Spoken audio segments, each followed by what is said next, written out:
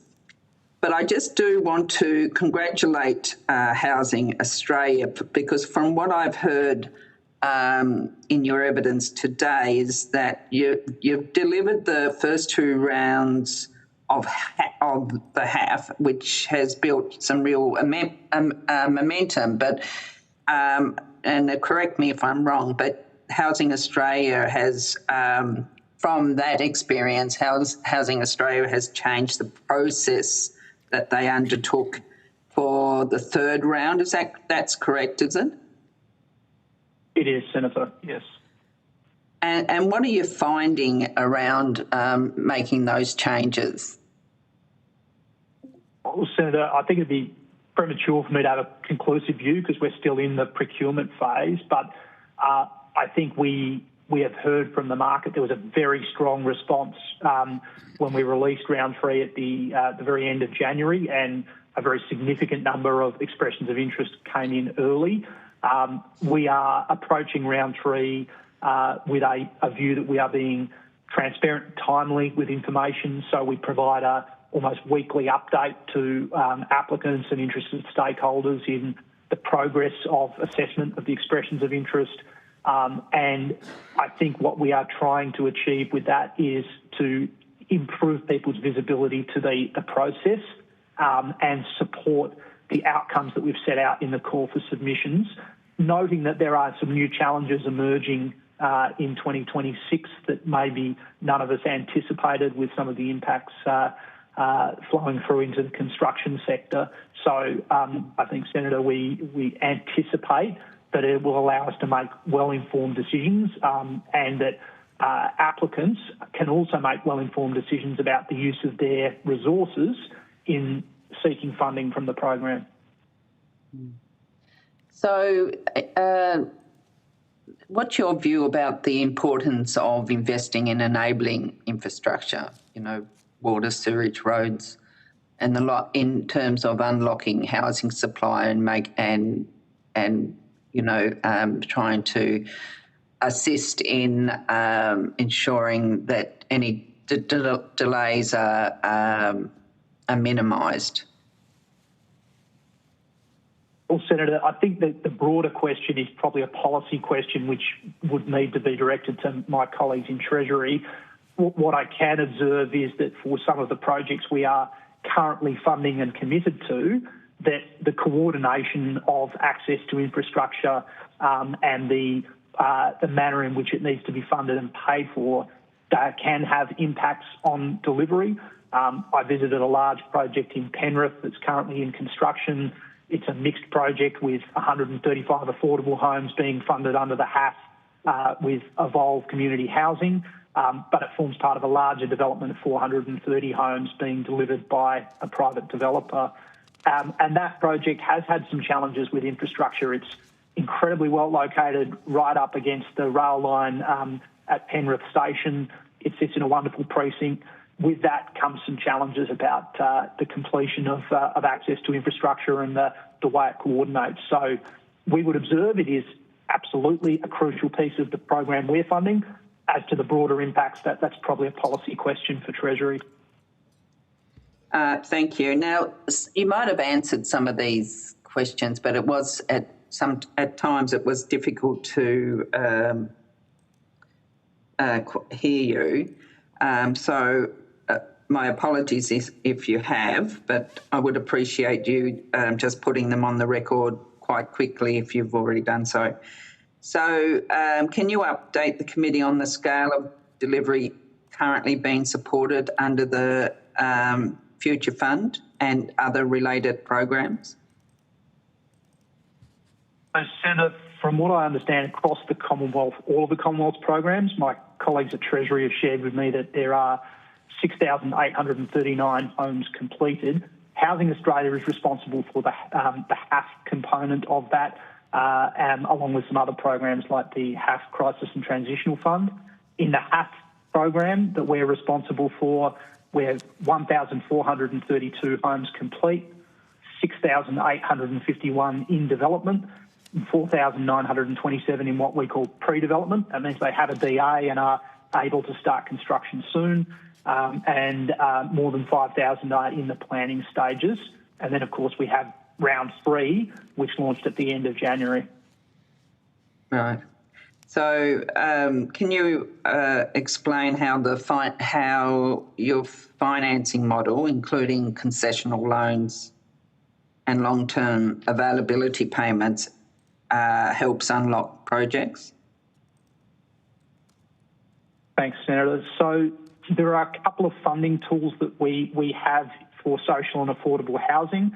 I think if I focus on those related to the HAF, there are 2 funding tools we have that can help with the upfront cost of providing a home. One of those is called senior debt, the Affordable Housing Bond Aggregator, and we are able to make 25-year loans. And they are loans, they are repayable, they have an interest rate attached to them, and that can go towards the development cost, which the development cost is land plus construction and other costs associated with delivering the home. We are also able to make a concessional loan, which again is a 25-year repayable loan that helps with the upfront cost of those homes.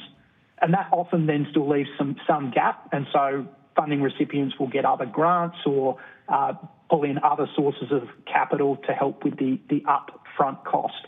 So that goes to the point that you can then put a key in a door. At the point you can put a key in a door and the home becomes available, Housing Australia has been committing 25-year contracts for what we call the availability payment. And the availability payment is an annual payment that is made, and it's for a contract term of 25 years. It is conditional on the home being made available for the purpose of social and affordable housing. And the availability payment helps to meet the difference between the operating costs and the finance costs associated with that home over 25 years. And particularly in the operating costs, I want to mention that it helps with the maintenance costs and tenant support costs that go into those models, and the rents that are collected. So the rents are not sufficient to cover all of the operating and finance costs. So the availability payment is there to help to top that up to a level where the operating and finance cost is equivalent to the money coming in. In round 1, availability payments ranged, but might have been, say, $20,000 a year in the first year for a home, a single home, and then it escalates over the full 25 years. And if we look at some modelling that colleagues in Treasury have provided to me, if we think about it, we report the full 25-year nominal figure. And so over 25 years, that might be, for example, $758,000 of funding. But if we discount that back to today's dollars for a social housing home, the average in round 1 for availability payments in today's dollars is a total of about $350,000 for social homes and just under $300,000 for affordable homes. So the availability payment, it is an annual payment, but we do report the total 25-year nominal. And as I said, there is a methodology to give you an equivalent in today's dollars, but it is funding both finance costs and the operating costs to ensure that home is supported. And as with the question the Chair asked, that is also going to helping to repay loans, so the value of some of those homes is retained in the system in the long term. Right, thank you. My last question, how do you ensure that priority cohorts, women and children escaping family violence, First Nations Australians, are benefiting from funded projects? A really important question, Senator. It is a contract condition in terms of some of the housing outcomes that people have to commit to, and that is one of the conditions of them receiving the availability payment. So it forms part of the contract.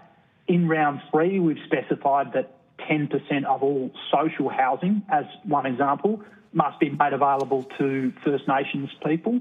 And so then We also specify that allocations must be in accordance with, for social housing, state and territory requirements for that housing. Where people have proposed a specific use, so for example, if I talk about the HAF Crisis and Transitional Fund, it might be for women and children escaping domestic violence. That's a contracted term of receiving the grant, and we have an interest in the property for a defined period of time, and the funding recipient reports to us that they are using the property for that purpose. Thank you. Thank you, Mr Langford. Thanks, Chair. Thank you. Senator Kovacic.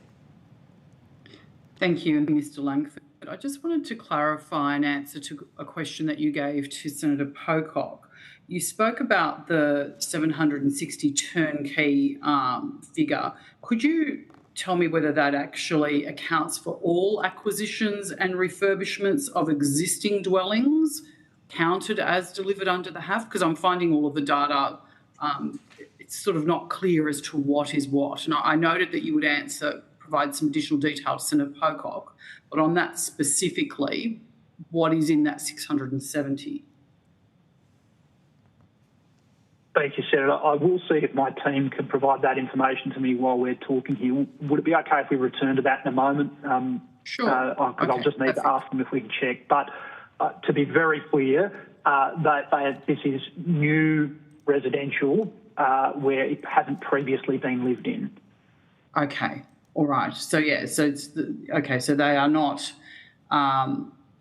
Okay, so could you also then ask them to find out for us, given that you're already speaking to them, because that sort of relates to another query I had, how many, so these are all new residential, never been lived in before, and you made a comment earlier around, it's potentially they haven't hit the market because a developer hasn't been able to progress without the support of this program. Can you actually tell us how many of those came about because a developer couldn't have otherwise progressed? So what percentage would that be? Yeah, thanks, Senator. We'll see if we have that information. I don't know if we do. I think that relates to a question Senator Pocock also asked. Yes, I may correct. need to take that on notice to see if we have that information, Senator. So does that mean that comment, that information is perhaps anecdotal? It's actually not based on data that is held? Well, I know that it is specific to some projects because I've been and we've met with the community housing provider and their development partners, and they provided specific information about a specific project. I don't know if we have the data for all of the 670. I would need to check if we actually have that. Okay, so just so again I understand, so you're saying you're aware of it based on one project that you have visited, but you don't know beyond that the scale of where that is actually the case? Forgive me, Senator. So there are multiple projects where I am aware of the model where a developer and a community housing provider have intentionally partnered in that approach. You're asking for broader coverage, and I can't provide that here, but I'm happy to I'm simply asking notice. for the data, the statistics that relate to that. I'm wondering if you can provide that on notice, that would be great. So putting aside turnkey residential, how many of the 1,432 homes delivered aren't new stock? Is it 1,432 minus 670? Is that the answer, or is there something else in there? Senator, they are all new homes, so there are 1,432 new homes that have been made available under the HAF. Oh, so there are 1,432 new homes in total?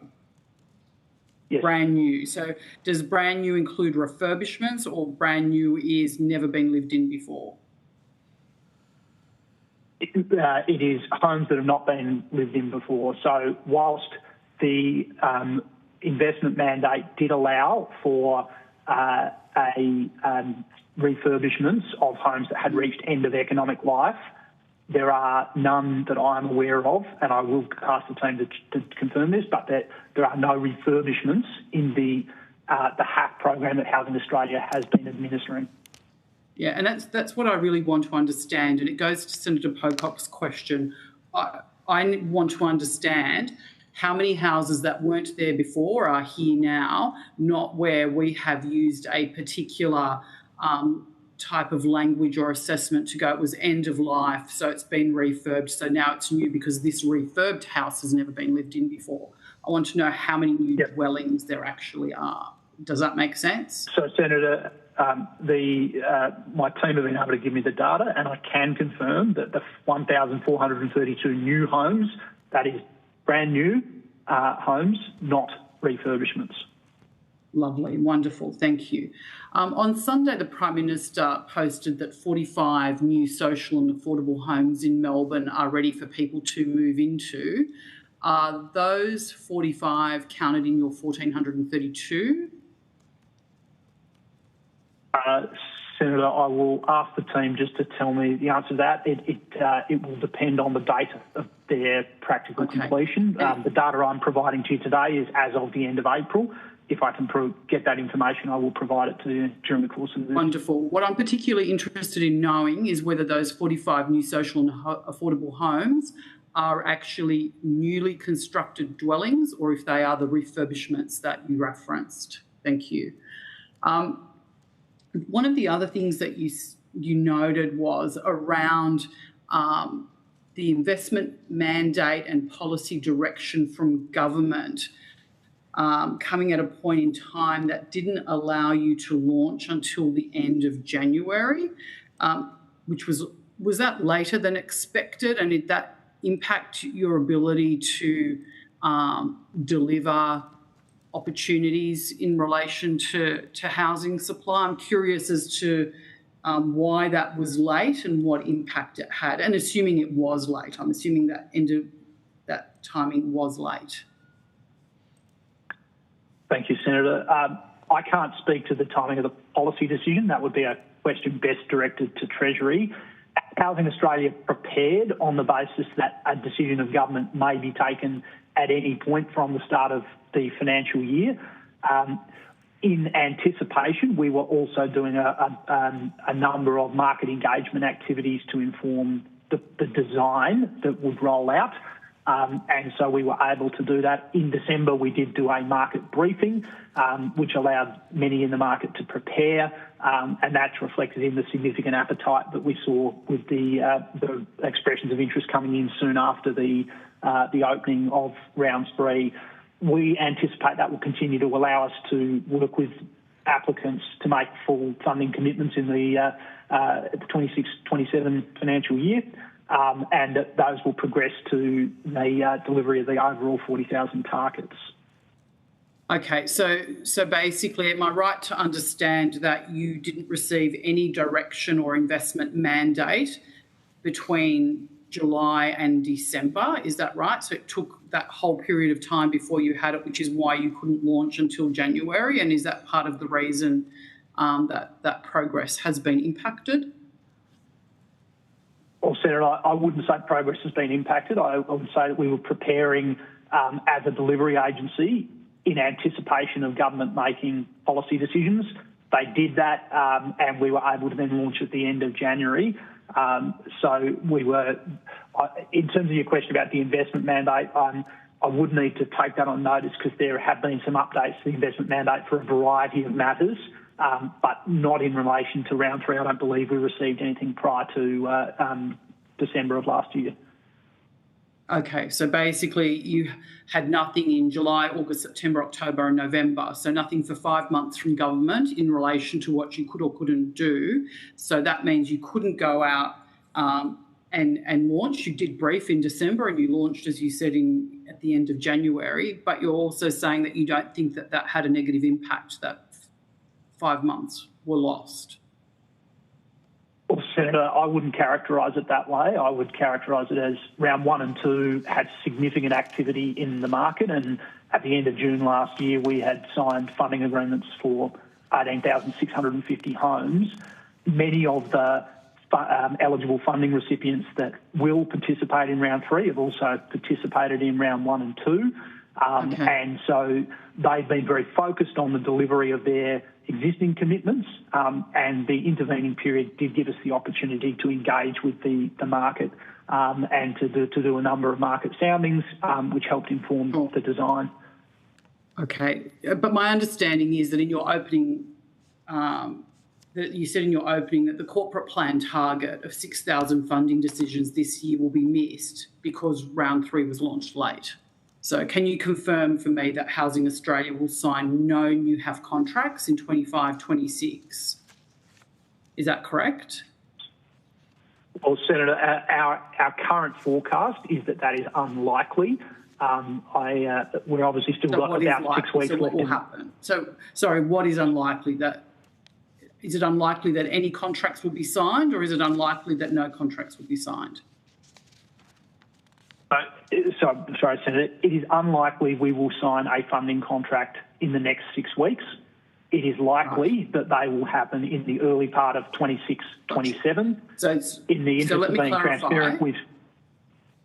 Let me clarify. So you're saying it's unlikely we will sign a contract in the next 6 weeks.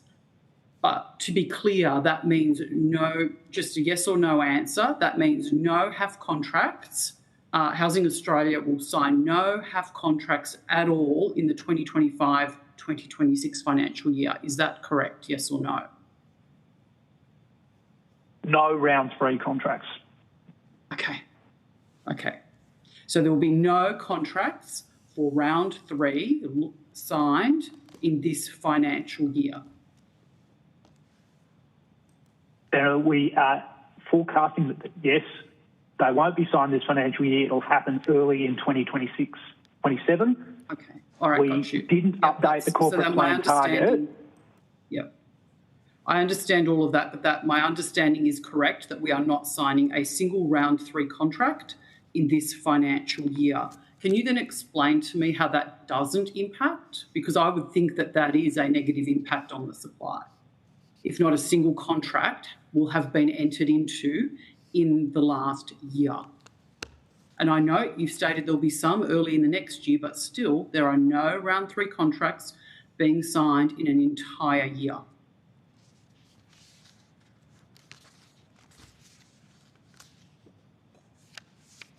Sorry, Senator, can you hear me? I just lost the last part of your question. Okay. I'll repeat it again, to the best of my ability to repeat it again. What I want to understand is that you are saying that there is no negative impact, yet there hasn't been a single round 3 contract signed in the last 12 months. How is that not a negative impact if nothing has been signed? Because we all know that there is a significant delay between the signing of a contract and then the flow on until the acquisition of the housing or the completion of the housing can occur. Surely it's a negative impact if nothing's been signed in a year. Well, Senator, I'm not going to characterise it for you. You've obviously made your own assessment. We prepared. Well, I'm not making my own assessment. Is it a good thing or a bad thing? You are from Housing Australia. Does Housing Australia believe that it is helpful or unhelpful that not a single contract has been signed in the past year? Senator, Housing Australia is progressing to deliver the 40,000 support partners to deliver the 40,000 home target by June of 2029. On that basis, we feel that the progress in round 3 is suitable for the delivery of that target. And so as the funding decisions are going to move into the new financial year, we don't see that is going to have a material impact, because you're talking about a window of a couple of months in the context of a 5-year delivery program. I'm talking about the window of an entire year in a 5-year delivery program, but regardless, you've also said that... the call shortly, yeah. I'll just ask this one then, Chair, if that's okay. Yep. You've also said that HAF funding will be fully allocated in 26-27. On my reading, that requires Housing Australia to sign contracts for 21,350 dwellings in a single financial year, more than rounds 1 and 2 combined, delivered in 2 years. I just want to confirm that my understanding is correct, and if so, whether you believe that pace is achievable.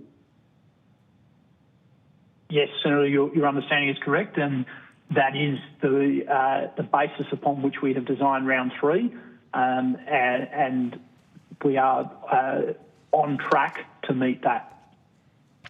Thank you. That's all, Chair. Thanks, Senator Kovacic. Senator Mahalan.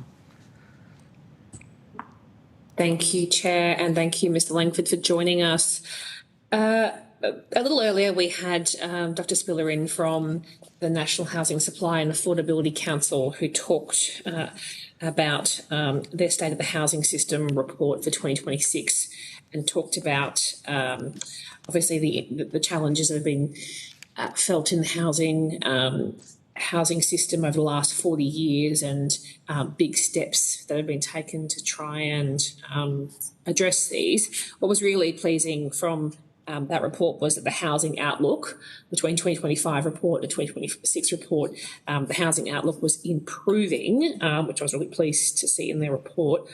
What I wanted to ask you about, Mr. Langford, is a big focus point at the moment for this committee is around intergenerational housing inequality, and no more is that being felt at the first homeowners part of the market. Can I ask you about some of the announcements that we've seen rolling out over the last couple of weeks about agreements that are in place across the states and territories to deliver more first homeowner new housing stock? Senator, thank you. While I am deeply interested in that, it is actually matters for Treasury because it is a Treasury-led activity with those agreements. No worries. I'll chat to Treasury when they join us. Okay, I might move to some of the HAF rounds. Obviously, we've had round 1 and 2 already announced. I've had a round table with some community housing providers here in Southeast Queensland. I'm really excited about what's been delivered. I've seen a number of their projects rolling out across Toowoomba, Redcliffe, Deception Bay, Margate, Caloundra South, Chermside, all sorts of places. Can you outline, from a Housing Australia perspective, how many social and affordable homes have had funding committed to them in the first 2 rounds, and what the pipeline looks like for states and territories? Yeah, thank you, Senator. I'll ask my team for the state and territory breakdown, if they can provide that to me while I'm answering the balance of your question. So round 1 and 2 committed funding to 18,650 homes, and as we've talked about, of those, 1,432 are now complete. And perhaps to give you some examples of the sort of projects that are being finished around the country, Uniting SA, 31 HAF-supported homes that's part of a 40-unit development that they did in Adelaide. We've got City West, 74 units completed in Sydney. Homes North, 6 homes in regional New South Wales supported by the HAF have completed. YWCA, 4 homes in Canberra. Loretto Community Housing has completed 10 homes in Launceston. And Community Housing Limited, in part of a partnership called Together Housing, have 53 homes in Queensland that are now completed and being occupied. So we're seeing some great projects come to fruition, and then there's projects, as you mentioned, right around the country that are in the delivery phase. So we've got some great projects in Brisbane with a range of different partners from the community housing sector that are delivering. Junction and Women's Housing delivering 60 homes in Adelaide, which has recently reached topping out. Unison Housing delivering 77 homes in Geelong. So in fact, right around the country, there are examples where community housing providers are getting on with the job and they're in that delivery phase. I may need to return to your question around the state and territory breakdown, Senator. We'll see if we can get that information. Otherwise, we'll take it on notice. Thank you for that. I do appreciate you running me through some of those projects, because I, try as I might, I sort of sit in the Senate and listen to people who try and tell us that there have been no homes delivered under the HAF program. But that just simply isn't the case. I mean, based on, what you've just run us through, there are a number of projects, even here in Brisbane, where we're not even under construction. They are delivered and people are living in them. I visited those people in Chermside.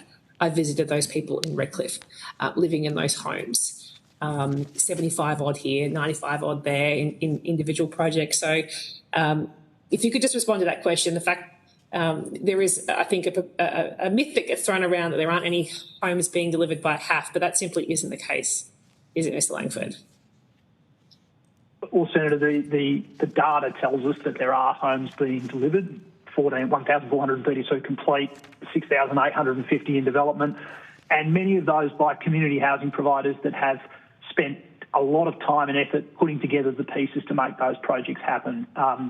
Having come from a community housing provider to join Housing Australia, I know that it can take years to get the funding elements together, and that HAF has finally unlocked some of those projects.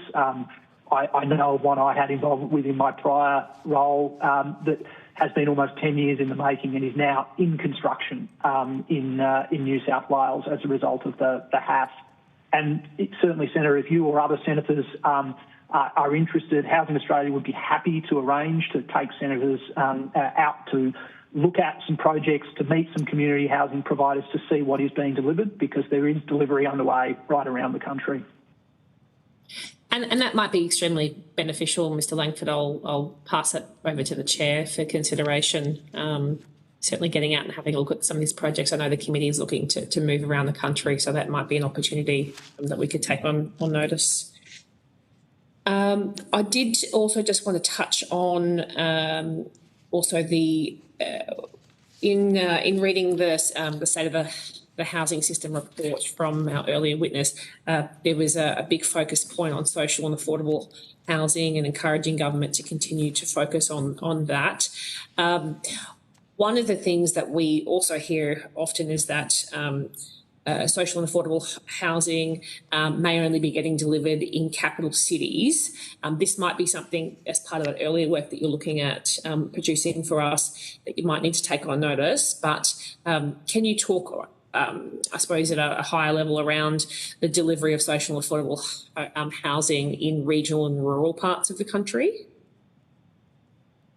Yeah, thank you, Senator. And we will come back. I'll take on notice to give you some data. There is undoubtedly housing need right around the country in regional and rural areas are no less in need than metropolitan centres. We, in round 1 and 2, have committed some funding to regional projects. I mentioned one that's completed in Homes by Homes North in regional New South Wales. There is obviously more we can do. Round 3, we've encouraged a diversity of different applications around the country to try and get that diversity of locations.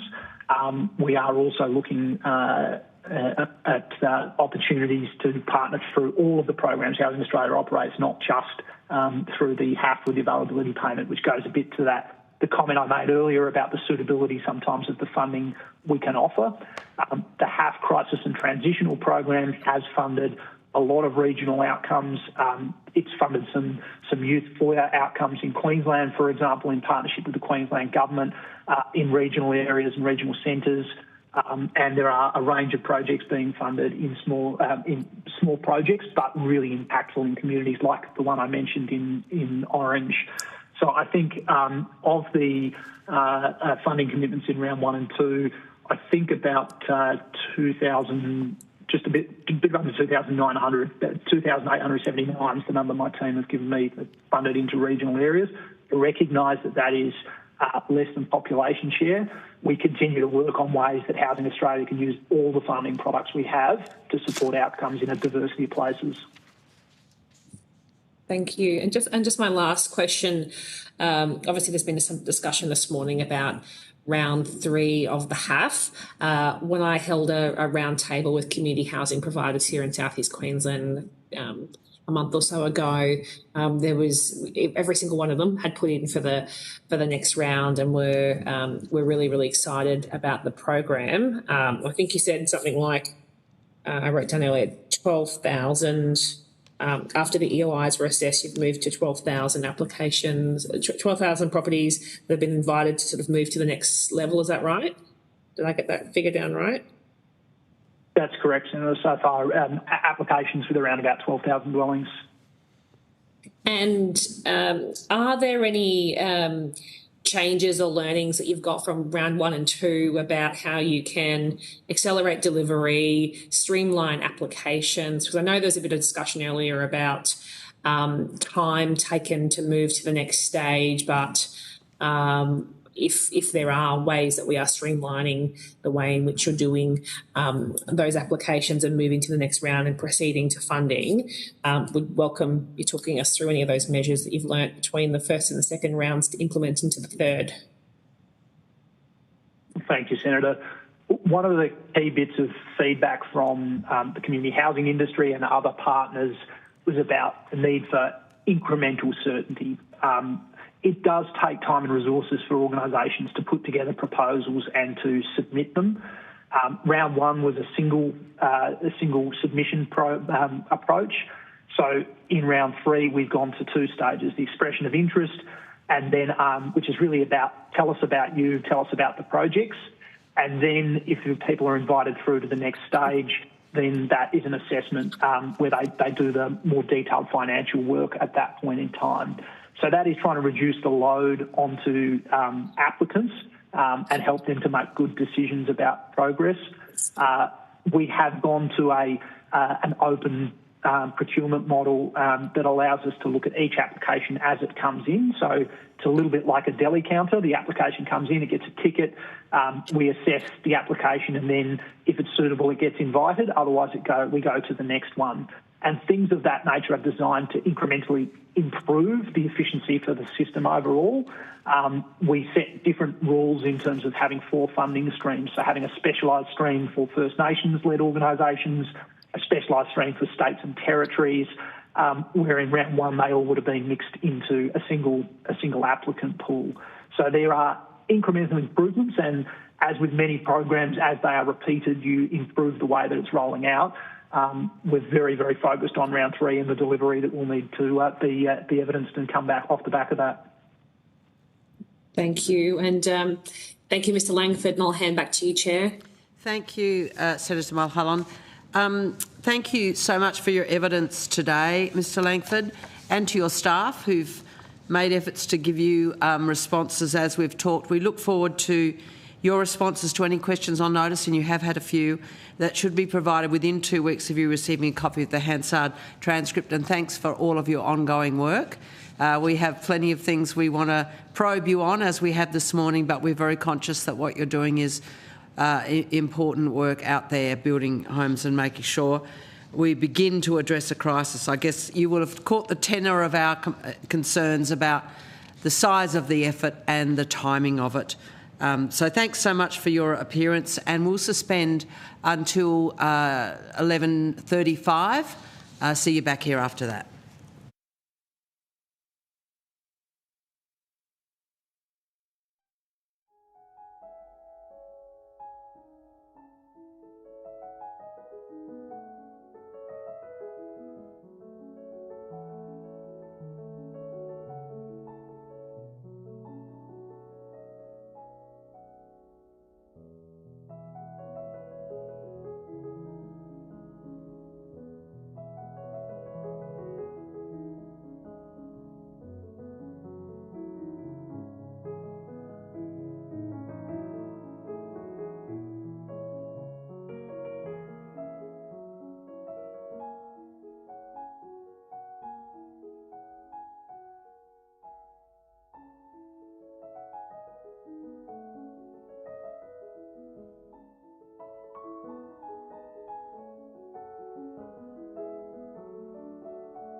There we go.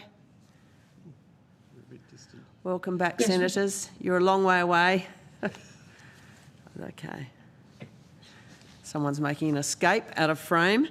So I now welcome representatives from the Australian Prudential Regulation Authority via video conference, and I understand the information on parliamentary privilege and the protection of witnesses giving evidence to committees has been provided to you.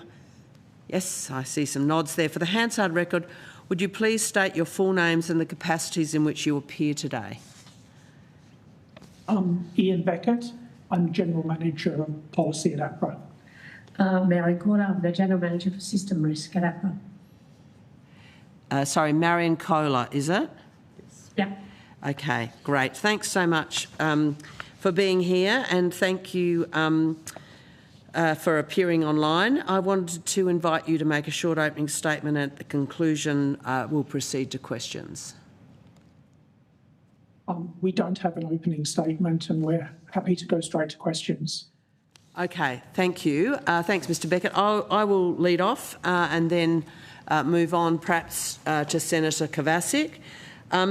I understand that under APRA's mandate you can use macro-prudential policy to mitigate financial risks to financial stability, and you've used your toolkit historically in the past to cool investor lending, which led to the greatest stabilisation in housing prices in 30 years, if I'm reading the data correctly. What happened in 2015 and 2017 to make APRA act on the growth in investor lending? Yes, I might take that one. So the aim of investor limits, as for all of our macro-prudential tools, is to contain risky dynamics for the financial system or the system as a whole. For the investor limits particularly, there can be periods where we're seeing that aggressive or speculative risk-taking leads to rapidly rising house prices, rising household indebtedness, often amid falling interest rates. And we have seen in the past that investor lending has often played a big role in that.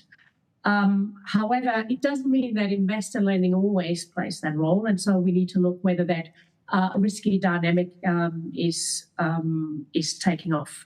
And more specifically, back in 2014, when we had the investor lending limits, we really saw signs of broader easing in lending standards across all of our lending. That is not something we have seen most recently, but that's the kind of things we would be looking for to contain investor lending. Likewise, the 2017 change was interest only. Again, we saw broadly easing lending standards being kicked off by that, and therefore risky dynamics for the whole system taking hold. Just go back to those 2015 and 2017 moments and give us a bit more background on what happened, what you decided to do, and the consequences of it. A bit more depth, if you wouldn't mind. So we had rapid increase in house prices, but also rapid increases in investor growth. Investor growth at the time was growing at 10% and above, but what equally concerned us is that we actually saw broadly easing lending standards across the books, kicked off by that speculative dynamic in the system. And that's really what we were focused on at the time. At the time, the decision was made that limiting investor growth will help to put a brake into that dynamic. And as you know, the result of that one was that investor lending growth stopped rapidly, and house prices declined afterwards as well. So that is certainly true, but it's the broader dynamics in the economy that kind of play a role in that period as well. I think we also saw interest rates rising from recollection over that period, but I don't have that one in front of me. Thank you. And when you look at the investor borrowing, say, in the last quarter and compare it to people buying homes for occupancy, what are your comments about those trends in recent times? So what we're seeing generally in the housing market is we saw a lot of strength until late 2025. Housing credit in the last 6 months has been growing at an annualised rate of 7.7%. It's eased a little bit from that if you look at higher frequency in the last couple of months, but obviously month to month these numbers are quite volatile. That's really been underpinned by 2 factors. Owner-occupier growth was 6.5%. That is around average rate, so we would call that quite a solid, good rate of growth. But of course, as we're all aware, investor growth was higher than that. We've seen in the last 6 months, again in average annualised growth rates, investor lending grow by over 10%. That's eased a little bit. We saw the highest monthly number in December. That's eased a little bit in the last couple of months. What's important, though, is that since then, we've had rises in interest rates and we had an oil shock. That is yet to flow through to credit. So credit tends to react with a lag to that. So even that slight easing that we've seen in the last kind of 2-3 months, so we got data up to March at this point, that we've seen in the last few months isn't really baking in the full effect of the higher interest rates and the oil price shock. What we're seeing looking forward is we have early indicators for credit, which is loan commitments or house prices, and we've seen actually signs of easing there in the last month or so. The outlook is really uncertain. That's probably one thing to say. So I'm not in the business of forecasting credit growth, but certainly these signs would actually point to a further slowing in the housing and credit market overall from what was quite strong levels late last year and early this year. Thank you for all of that. You're not in the business of prediction, you said, but do you do forecasts? Since the budget, for example, last week, have there been conversations in APRA about what the consequences might be of some of those key decisions in the budget for lending? So first of all, we don't forecast credit. We look at leading indicators that we're seeing in the system. We don't go further out. As for the budget changes, the tax matters are really matters for the government. APRA does not have a view either way. We've not done any modelling on the impact on house prices or on different borrowers groups of those. And I would also say it would be too early to be able to say what the impacts on financial risks would be. And again, coming back to where we started, our mandate is really around financial risks. It's not around credit growth in and of itself, but risks in the financial system. How do you think the oil shock is going to affect that borrowing? I think this is extremely uncertain. I'm glad I'm not in the forecasting business these days because you just don't know what happens coming from the geopolitical environment. But I think other forecasters who do that, the Reserve Bank, but also the Treasurer in his speech, certainly seeing some softening in the economy. We would typically expect that to be coming also with some slowing in credit growth. But over what period and to which extent, I think it would be very hard to tell at this point. Thank you. Does APRA have any views on how to improve housing affordability for owner-occupiers and first home buyers?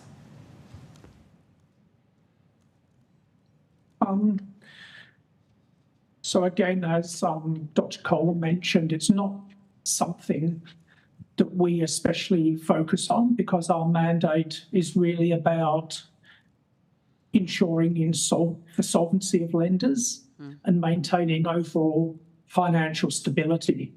So the instruments that we use are really about ensuring that banks lend prudently, including to home buyers, and attempting to prevent the build-up of systemic risks where relevant. We don't have a direct focus on housing affordability. I think that's really one for Housing Australia and Treasury and other agencies that have that in their statutory mandates.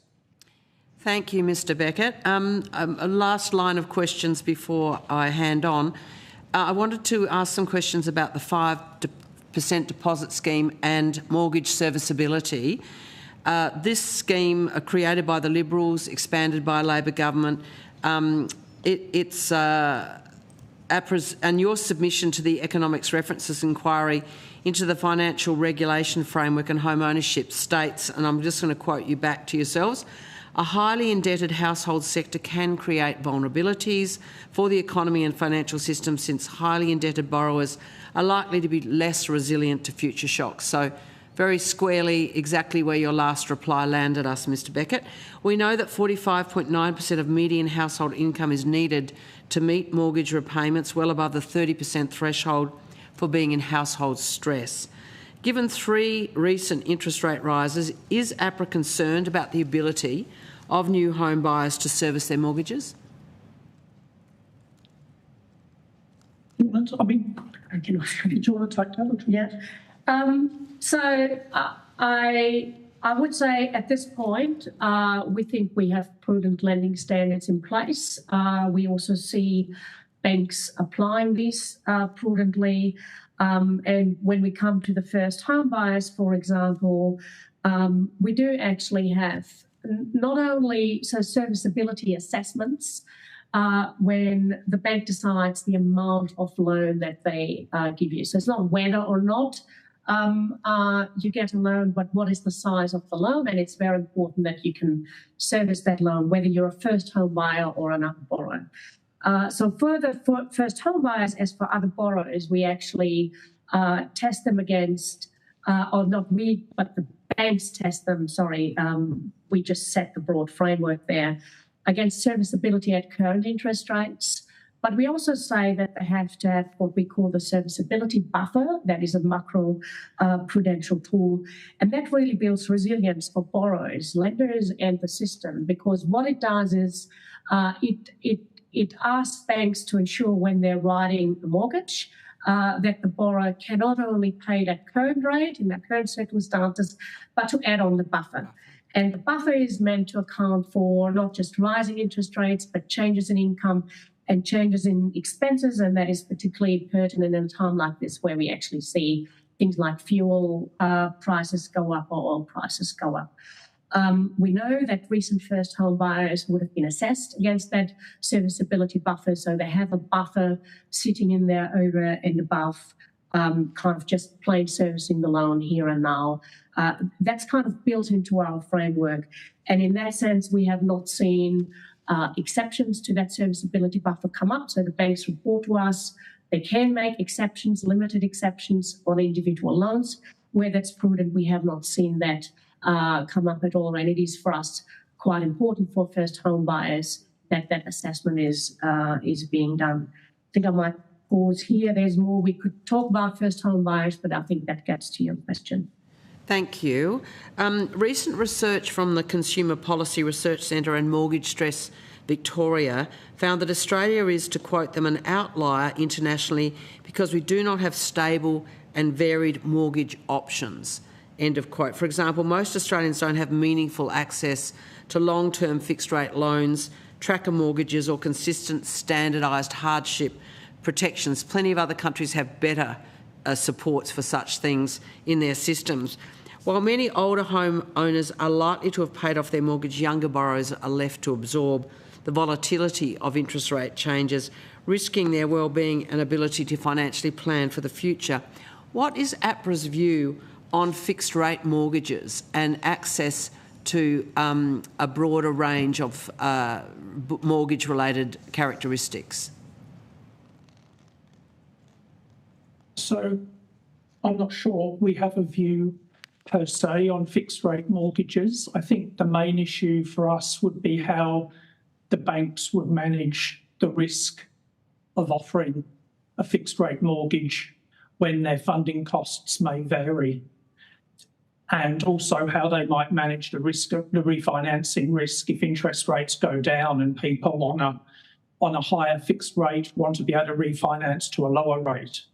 And I know some jurisdictions like the US have long-term fixed-rate mortgages, like 30-year mortgages, but they also have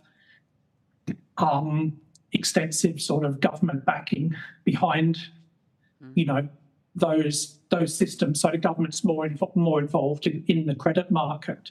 So I think we wouldn't stop a bank from offering fixed rate mortgages, but the key thing is how you manage the interest rate risk in the banking book.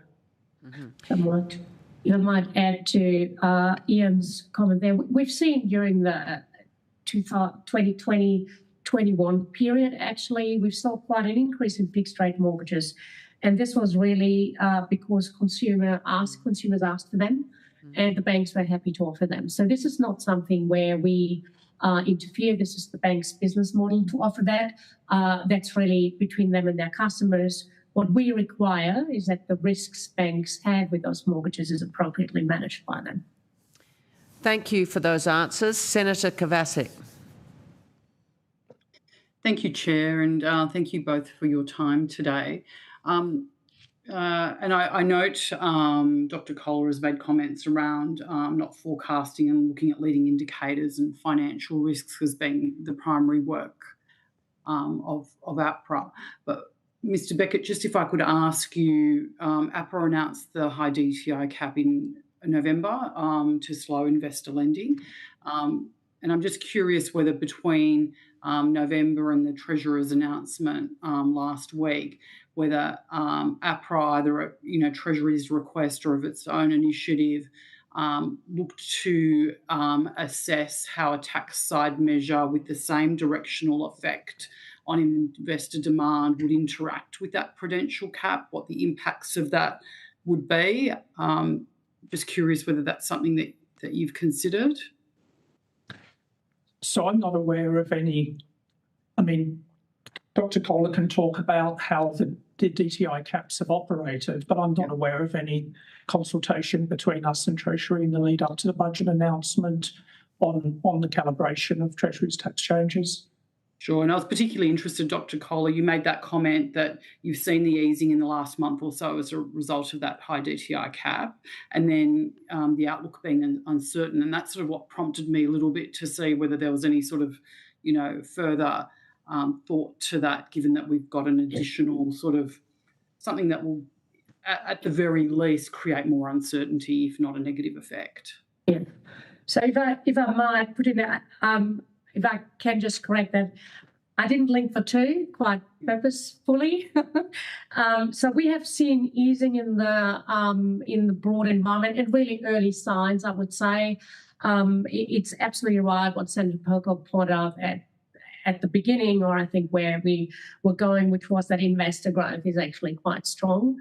I would say the signs of easing come as much from the macroeconomic environment. I would say it's a little bit too early for us to know what the DTI limits are doing. So the easing is not necessarily because of the cap, it's just one of the environmental factors. It's not necessarily related to that. But like always, things are complicated when it comes to the economy. But I would say it is as much the 3 interest rate rises that we've seen by the Reserve Bank and the Middle East environment that I think we see at the border easing. So the DTI limits, when we brought them in, were quite a targeted measure where we saw really a share of households that lend at particularly high debt to income. So that's that total debt to their income. We saw it rising, but from a low rate. So overall in the economy, it was about when we announced it, 6% of new lending, 7% in the latest number we have in December. You are right that the preliminary data, I didn't speak about that earlier, suggests that it has no longer increased. But whether that's a result of that, because our limits are 20%, so for most of the institutions, they wouldn't have restricted any of the lending, rather than the broader environment. I think that's a question where I'd be leaning to the broader environment. Sure, thank you. And also just curious, there was a Council of Financial Regulators meeting earlier this year prior to the budget. Could you tell me whether there was any discussion around the prudential framework and the prospective negative gearing and CGT changes considered by that council, and if so, whether any of that was recorded in the published statements? So So neither of us are at the council, and in any case, wouldn't be able to talk about what happened at the council. I do not recall. I referenced the published statements. Yes. Yeah, I do not recall this being mentioned in the published statement. Okay, thank you. Dr. Kohler, APRA's most recent quarterly data for I think it's December 2025 quarter records investor residential loans outstanding of some $755 billion against a total residential book of $2.475 trillion. I'm assuming I have those figures correct, and I'm happy to be corrected if they're not. Has APRA modelled or plans to model what happens to the book if new investor flows fall by the amount Treasury has assumed in costing these changes?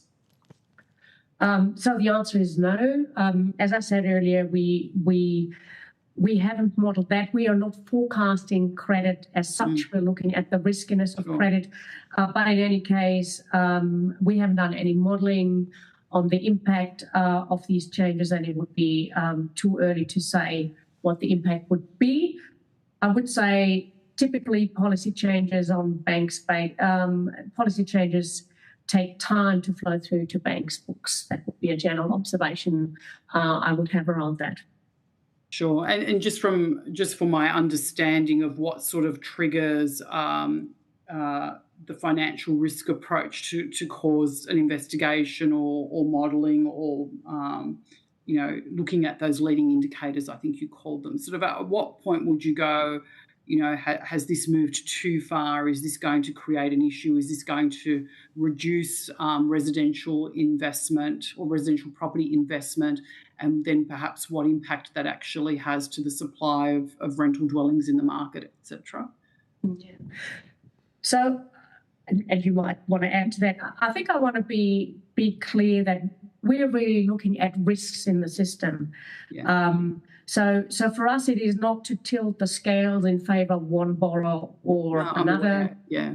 That's really a matter for the banks and which customers they have. Different banks have different business models. They service different customers. What's important to us is that the lending that they do is prudent. And that the system as a whole is resilient.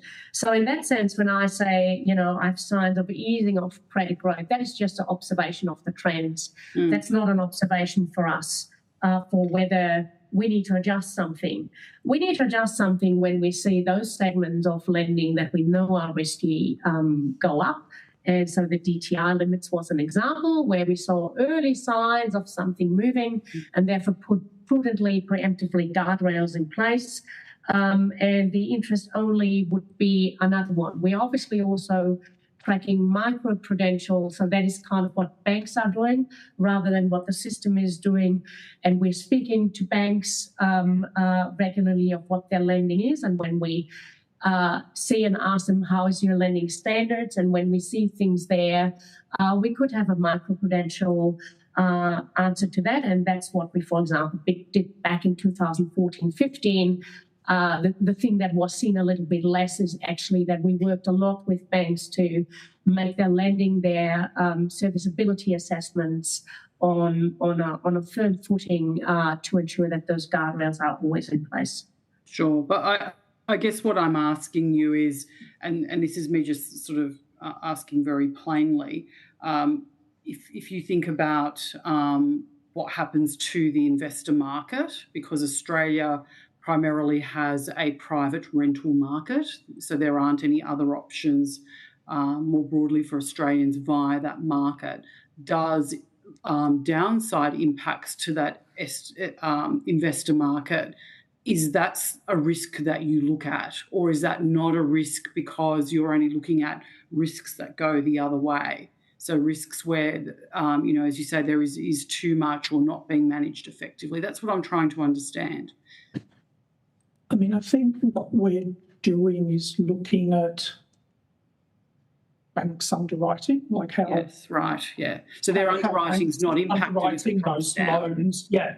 And then what are the loans on their books, and will they continue to be serviced and not sort of end up as in delinquencies? So that's really what we're looking at, rather than, whether, the volume of credit will move up and down.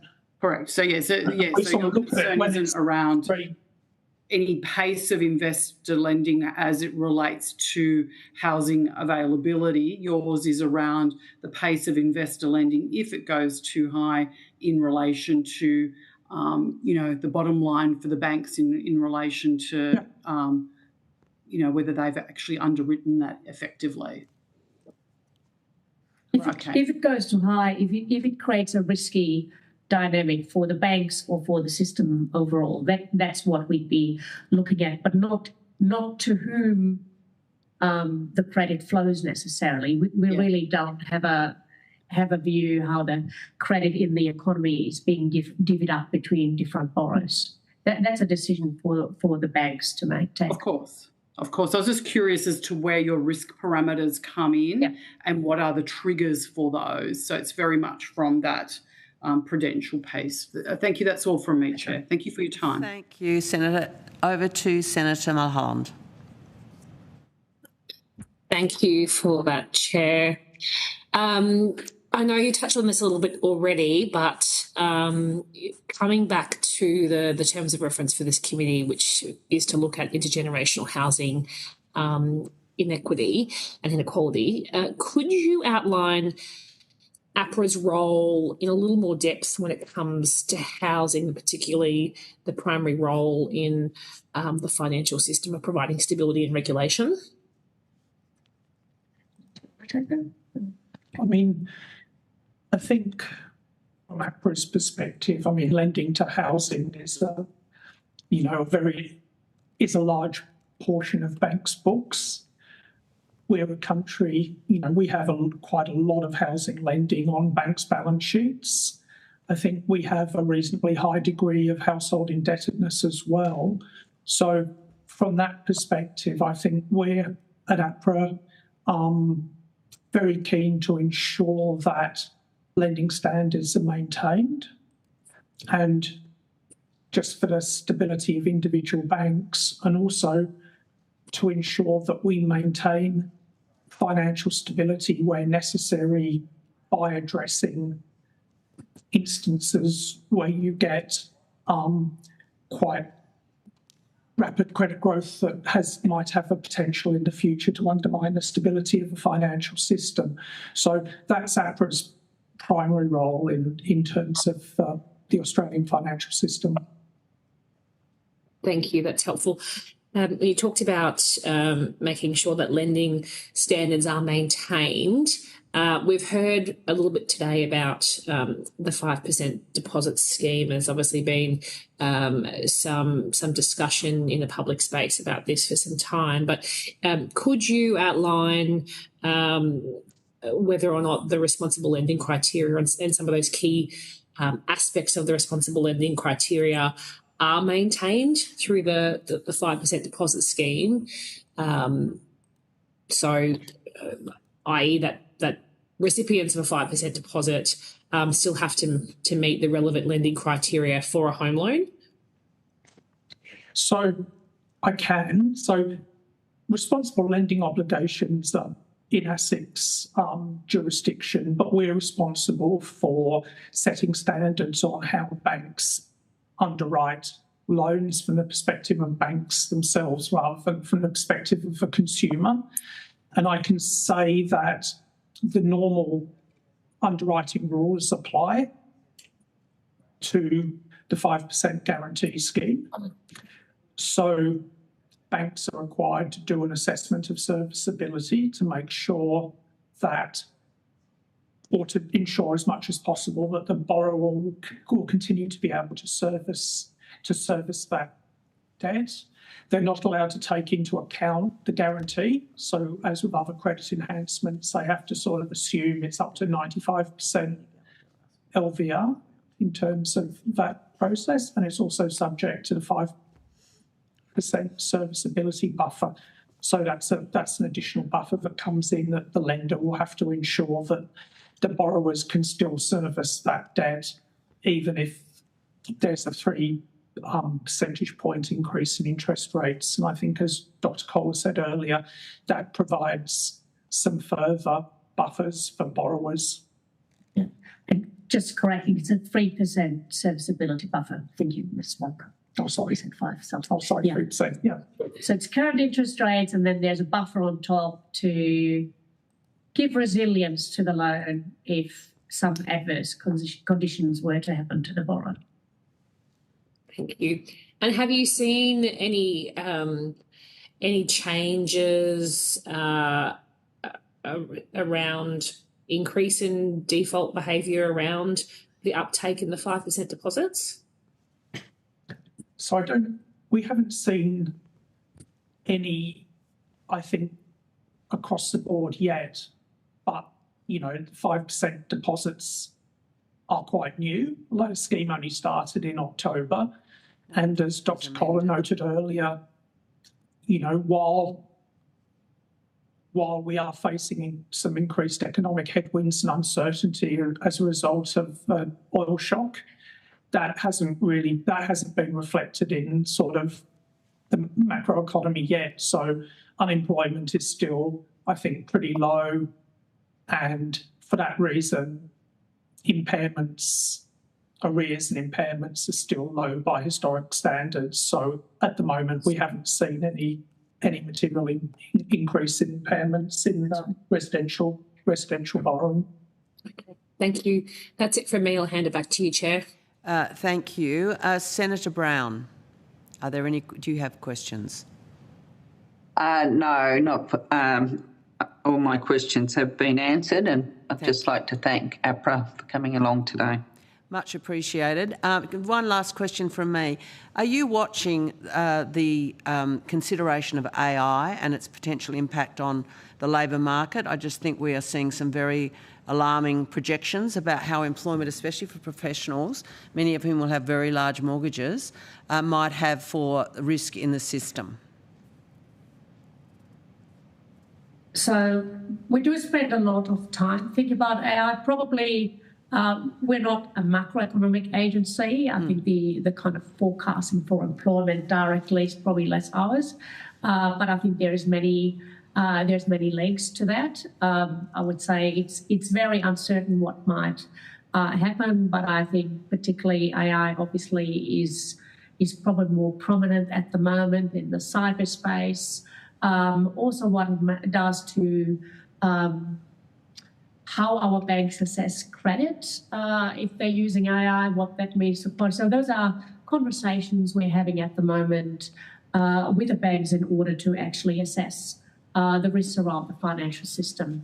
But you're quite right in pointing out that there's different scenarios where the macroeconomy gets differently impacted, and that obviously has effects on financial stability, or can have. I would say we are stress testing our banks regularly to very severe scenarios. And to give you an example, these are really rises of the unemployment rate to say 10%. And that's really part of our bread and butter to ensure that our banks are actually resilient to quite severe scenarios. And that is now without me putting any number on AI and unemployment, because I don't think anyone can do that. But it is certainly a space that we are actively looking at on what it means for financial stability. Thank you so much for your evidence this morning. The committee has agreed that responses to any questions on notice should be provided within 2 weeks of receiving a copy of the Hansard transcript. So many thanks for being here and taking our questions. Pleasure. Great, thank you. Now we move to the Australia Institute, and we have people in the flesh, in the room. How unusual. Well, it does feel unusual. It's been a very long-distance set of questions, but I want to welcome you both as representatives of the Australia Institute. I understand the information on parliamentary privilege and protection of witnesses giving evidence to committees has been provided to you. You're both nodding. For the Hansard record, could you please state your full names and the capacities in which you appear today? Greg Jericho, Chief Economist of the Australia Institute. Matt Grudnoff, Senior Economist at the Australia Institute. Thank you. And I know you have made a submission which has been circulated to the committee. Do you wish to make a short opening statement? Yes. We do. Great. Thank you for inviting us to speak with you about this important issue of intergenerational housing inequity. The current housing crisis has been 26 years in the making. It was 26 years ago that the Howard government introduced the capital gains tax 50% discount, which combined with negative gearing turned the housing market from a place to buy a home to live in to a market speculators one where they would use it to build wealth. Over that time, the combination of the CGT discount, negative gearing and other policies that sought to increase demand have destroyed housing affordability. In the 26 years before the introduction of the CGT discount, dwelling prices in Australia increased just 1.08 times faster than the average household incomes. In the 26 years since the introduction discount, the average dwelling price has increased 2.3 times that of average household incomes. If the ratio of dwelling prices to household income had remained at 1999 levels, the average dwelling in Australia would now cost just $596,000 rather than the current average of $1.07 million. This is why the decision in last week's budget to limit both the capital gains tax discount and negative gearing to new housing was so vital. The introduction of the CGT discount made 1999 effectively year zero for the current housing crisis.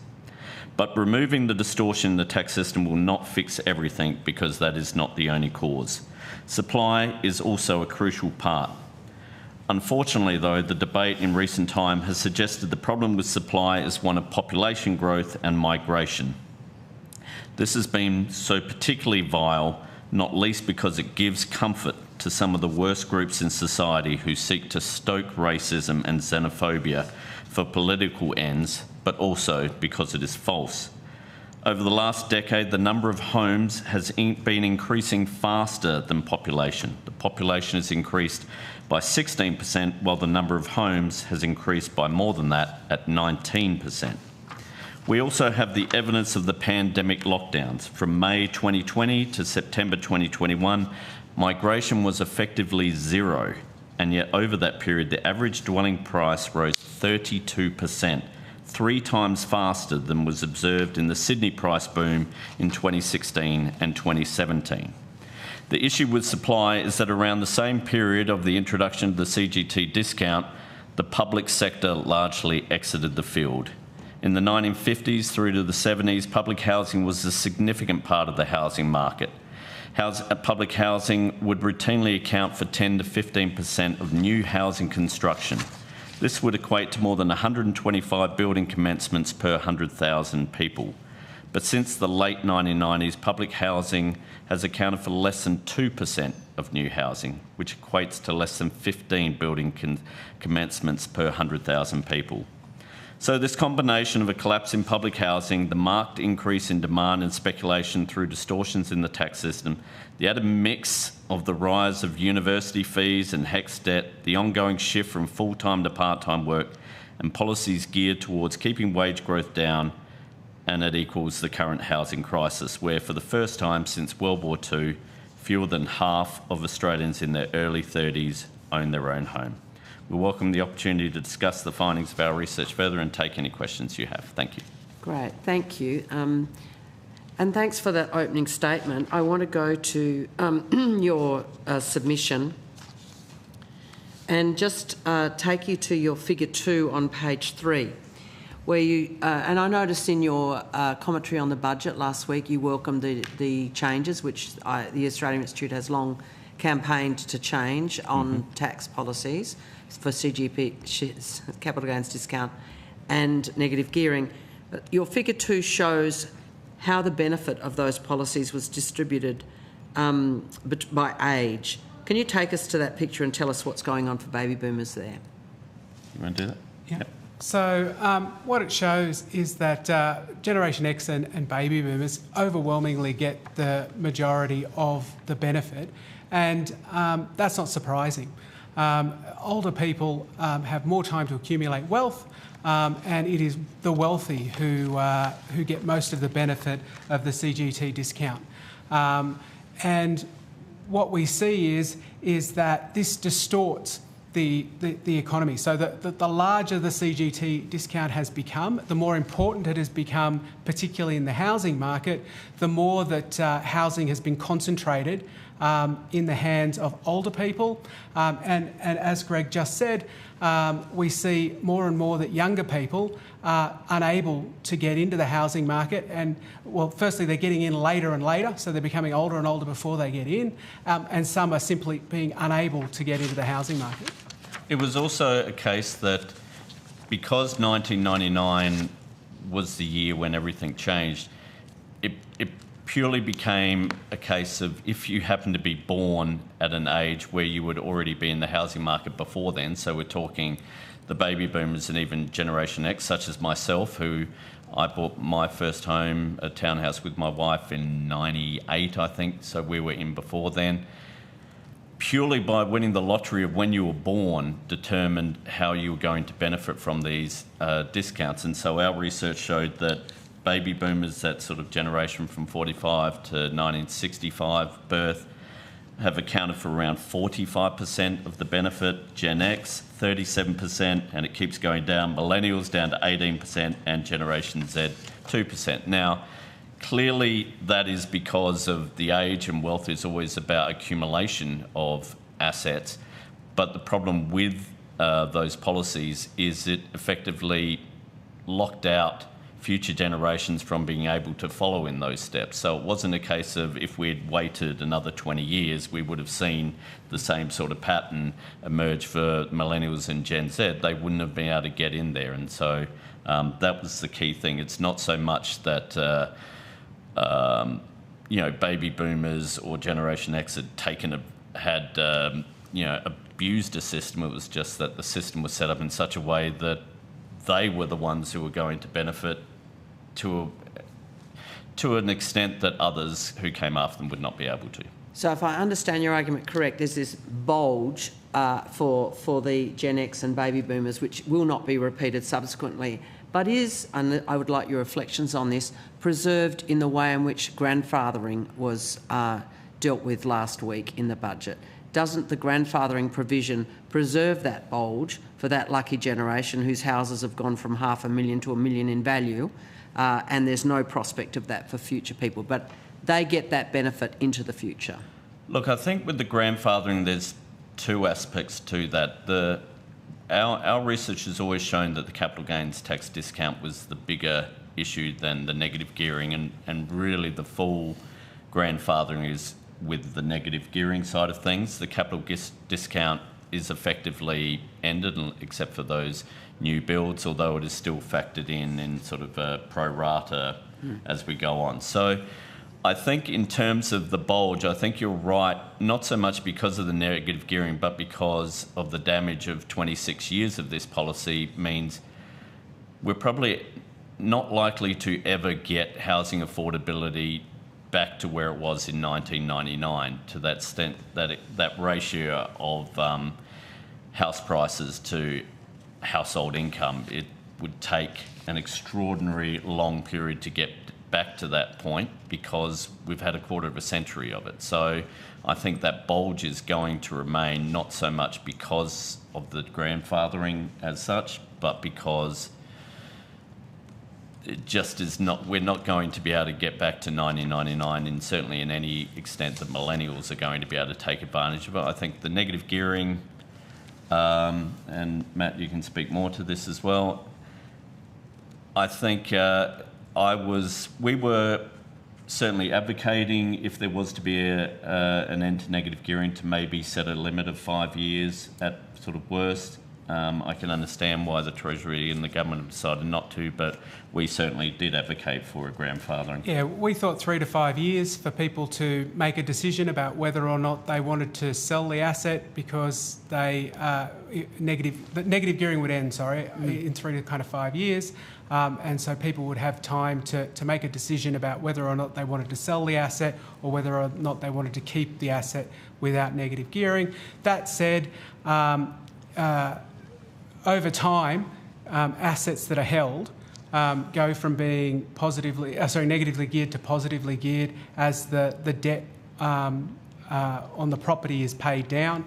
And so that while they're grandfathered forever, I imagine that after about sort of 7 to 10 years, most of those will no longer be negatively geared. One of the good things about putting in a grandfathering of 3 to 5 years is it would at least get around the concerns that we've seen reported today, that people who own a home might in the future actually be able to rent it out and negative gear it, which seems to be certainly not what was part of the policy. And so I think in some ways it would be, given that the Treasury in their own budget papers do suggest that almost all negatively geared properties are sold within a decade, I see no reason why then they shouldn't be at least putting in a hard end to the policy would be a smart way and certainly in line with their data. So that particular provision is of real concern to a committee like this, which is interested in intergenerational housing inequity. Permitting that would carry forward an intergenerational advantage from what you've said. But I want to stand back a little from the housing intergenerational inequity for a moment and ask for your reflections on the broader circumstances of younger people today. We know their housing disadvantage is very real, whether they're renters or trying to buy. What about changes in their labour market and the debt that they bring to purchase of a home, which is different from a number of us that have reflected on our fortunes in the 80s? They were a pretty different labour market and a pretty different level of debt you bought, say, from your education. What are your reflections on that larger ecology of the circumstances of young people relative to earlier generations? Yeah, look, particularly HECS debts have ballooned as degree prices have massively increased with the last reform under the previous Morrison government. I remember going to university in the mid-90s. I think my total debt for a 3-year degree was under $10,000, and I paid it off. You know, when I was working in the public service starting as a grad, I think I paid it off in 4 or 5 years. Now there's no way that a young person could do anything like that. So they're going to carry that debt for longer. They're going to have to pay it off for much longer, and it's going to be a bigger financial burden, which of course then affects them going forward in their ability to save for a deposit, in their ability to borrow for a house, in all kinds of different aspects. I also think that the labour market has become far more casualised, and so therefore it is much more likely that they will not have permanent or work. There'll be more precarious work over time. And that, again, also makes it more difficult for them in buying a house. A bank is not going to look at you if you're in precarious employment. They want to know that you have a job permanently that they can rely on to make those repayments. So both of those aspects are making it far harder for young people, and both of those aspects are completely under the control of Parliament. Parliament can make laws around how much degrees cost, and Parliament makes laws around industrial relations laws. We've also seen over that period a real, even with the casualisation, even with roles that are permanent, a great shift from full-time to part-time, where even though over the last 30 years we have seen a really strong and very much preferred increase in women's employment, it's still very much part-time. And so certainly more women than in the past are working, but the ratio of how many women are working full-time as opposed to part-time pretty much hasn't changed. It's just that there's the quantum of them has changed. And so we've gone from a situation of more work being part-time at the same time when we've got house prices such that you need to have 2 breadwinners essentially to be able to afford a home. I think I note the Leader of the Opposition in his budget reply speech talked of a time when one income could buy a home. And yes, that might be something to aim for, but it is so far beyond where we are now, not just because of house prices, but because of the jobs. And we've also had, a good 30 years, maybe even longer, of industrial relations policies tied with monetary policy geared towards keeping wages down, keeping wages growth down. And certainly any young people who came into the labour market in the late teens of 2010s has now, over the past 5 years, seen their real wages decline massively.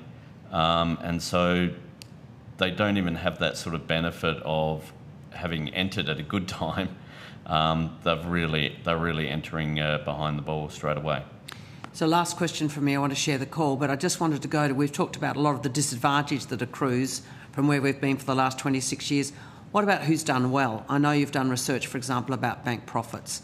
Can you fill us in on who that we aren't all losers here? There are some big winners. Yeah, the banks have done very well. Banks do, and we're talking here the big four banks, they do extremely well out of home loans. Home loans are essentially their money pit, really. Even though I think from memory, the figures, they account for about a quarter of their assets or their business. They account for 45% of their profits. And so the big banks actually make more profits out of their home loans than they do, say, out of their business loans or their other loans. So it really is a case of the big banks doing well, and perhaps you might have noted that perhaps the bank share prices didn't do all that well after the changes to the capital gains discount on Tuesday.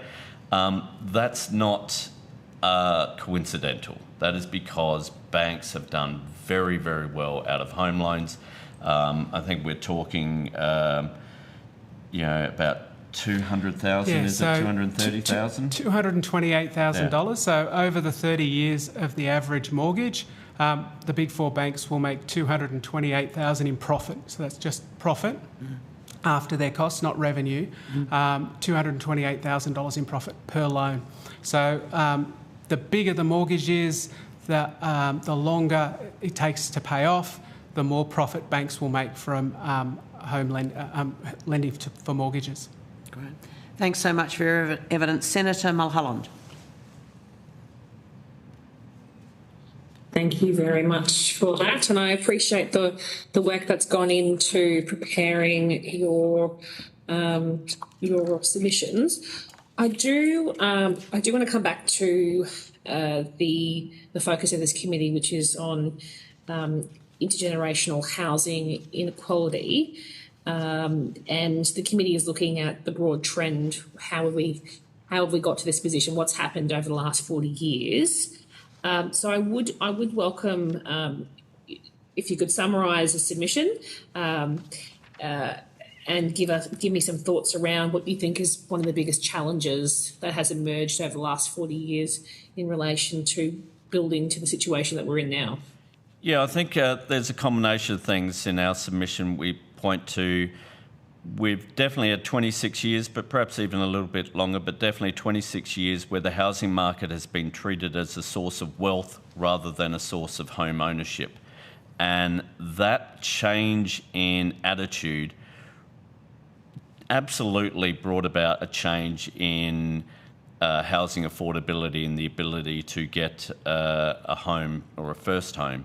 And it really came about, one, as we pointed out, because the capital gains tax discount, which maybe unintentionally, because I certainly know the Ralph report was sort of looking more at business, but as soon as that came in, accountants were telling their clients to use the equity on their homes to borrow to buy an investment property, and it really turned the market into one of investor priority. And combined with that, governments of both persuasions have, we believe, our research shows, focused too much on trying to undo the distortions of the capital gains discount by, in effect, using demand more, whether it be first home buyer grants, whether it be things like home builder.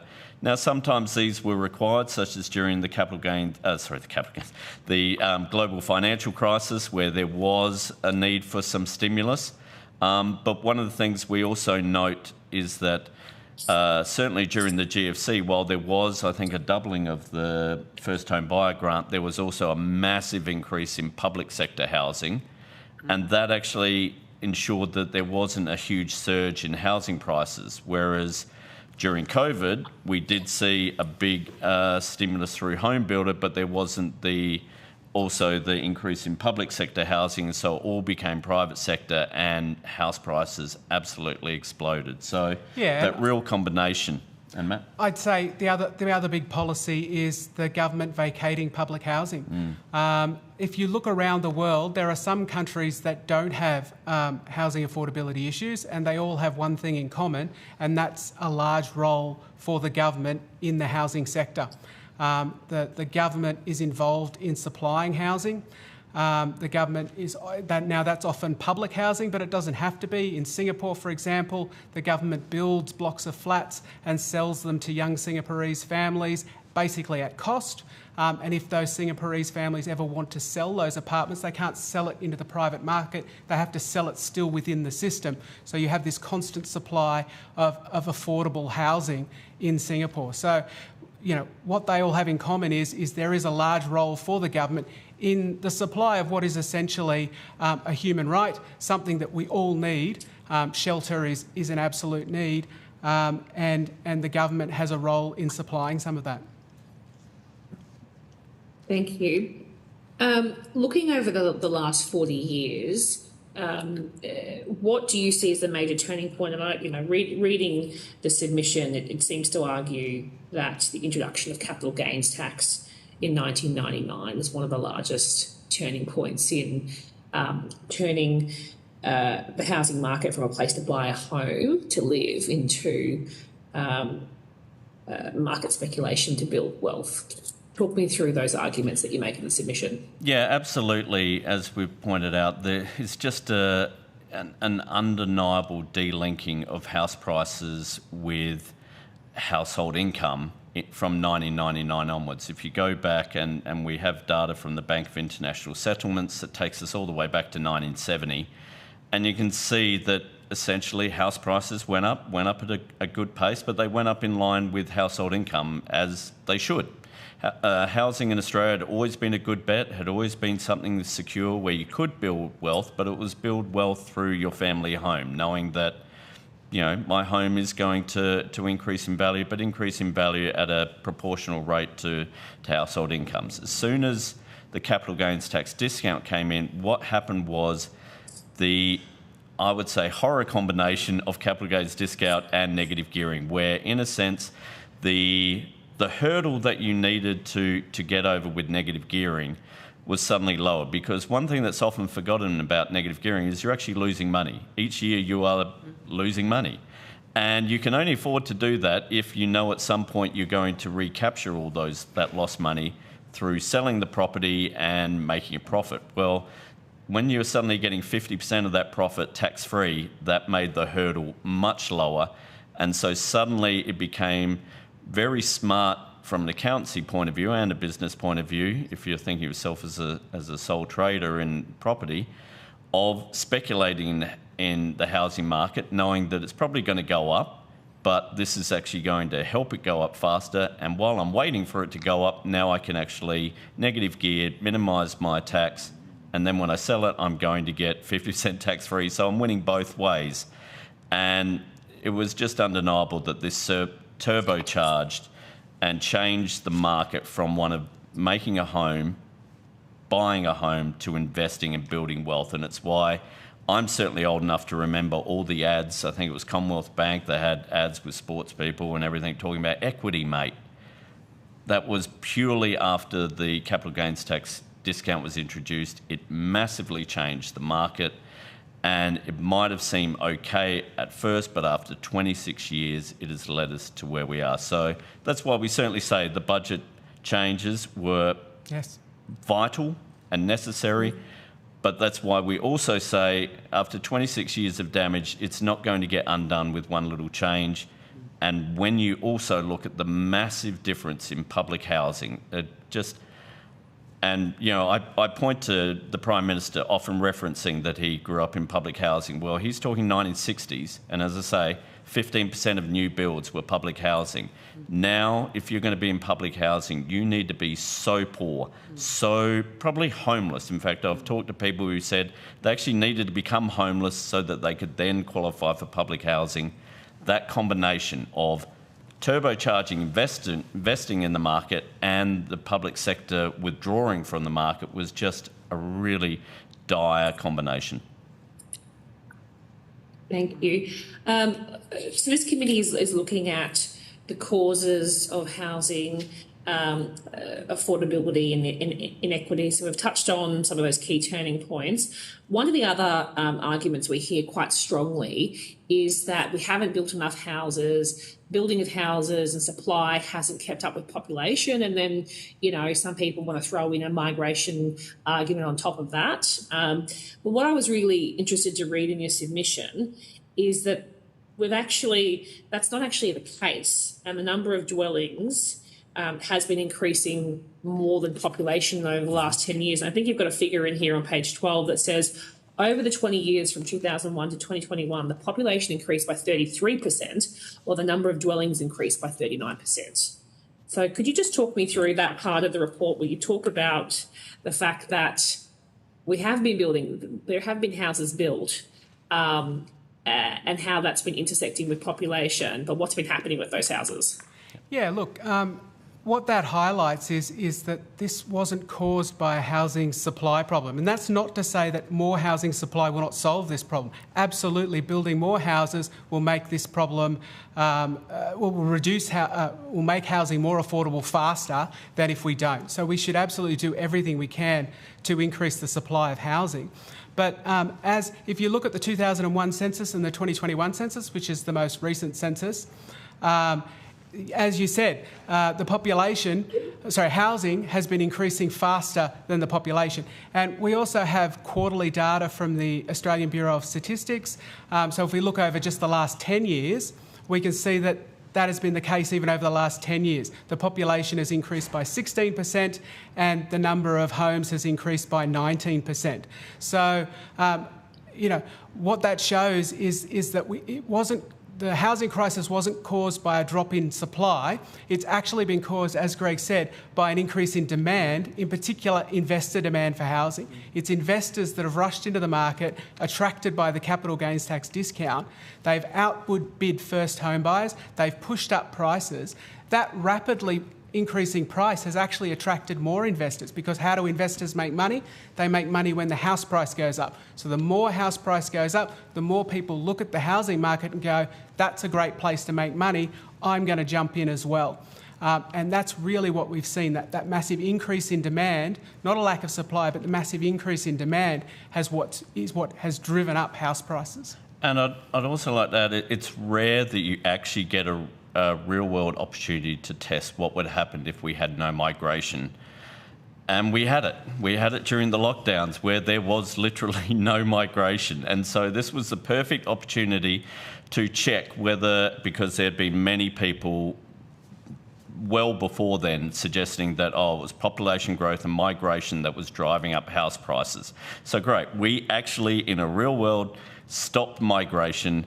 What happened to house prices? They absolutely exploded. Now, part of it was due to the home builder program, which really led it, but together that just shows how much government policy, juicing demand and combined with the CGT discount negative gearing at the same time, was the cause, not migrants. If migrants were the problem, and we saw during the pandemic, even with home building and all this, that house prices barely moved, well, then you'd have some good data to say, yeah, maybe that is the case. Instead, we have the exact opposite, which is, yes, there was an increase in migration after the lockdown because we had gaps to fill.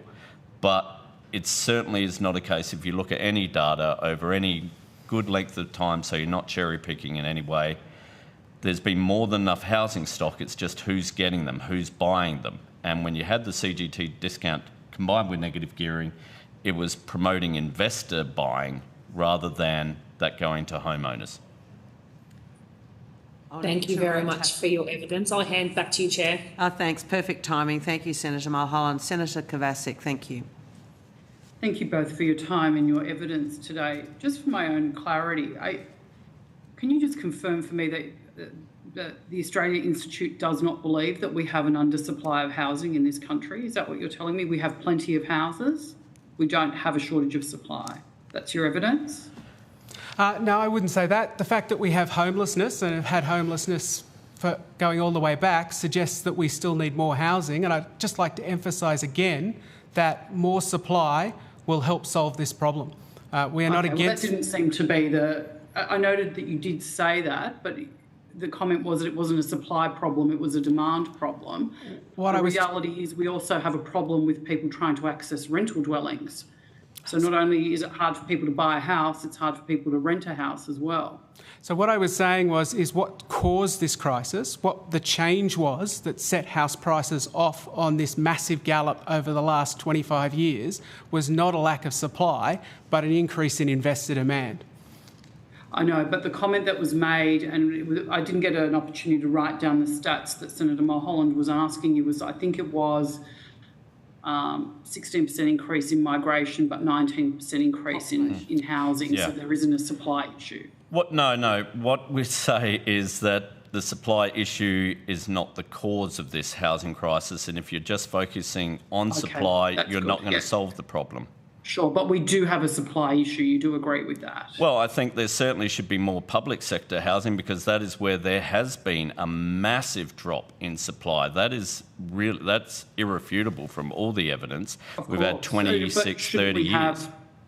Shouldn't we have more housing across the board? I mean, you look at look at the point where there is queues of people trying to rent properties to live in. Obviously, that means we have a supply issue both from the housing market for people who want to buy, where because there aren't enough houses, the prices are elevated, but also for the stock that's already there are more people that want to rent it, which means there are more people wanting to access housing, whether it is as an owner-occupier or as a tenant. There isn't sufficient supply. I think the two are combined. One of the reasons why there are so many people lining up to rent is because there aren't enough people owning their own home, and the reason there are not enough people owning their own home is because we've had 26 years of policies geared towards investors buying the homes over homeowners, and so it's that combination. Now, when we get into renting and intergenerational issues, I think that is also something that's often overlooked because we're still operating with rules around renting that were there in the 70s and 80s where renting was almost a rarity and there's no long-term security of that. So I think certainly raising renting brings with it some whole other issues that really need to be addressed as well.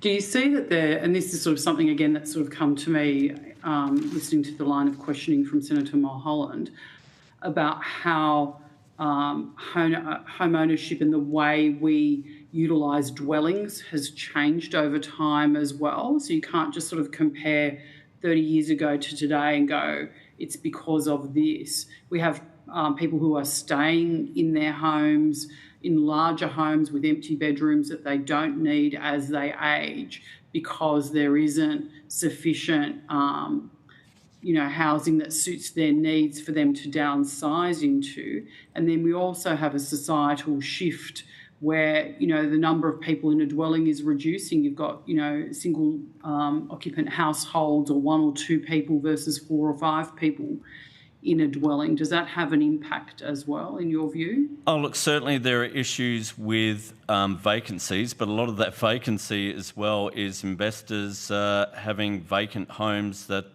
they're finding it's not profitable at this point to offer them for rent. We've certainly seen that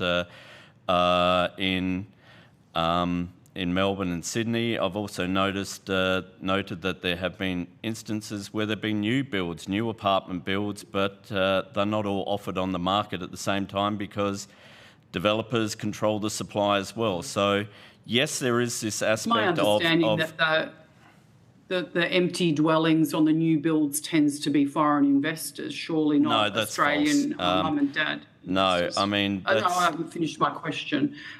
Because isn't it a requirement that your dwelling is available for rent for you to be able to claim negative gearing? You can't just own it and claim the tax back if you don't attempt to rent it. Yeah, but we're not talking about having to negative gear. You've actually got to have something that how should I say it? Property developers are not so concerned about the negative gearing aspect. They're concerned about selling it for a profit and getting the capital gain. We're talking about property developers who are building things to sell them, not to rent them. And so no, but you mentioned investors that don't put tenants in because it's not profitable. Yeah, and I'm talking about those property developers, and certainly when we're talking. So the property developers are the investors you're referencing, not a mum and dad investor that goes to buy a property and decides to keep it empty. Well, most mum and dad investors own maybe one property. Correct. Yeah. So. Yeah. But I just wanted to clarify that investors aren't buying up housing stock as an investment property and then deliberately not getting a tenant. That's totally contrary to the purpose of what they need to do to negative gear their property. Well, it depends on what we're talking about investors. Hang on to stock. It depends on who we're referring to when you're talking about investors. And one of the problems we've found with the system is, for example, negative gearing. Yeah, I just ask you to let each other finish your evidence question. I'm calling an investor, and I've clarified that. An investor, I'm not talking about the property developer that's built it and is hanging on to it. I'm talking about an investor being the individual that's purchased the property for the purposes of renting, buying an investment property, which is to buy it and then rent it out. I just wanted to clarify that they are not leaving those properties empty. You are talking about developers who are doing that. No, I think that's an important distinction. Yeah, I agree with you. The only point I would make on that is that we've also seen a lot of an increase in short stay rentals, and so it may be vacant, but not because that they're deliberately leaving it vacant all the time, but rather because during holiday periods they rent it out for far higher amounts, and then during kind of non-peak periods the property is often empty. But otherwise, I take your point. Yeah, cool. Thank you. I just wanted to understand that difference. The government's policy exempts self-managed super funds from negative gearing changes. Does the Australia Institute support that? How do you mean? Sorry, Senator, I'm unsure what you're talking about in terms of housing or just in general sense? Oh, in terms of the negative gearing exemption. So do you think that they should also be exempt? So if a first-time buyer isn't exempt, so let's just say a rent investor, a young person, we're talking about intergenerational equity, they've gone out and they want to purchase their first property. They can't afford to buy a home where they live or where they work, near their family, near their social structures, but they can afford to buy an investment property, so they can't do that anymore. Yet we're allowing self-managed super funds to do that. Is that something that you support in terms of the negative gearing changes that were announced in last week's budget, or do you think the government? No, Senator. I think that the rules should apply to everybody, including self-managed super funds. The Australian Institute's very much of the view that superannuation, the benefits and the tax discounts within superannuation are very much geared against intergenerational equality because they very much benefit older workers and the wealthiest. That's overwhelmingly the wealthiest, regardless of age. And yes, you're talking about those first-home buyers who may wish to invest and while they're renting. The data suggests that accounts for about 1% of all new home buyers. It's not something that I think is a negative consequence of the policy, but certainly we don't believe that self-managed super funds should get a benefit that others are unable to access. And also, just on rent investors, we need to be clear about why young people are doing that. They're doing that because housing isn't affordable where they live. And I think that the better way of solving this problem is to solve the actual problem, making housing more affordable, rather than forcing them to jump through strange loops like rent vesting. Oh.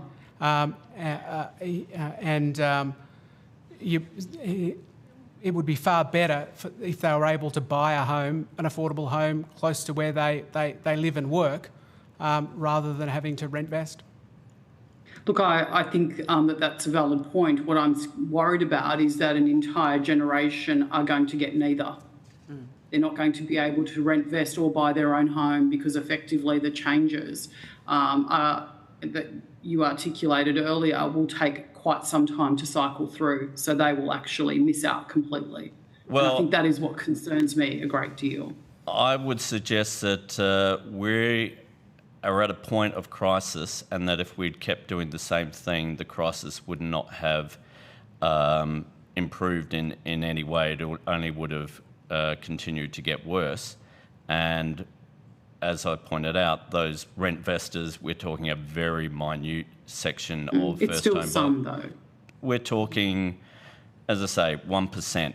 I don't think we should keep in place a policy that is distorting the housing market to such a great extent that these people are doing this. And also, it assumes that those people would prefer to rent vest rather than be able to afford to buy a home in their own place. And I think that's what they would do.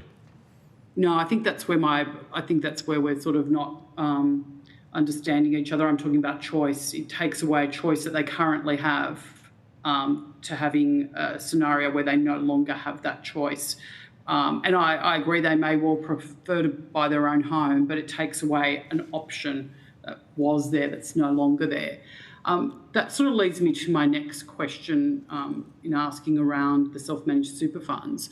The government's policy also exempts widely held trusts, which are vehicles used by institutional landlords and build-to-rent operators. They too can continue to benefit from negative gearing. So does the Australia Institute support institutional landlords keeping negative gearing, while again that young person that can't afford to buy a home where they live or work can't, but the institutional landlord can? Or do you believe that, like self-managed super funds, they too should not be able to negative gear?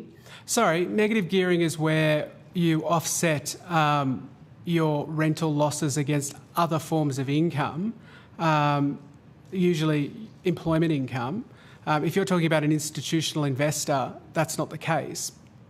Well, it's income, so they can claim back. So whether you want to call it negative gearing or claiming, they can still claim that back as a tax deduction. Let's clarify that. I'm happy to take your correction on it. Sure, but they can do that under the new system as well. They just can't do it against labour income from another source. But that's what I'm saying. So the institutional investor can do it under... But the institution... But the institutional investor... continue to do that. Sorry, I'll let you finish. Yeah. No, I was just trying to say, so it's exactly the same as the self-managed super fund question that I asked you, except now it's an institutional investor. But my understanding... But an institutional investor wouldn't have labour income from another source. If they're an investor that invests in housing, all of their income would come from housing. Yes, that's correct. But the point that I'm trying to make is they can still derive a benefit. Well, not all of their income is from housing, not necessarily for an institutional investor. It can be for a whole range of other things. I'm just trying to understand from a very, without getting into the weeds of it, the premise is similar to the self-managed super fund. So whether you agree with that or you don't. And let's just say that there's an institutional investor that gets income from a variety of measures or a variety of sources. Should they be able to continue in that same way? No. We're running out of time on this. Need to rotate. Thank you. I'm happy to end there, Chair. Thanks, Senator Kovacic. Senator Brown, do you have any questions? Sorry, we're just going to run... Well, I might... well, I'll be quick. I'm happy to run over time to give you the space. Yeah, no, that's okay. Lots of our witnesses have provided us with some very good evidence today, so I thank them for coming along. I wonder, my question really goes to, we're talking about housing affordability and intergenerational inequity, and we know the evidence that we've received today is that's been built up as a result of policy settings over multiple decades. And so I want to move really now to what do you think the role of state and local governments should play in addressing housing inequality? Look, I think as we've pointed out in our answers, I think the big role for both federal and state governments now is to really put their shoulder to the wheel on public housing. We need to return public housing to a point where it is not considered basement level housing, something that you have to be in complete dire straits to... A houser of last resort. Yeah. I mean, we know that governments can spend money on housing. We know that the federal government right now is spending money on housing. It's just for American sailors over in Perth or in Western Australia. You know, but even broader, there is Defence Housing Australia. Everyone knows if you're in defence, you're not going to have to worry about finding a house. You can access Defence Housing Australia. So, you know, why isn't there Nursing Housing Australia or Teaching Housing Australia or just Housing Australia? You know, the governments do have access to lower loans than the private sector. Access them, use them, and get back to a situation where, you know, 15 to 20% of new builds are public housing. Rent them, sell them, however it should be done. But without the public sector getting back into the game, we're going to continue with a situation where the private sector is being used to try and solve a problem that the private sector caused, where the private sector is concerned about house prices going up as fast as they can, using the tax system to its advantage, to game it, to speculate, and we need to destroy that nexus. So I think the getting rid of the capital gains discount has helped do that. But if the governments don't sort of return to the housing market, they're really fighting with one arm tied behind their back. Senator Brown. Okay, thank you. Sorry. Any more questions from you? Go. Well, I just wanted to also ask about, we have heard obviously today that housing starts are rising and the infrastructure funding is unlocking new homes, and that the Commonwealth investment significantly in social and affordable housing. Is it fair to say that the government must pursue other long-term structural reforms that you can put on the record now? Look, I mean, the Housing Australia Future Fund, I think, did it as we've in previous committees have suggested that it hasn't done any harm to the market, but we always found that a bit convoluted. I think the new investment spending is certainly welcomed and I think necessary as well, but it's that whole part of the package of, is the government spending up a lot of money building investment to then hand that over to property developers to make a profit out of housing, and is that going to end with affordability improving? I'm not quite convinced on that. But also, I was just thinking also other things, especially state governments can do, given we know that this is a long-term process, is look at rental laws. That's absolutely key. Everyone admits this is not going to be solved. There's no silver bullet. So if many people are going to have to wait for that, the solution to occur to get to a point where it is affordable, let's actually acknowledge that the rental situation is not what it was 50 years ago. Let's get some more laws. We can look to Europe, see where there is such things as lifetime rental contracts, where there is actually more security, so people who are renting feel that they are in a home just as much as people who own a place.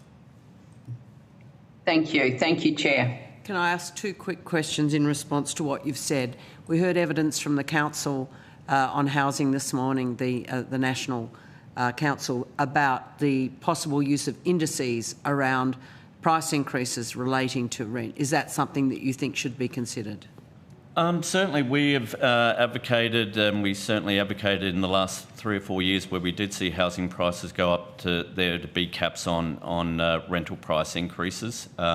Governments are able to put caps on prices. We see that happen in the ACT, and in the ACT, rents haven't increased nearly as fast as other states in the recent surge in house prices. In rent prices. And there's also been a big surge in apartment buildings, so clearly property developers weren't concerned about those rental prices affecting their profits. Last question. I live on the edge of Adelaide, where we see both a massive increase in homelessness, but also very large apartment blocks with very expensive apartments going up all around us. You've strongly recommended public housing construction. Is it a matter of growing supply at any level of price point, or do we need to be growing supply in the affordable range in the private market as well? Because the apartments going up around me are not going to be affordable by any first home buyer or anyone, on average weekly earnings. Look, I mean, the private sector wants to build houses to make a profit, and they'll do it in a way that earns them the most profit.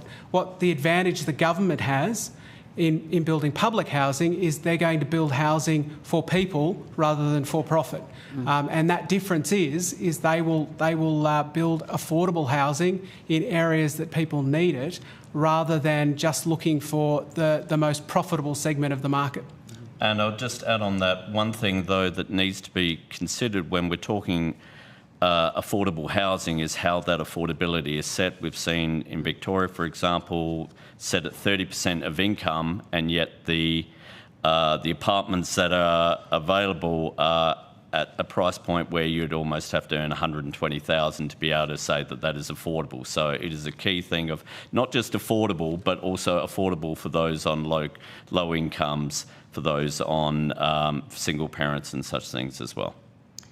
Thank you so much for your evidence. The committee's agreed responses to any questions on notice should be provided within 2 weeks of receiving a copy of the Hansard transcript, but really appreciate both your submission and your appearance today. Thank you, Senators. We'll reconvene at 1:45. Is that right? 1:45. See you then. Thank you.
Back, gulping those sandwiches. So I now welcome a representative from Everybody's Home. May Aziz, thank you for joining us. I understand that information on parliamentary privilege and the protection of witnesses giving evidence to committees has been provided to you, is that right? That's right. Good, thank you. For the Hansard, could you please state your full name and the capacities in which you appear today? May Azizi, National Spokesperson for Everybody's Home. Great. And I now invite you to make a short opening statement, and at the conclusion of any remarks, we will start our questioning. Thank you so much for the opportunity to give evidence at this inquiry. I'll start by acknowledging that we're on Ngunnawal and Ngambri country here in Canberra, and I'll pay my respects to elders past and present. It's never lost on me when I speak about housing that we're talking about housing and how we organise ourselves on land that's been stolen. I wanted to start my remarks by I guess gently challenging the notion of intergenerational housing inequity. One of the things that our submission really touches on is that the fault lines in housing are really around wealth, and of course that has implications for young people, and young people are disproportionately affected by that. But that's a symptom, not a cause. And I think it's more important to start at wealth, because I think if we start in other places, we're more likely to end up with solutions that are not the ones that we want, or not necessarily the ones that are going to be actually as good for young people or younger people as we might imagine. I also think it's important to note that the issues are not neatly about intergenerational housing inequity, but I think a better way to look at it is that each generation is becoming more unequal, and I think we can see some really solid measures around that, and also just to note that our campaign hears a lot from older people, older people who are retiring as renters, continuing to retire with housing costs in an age pension system, for example, that's really designed on the assumption that people are not going to be retiring with any housing costs at all. So there are many older people who are absolutely doing it tough. We identify in our submission and in our entire campaign is really focused on two key aspects. The first is the extent to which the government over the past couple of decades has been pouring money into market housing through investors, and that's through the capital gains tax discount, which we were extremely pleased to see action on in last week's budget. And of course, negative gearing tax deductions, but there's also Commonwealth rent assistance we regard is as basically a subsidy for market housing. We did a report about 2 years ago called Written Off that looked at changes in how the federal government spends money on housing over the past couple of decades. In the early 80s, the federal government was spending much more money on the direct provision of housing itself. Over the past couple of decades, we've seen that the federal government has either spent or foregone a lot of money through subsidies to market housing and investors. In a typical year, the federal government will spend anywhere between $1.8 and $2.2 billion on actually building housing or supporting public and community housing, and anywhere between $15 and $20 billion on various subsidies for market housing. So that's Commonwealth rent assistance, negative gearing tax deductions, and the capital gains tax discount for investors. When you look at those numbers, it's really, I think, becomes quite easy to understand why we're in a housing crisis. The federal government is not doing what it needs to be doing to build homes that people can actually afford to live in, and on the other hand has been spending a lot of money on measures that make the problem a lot worse. So the tax side, I think, has been really well ventilated, especially over the past week, and I know that there's been many submissions focused on that to this inquiry. The other side of the picture that I really wanted to focus on is public and community housing. Back when Australia had affordable homes to rent and to buy, the federal government was a much bigger player in providing those homes. At the high point of construction, which was in 1956, 1 in 4 new builds was being built by the government, and for many decades after that, the government was building about 30,000, or many years, I should say, after that, the federal government was building about 30,000 supporting the construction of about 30,000 homes a year. Right up until the early 80s, 1 in 3 renters was renting from the government, and that was not just people at the margins, it was also people like teachers and construction workers and public servants. And that was a really big part of why housing was affordable. And this is really significant because everywhere you look around the world at the countries that are performing well, doing well on housing, I know that there aren't that many of them, but they all do have one thing in common, which is that their governments are providing housing. They are not just leaving it up to the private sector. Previous generations have had the opportunity to rent homes affordably from the government as a really important part of how they were able to save and plan for their future, and we would like to see that be an option for future generations as well. So I'll leave my remarks there. Senators not in the room may not be able to see that Ms Azize was speaking without notes there, so clearly very passionate and well understood set of issues that you bring to us. I might start off and then hand over to Senator Mulholland. You pointed there to, can you just go back to the 2 figures you talked about?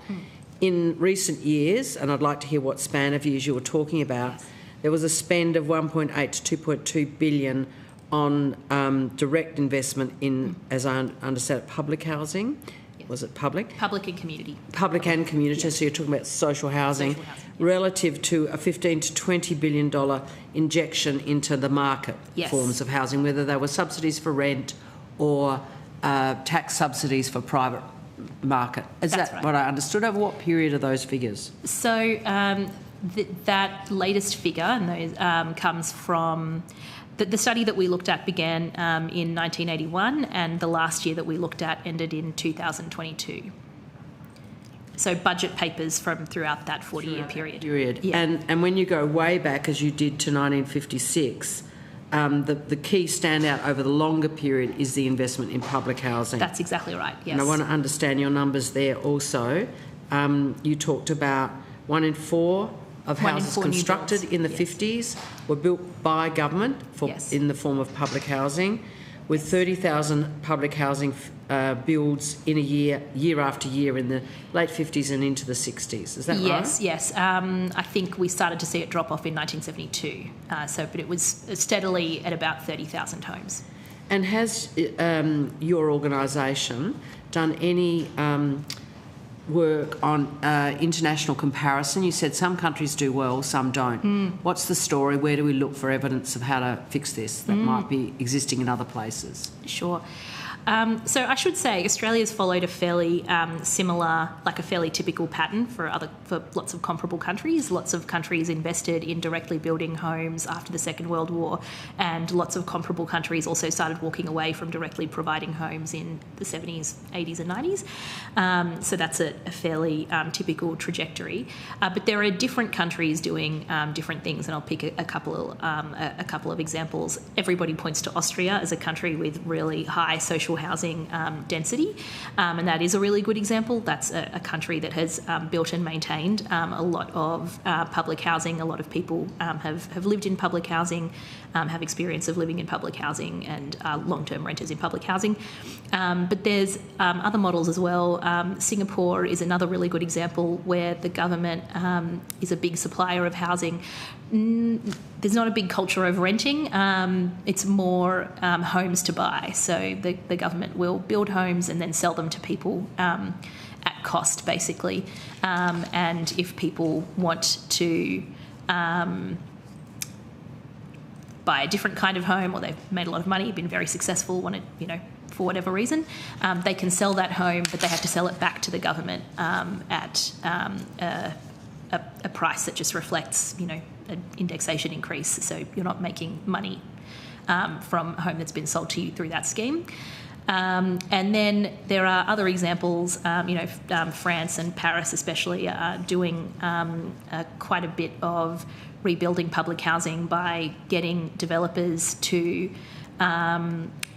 build a portion of all developments as public housing. So there's lots of different models that we can look to.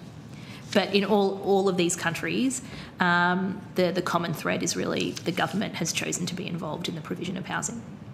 You also made the point that inequality in our housing system is not only, of course, between generations, but there is high level of intra-generational inequality,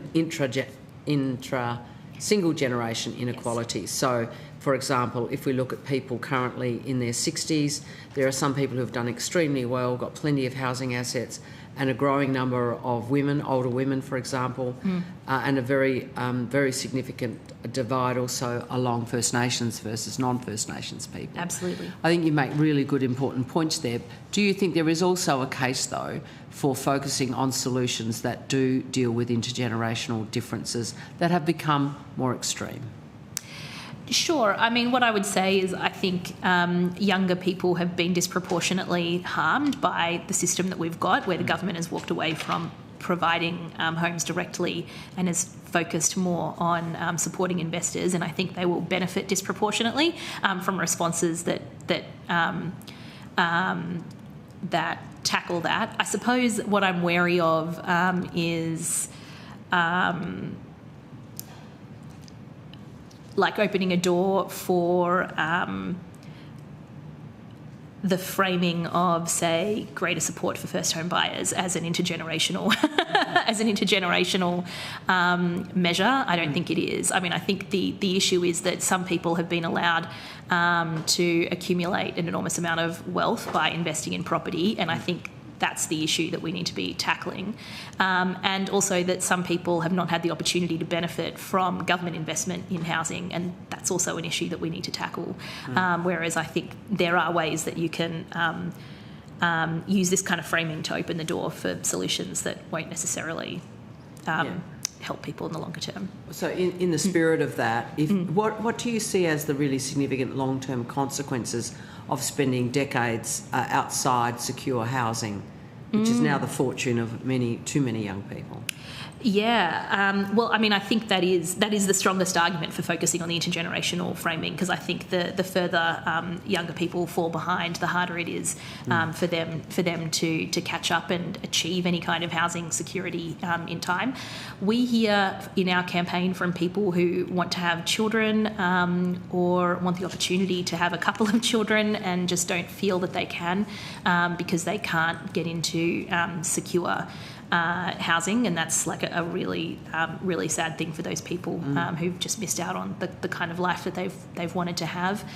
We hear from single people in their 30s and 40s who had hoped to get past share housing, but just haven't been able to. But I think it gets really significant as you get older. And I was mentioning before, there are more and more people who are retiring now as renters. Some people are retiring with a mortgage, which is also less than ideal, but is still more secure than retiring as a renter.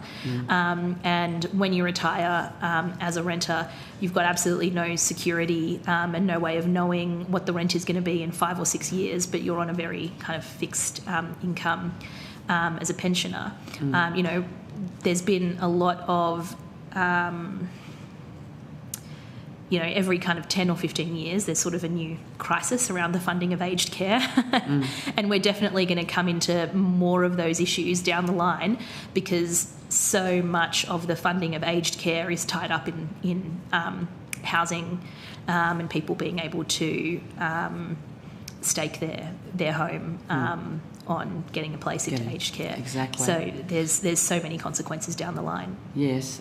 We might need to redesign the entire pension system if more people retire as renters. Yeah, I mean, the figures about having to wait for a year for a place in aged care at the moment are terrifying. We'll leave that to another inquiry. As you say in your submission, and you do mention renting a lot, that it's changed dramatically in Australia. For many young people, it's no longer a temporary step on the way to ownership, but a long-term, lifelong housing arrangement. What are your reflections on how the renter circumstances are changing, and what are you hearing from renters, especially young people, about housing insecurity and what it does to them? We hear from people who have to move every year, which is a difficult and also quite an expensive thing, actually. They might have to move because they've been hit with a rent increase that they can't afford. I've gone out and said this in the past, and people from the real estate industry have said, most of those cases are actually initiated by the renter, and that might be true, but that is often in response to a rent increase that they can't afford. Very few people just choose to move around every year because they think it's fun. But we do also hear about people who have to move because the landlord wants to sell or something like that. They might be chasing a short-term capital gain. We are hopeful that the changes that we saw in last week's budget will mean that there are fewer of those landlords focused on short-term capital gains, and that would certainly be a good thing. We've also seen in the past couple of decades a real change in who is investing in housing. Most landlords used to be positively geared, and in the past couple of years we've seen more and more landlords negatively geared, which means that they're loss-making landlords, right? And they're much more sensitive to interest rate increases. They're much more sensitive to all of their other costs. And we speculate, we have no way of proving it definitively, but we do speculate that that's related to the much greater uptake of the negative gearing tax deductions from the early 2000s, just because there's a strong correlation there. Rent growth used to be fairly steady, and these days asking rents are going up by about 10% every year. I don't know anyone who gets a 10% wage increase every year, so it is going up pretty unsustainably. If younger generations are increasingly lifelong renters, what needs to be different about our rental system in Australia? And then I'll go to you, Senator Mulholland, after that answer. Well, renting needs to be a lot more stable, and the needs of the person living in the home needs to be prioritised over the preferences of the person investing in the home. You could look at any kind of comparable essential service in Australia. Energy and water. Utility companies have to offer you the opportunity to get into a payment plan if you've missed a few bills. It's practically impossible in most parts of the country to turn off someone's electricity or water. The numbers are in like double digits because they're so low. There's so many steps the companies have to go through. But you can be evicted far more easily in Australia, even though this is obviously a far more essential service. We need to limit rent increases. I'm surprised that there hasn't been more discussion about that in the past couple of months, because we've seen the property industry really come out and say that the tax changes are gonna increase rents. There is actually a way to stop that from happening. Governments can limit rent increases. That's been done here in the ACT, where rent increases are limited to 10% over CPI, and we've seen rent growth really slow in the ACT compared to other parts of the country. So that would be a really good first step, and it would be good to see leases become more stable. And we actually have a framework for how this works in Australia. We don't need to point to jurisdictions overseas. Commercial tenants actually enjoy a lot of these benefits and a lot of this kind of security. They sign much longer term leases than residential tenants, and they agree to their rent increases at the start of their contract. And it would be good to see residential tenants enjoy some of those benefits. Why do we not have that? Why has that never seeped over from commercial into housing rentals? It shocks me, because those leasing arrangements are so explicit and clear and give you predictability and certainty, but not in relation to homes. It does surprise me. I wonder if there'll be a bit more appetite now that short-term capital gains will be a less a part of people's thinking, because it strikes me as something that's attractive to investors as well, like a stable tenant, being able to plan and know what your like there's benefits for the investor as well as the tenant. But I think the only answer that I can think of is perhaps there's been perhaps landlords have been thinking in shorter timeframes. I know that it's really common for people to sell within about 2 years of first investing in property. So that makes it hard to really plan in advance. But I do think that it goes back to a point you made earlier, Senator, about renting in Australia being treated as something temporary. As opposed to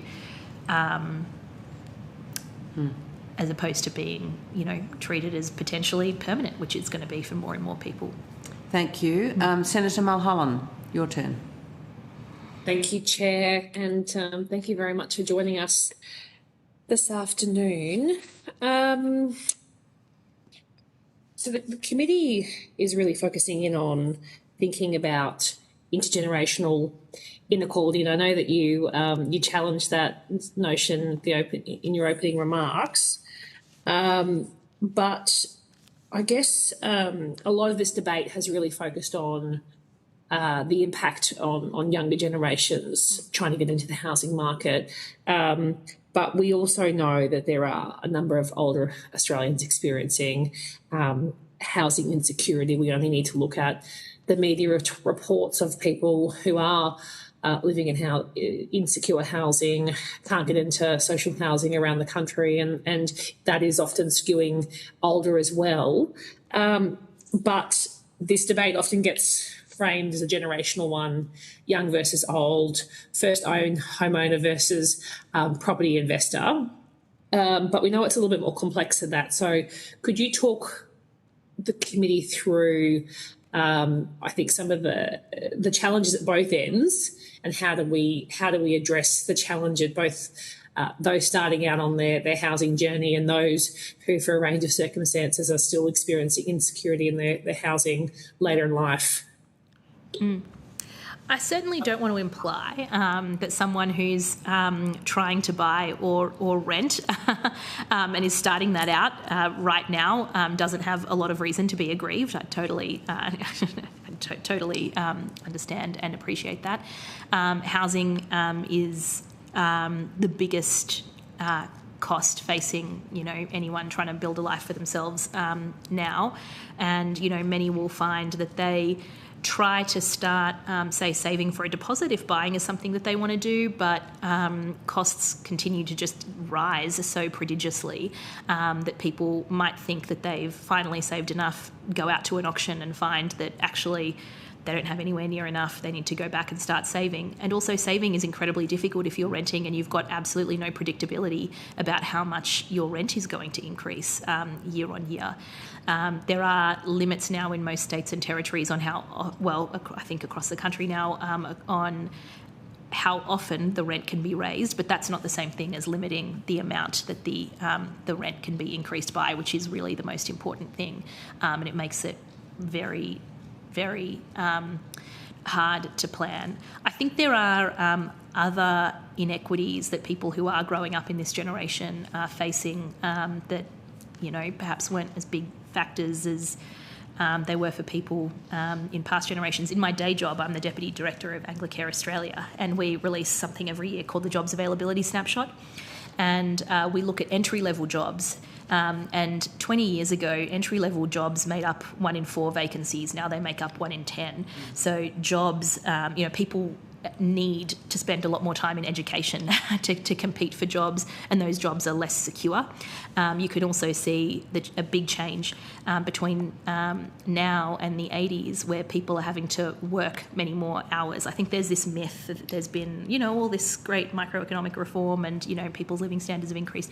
People have purchased those living standards with more time at work, actually, is what data shows. So people are working more in a way that is less stable to try and get into a housing market that's just more and more expensive. So I completely understand why, why people view that through the prism of a generational change rather than wealth inequity. So I do get that. And then going to the other end of the spectrum, which I think is also what you're asking about, we hear from people who are, especially if you're single and you're renting and you're an older person, that's really tough because a single person on the pension to try and comfortably afford something other than like a room in a share house is really, really difficult. We did something a couple of years ago called a People's Commission into Australia's housing crisis, where we took evidence from people across the country and we held hearings a bit like this. And as part of that process, we heard from someone who is in her 70s and she is caring for her mother who is in her 90s, and they're renting. And she was dreading what would happen when her mother passes away, because she would be down to one income and had absolutely no plan for how she was going to make that work. And the social housing wait list in New South Wales, where she lived, was 10 years. And she wasn't going to be able to be prioritised more highly until she was in her 80s. We heard from people who couldn't afford to retire, were doing shifts as nurses and things in their 70s long after, when they wanted to be working, because they just needed the income to be able to afford the rent. So I think there's just a whole spectrum of people who are doing it tough in this system, and I think the fault lines really are around wealth and when you're able to buy, as opposed to age. Thank you. I hope that wasn't too much of a word salad. Sorry, that went on for a while. No. I appreciate it. In your submission, you talk about one of the greatest drivers of intergenerational inequity has been the steady retreat of government from providing homes people can afford. Can you talk to us about the role the Commonwealth Government has played in the delivery of social and affordable housing over time, and how that's changed, and sort of where we are at the moment with trying to change some of those policy settings? Where have we come from? What was the impact, and sort of where are we now? I would actually love to table the written off report, because I won't remember the exact figures, but the actual amount, like the quantum of money that the federal government is spending on social housing, hasn't changed in the period that we looked at from 1981 through to today, but the population has grown a lot. So the per capita spend on public and community housing has kind of plummeted per head of population. But the other thing is that the government has spent an enormous amount of money in the last 20 years, especially on things that have made the housing crisis worse. So the money is there, it's just been spent on the wrong things. But as I said before, it's a little bit harder to find and trace, just because budget papers and things have changed. But in the post-World War II era, the federal government basically decided to build public housing from the ground up. A public housing apparatus didn't exist. It was built really quickly. As I said, I think in the order of about 30,000 homes per year for about 30 years. I mentioned that the high point of building was 1956, and that was when we reached 1 in 4, which is a pretty remarkable number. If you imagine what that would look like today, it would be absolutely extraordinary. What's happened, I think, as the federal government has stepped away and deprioritised public and community housing, and that, I should actually say, that was quite a deliberate choice in the 70s when the Whitlam government commissioned the big poverty inquiry, the Henderson Poverty Inquiry. There was a chapter on housing, and it was all about how it was this huge problem that there were all these people living in public housing who were working, and we needed to get them out and into private tenancies. So about 75% of people in public housing in those days were just average working people, and this came to be seen as a problem, and a problem to be managed, and we need to get people out. And what happened as the federal government started stepping away from that investment was that state governments started to, make it harder to get into public housing. Eligibility really tightened, and now it's quite difficult to get funding for especially public housing, public and community, but especially public housing. And now the only real way to build new projects is through these growth and renewal programs, where other homes are decommissioned, basically. Or state governments have to, outsource to community housing providers because they have an income stream that government doesn't have. Thank you. Just my last question, I'll hand back to you, Chair. You said government has spent money on things that have made the housing situation worse. What are those things? Well, the big one, I guess this depends on what you mean by spent, whether it was spent or revenue foregone. But the capital gains tax discount for investors, the negative gearing tax deductions, again, really good to see the CGT discount especially being wound back. But, I mean, arguably, this wasn't part of our written off study, but, I mean, I would say first home buyer grants are a big part of that as well.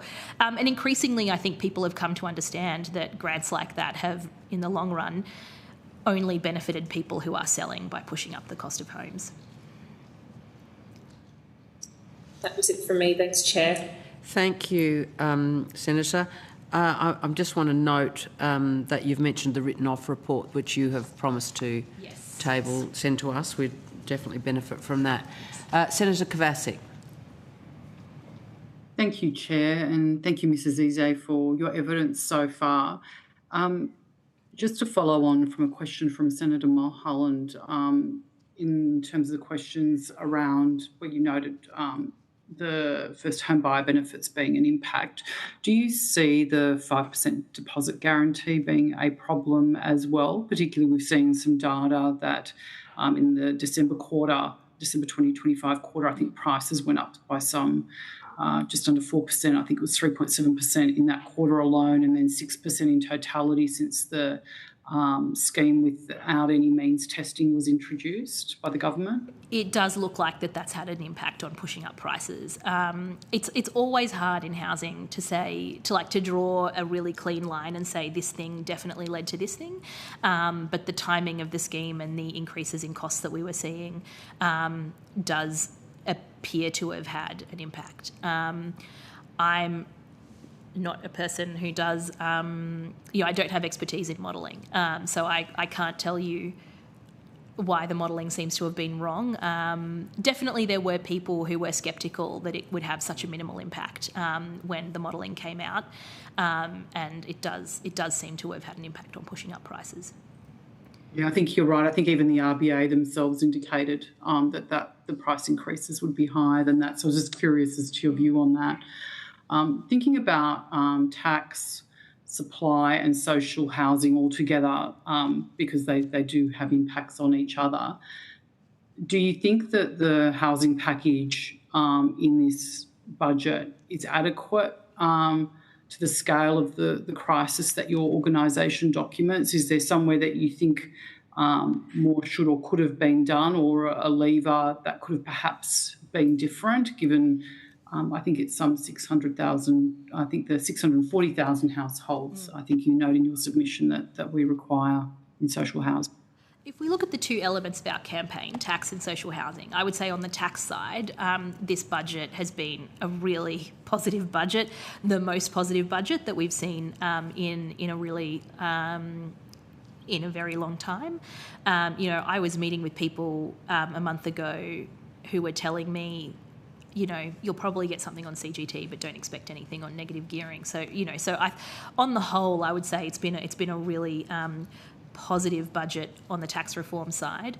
It's true that tax on its own won't fix the housing crisis, but it's also not possible to tackle the housing crisis without doing something, especially about the capital gains tax.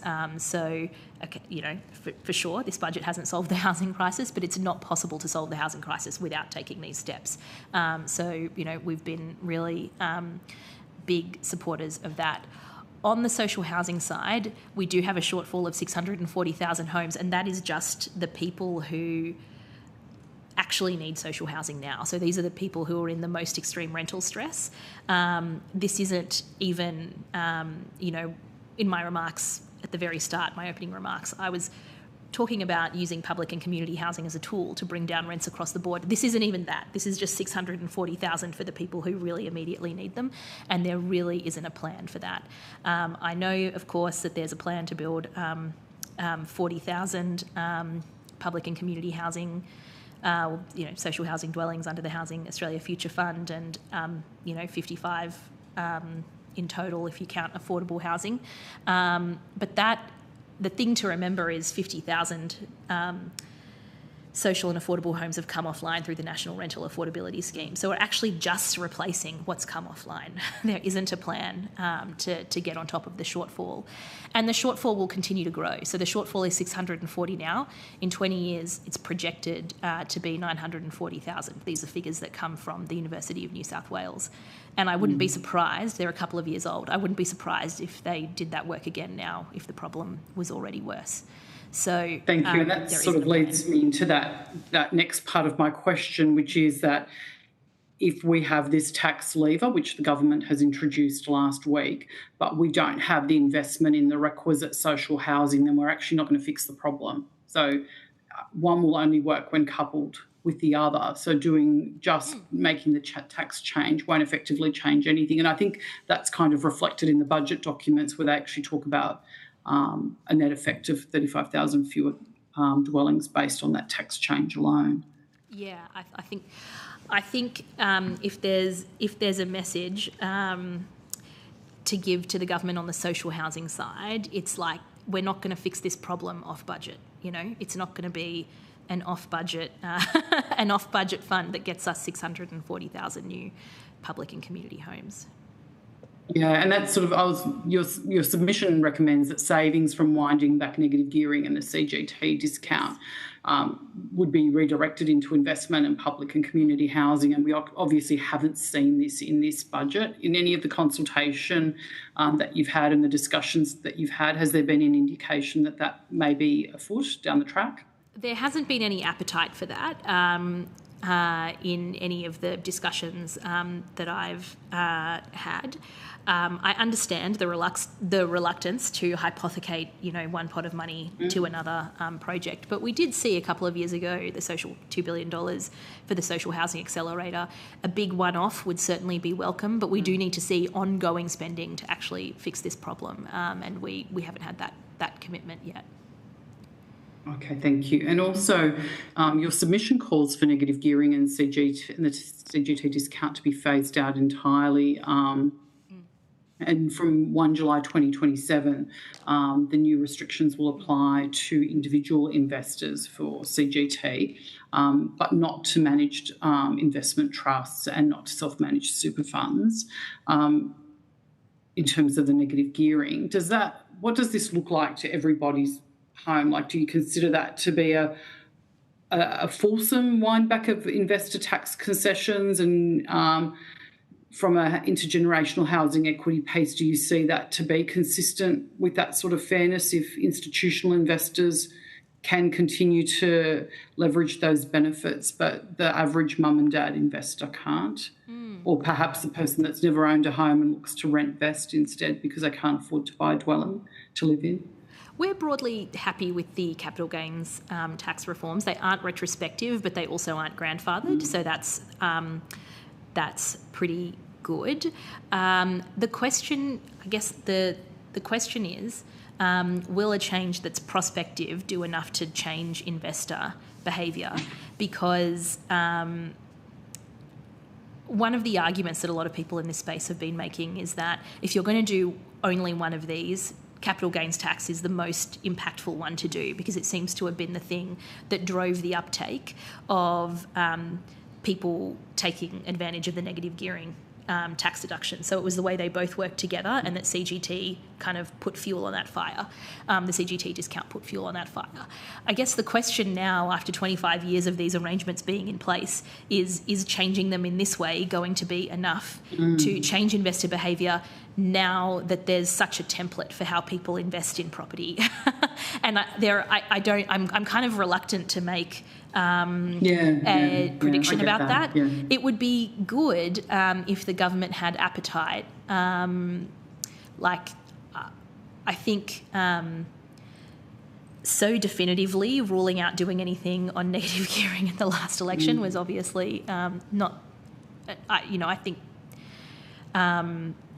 it would be great if they didn't so definitively make these kinds of statements, in future. Because if we come to 3 or 4 years' time and and there's a strong case to be made for doing more on negative gearing, I would love to see them do more on negative gearing.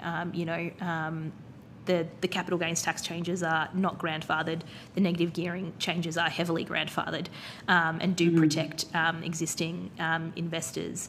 And well, it seems you could argue that that's intergenerational fairness, doesn't it? Yeah. Yes. Because you've got someone that cannot absolutely afford to buy their own home, but they might be able to afford to buy an investment property. They've never held any asset before. They can't do that now, whereas somebody else can continue to do that. For me, that's like totally at odds with intergenerational fairness in my mind. The calculation here might be, like I can't speak for the architect of the changes. The argument might be that people think that changing the capital gains tax discount is enough to change investor behaviour and might influence people to draw less on negative gearing. But we won't know that until we see how the changes shake out. The other thing that I've been thinking a lot about here, and I'd be interested in your view, particularly given that we have such a significant shortfall of supply in social housing, and that will be an increasing supply, and it is my view, and I think it's broadly held, that we have a shortage of housing in this country, about the impacts of removing this option in this way and what that will do to actual housing stocks and housing supply, and whether that's going to push the rental market towards what I call it more investor-friendly apartments that are brand new, that probably don't meet people's long-term living needs. You know, they're quite small, they don't have the space. Have you guys done any analysis, or do you have a view on what that housing should look like? I think that the changes are pretty thoughtfully calibrated to push people into investing in new supply and expanding supply in that way. I would say I think that a lot of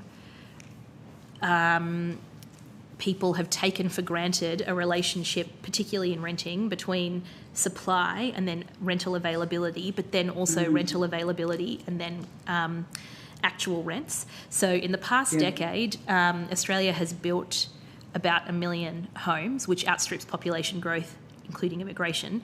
But it hasn't led to more affordability. It also hasn't led to more availability in the rental market. And then on the in terms of what that means for like the end user, the renter, there isn't even necessarily a relationship between availability listings and rents becoming more affordable. The Anglicare Australia Rental Affordability Snapshot last year had about a 10% increase in rental availability. That's like a 10% increase in rental supply. You would expect, based on all of this rhetoric that we hear, that would have led to more affordability. It didn't. During the COVID era, listings actually doubled from about, between 40 and 50,000, depending on the year that you're looking at, to like 85,000. But rents were more unaffordable than ever. So that relationship isn't what people think it is. I think there's this idea that homes are the same as bananas and it's all just demand and supply. But there's also an imbalance of where those homes are available. They're not necessarily available where people live and work. Yes. Currently live and work. They might be available in different places. And I think that's part of the complex problem that we've got, where you've got larger metropolitan cities where that supply actually does not exist. And that's where the price pressure is increasing. So those sort of numbers, while in some cases they might be accurate, they're not actually a representation of the broader problem. Yeah.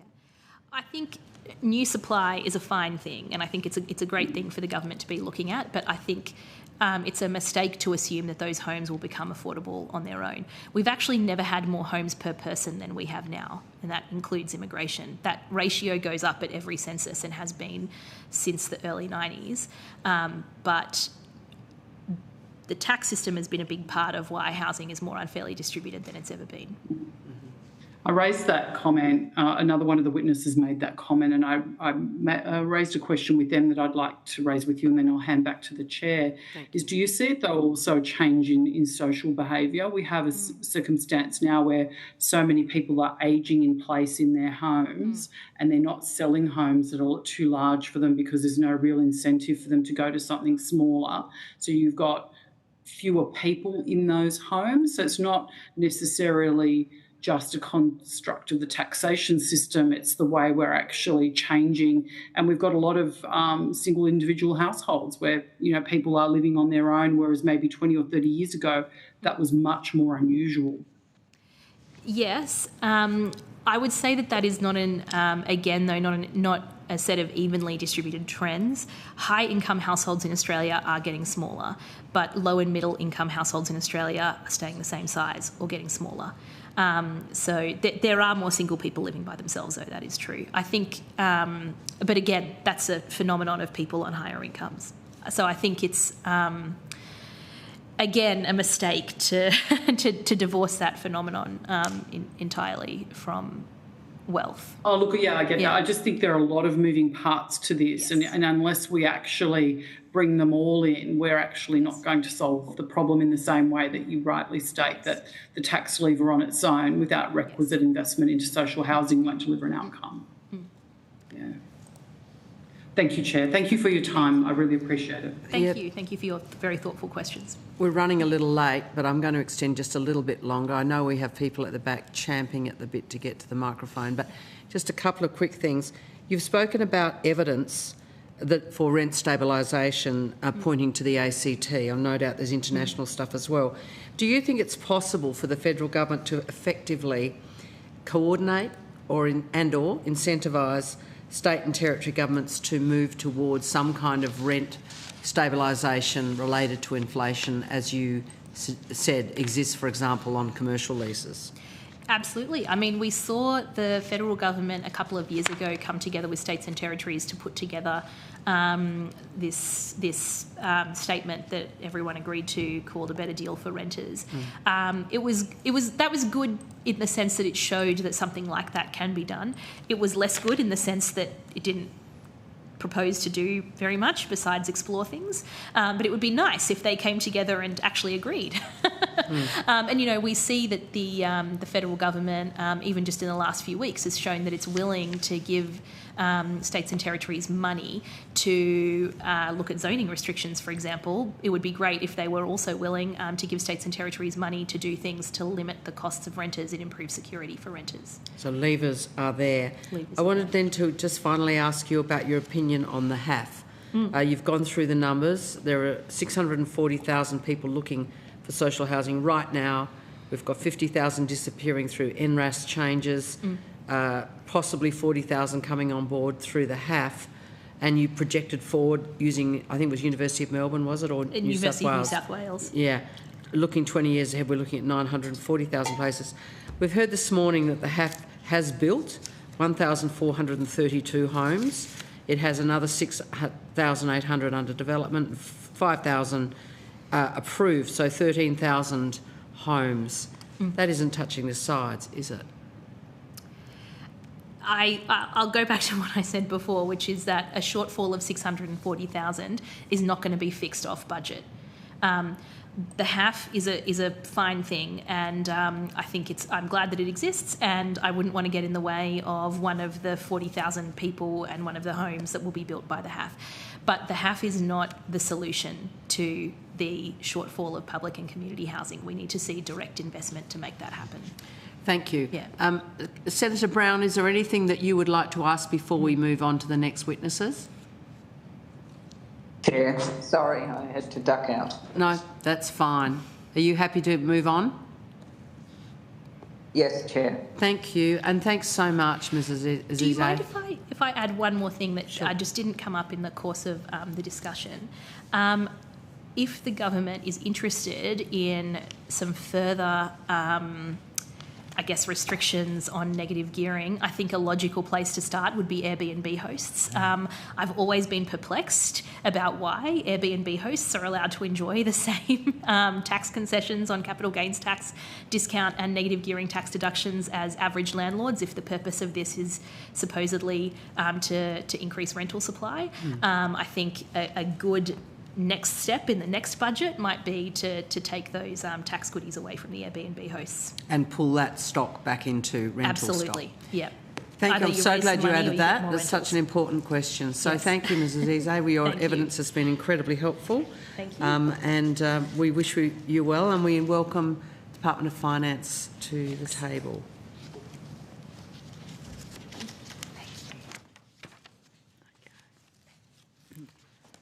And if you have given commitments to supply any material within 2 weeks, would be much appreciated. Thank you.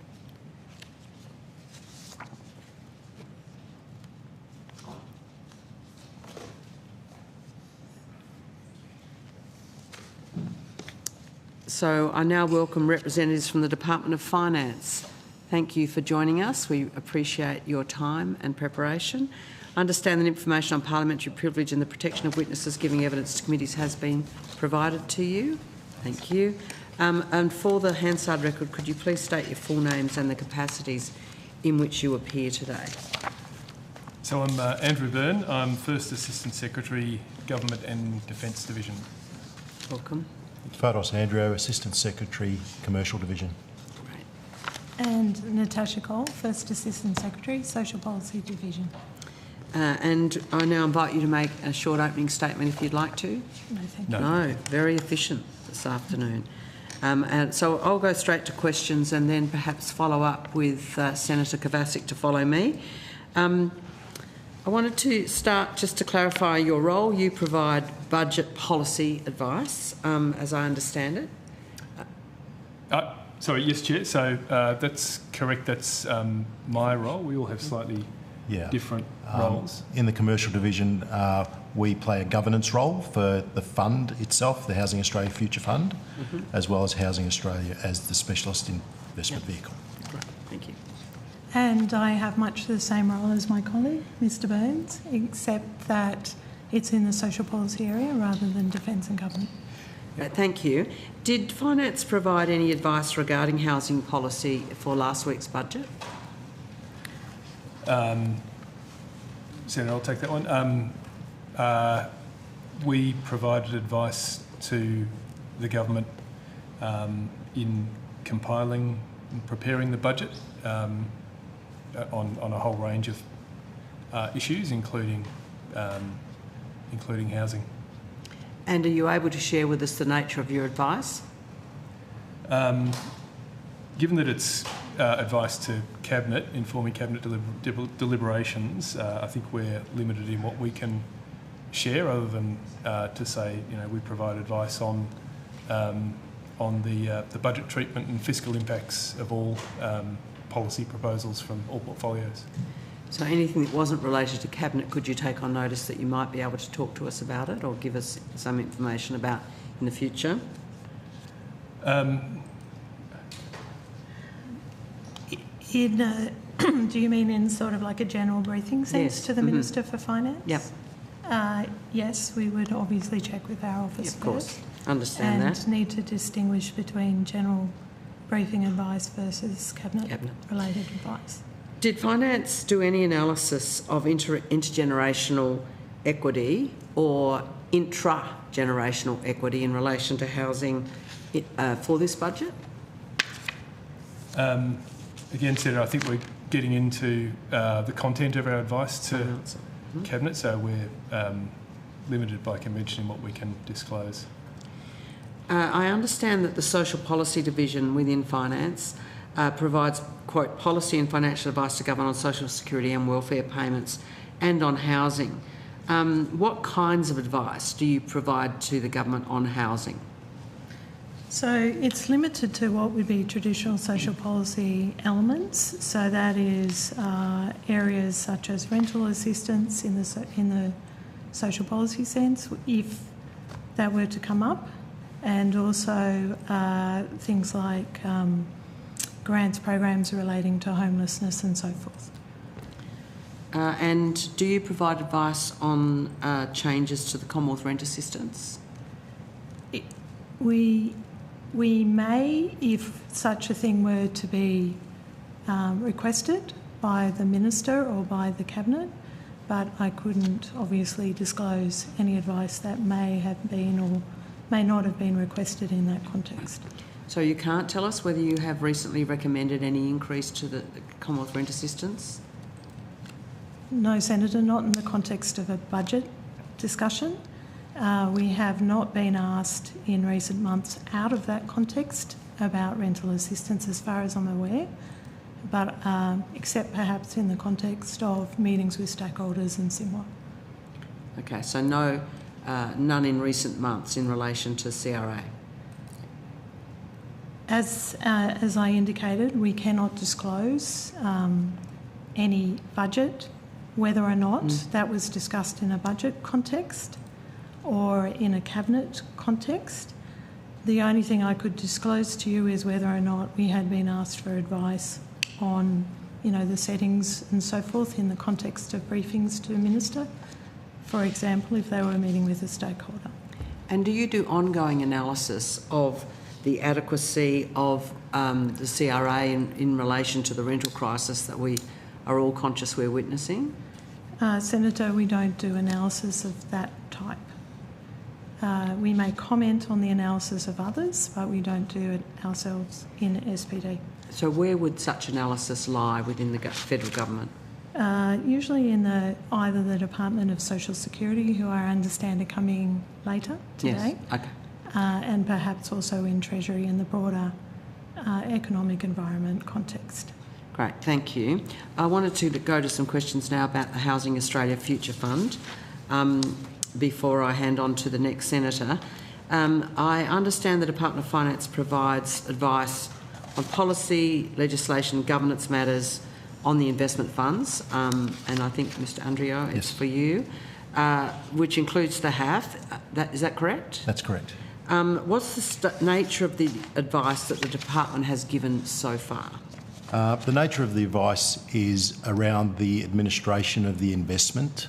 So the Finance Minister has responsibility for the investment side of the Housing Australia Future Fund, whereas the expenditure side is for the portfolio department. So they have responsibility for that. So essentially our Minister, we provide advice around the settings for the investment mandate to make sure that the fund is a sustainable fund, and so that considers what kind of return settings need to be established in consultation with the future fund to enable a disbursement profile that enables a sustainable fund.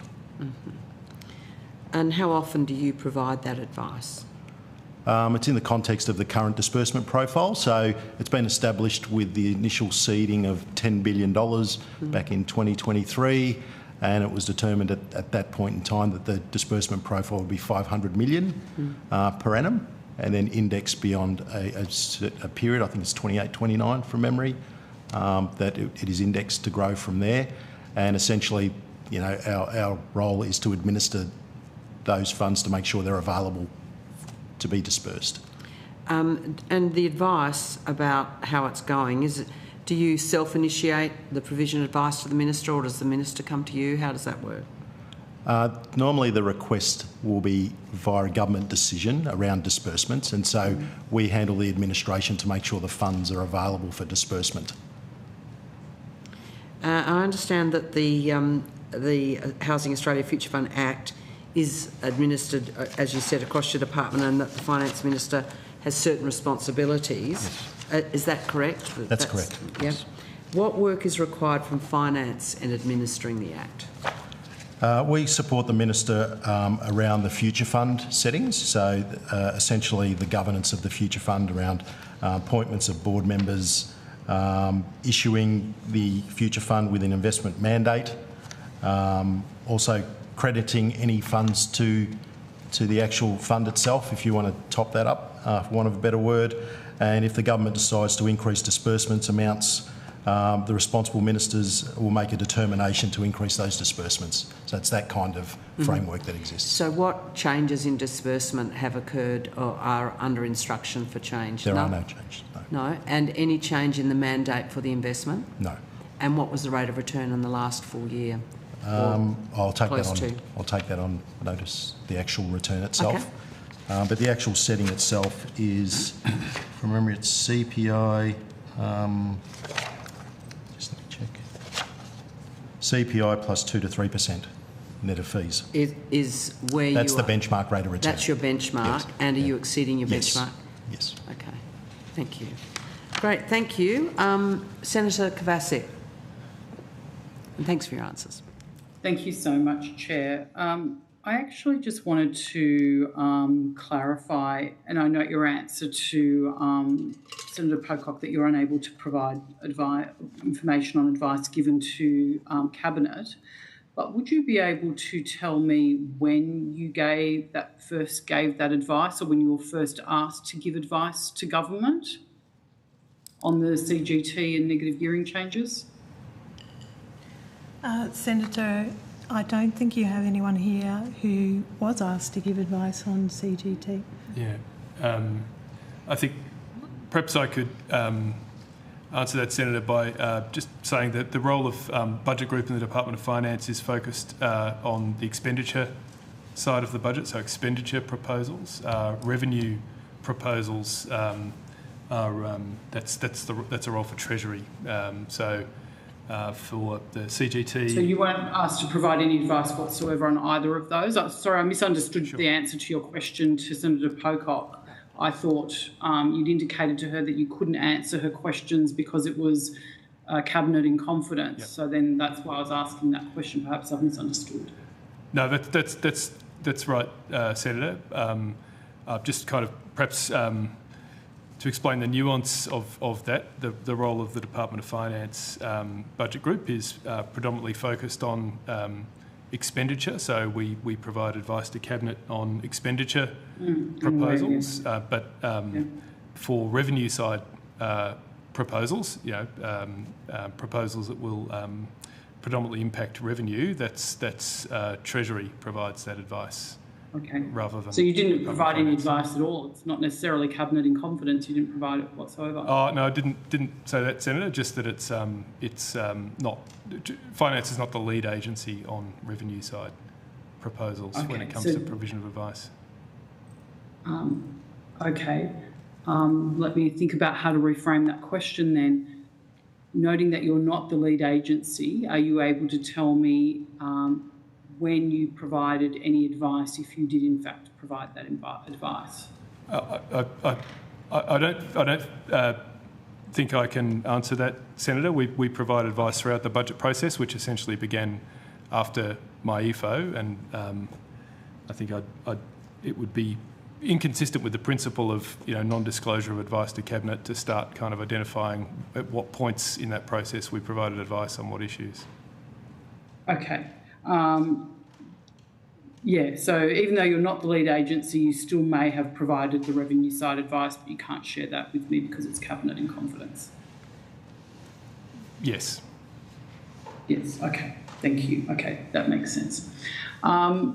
The budget paper 1 records the HAF returned, I think it's 9.7% over the 12 months to the 31st of March 2026, and the portfolio is around 11.5 billion. So can you confirm for me whether that is a straight up 9% of that figure, or if there are any variances to that, if that's an accurate calculation? That's correct. Yes, that is correct.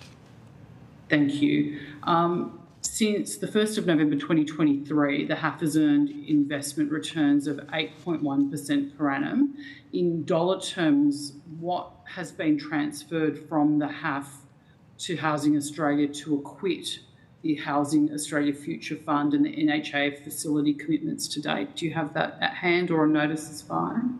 The disbursements that have come out of the Future Fund, is that what you're referring to? 500 million is how much has been dispersed. Okay, thank you.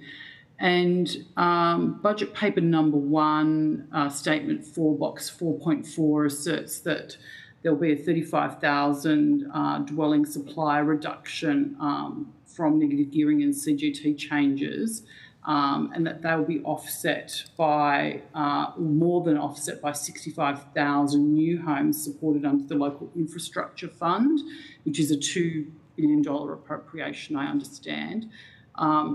Was that $65,000 figure independently evaluated by Finance through the budget process, or is that something that just came from Treasury as an input?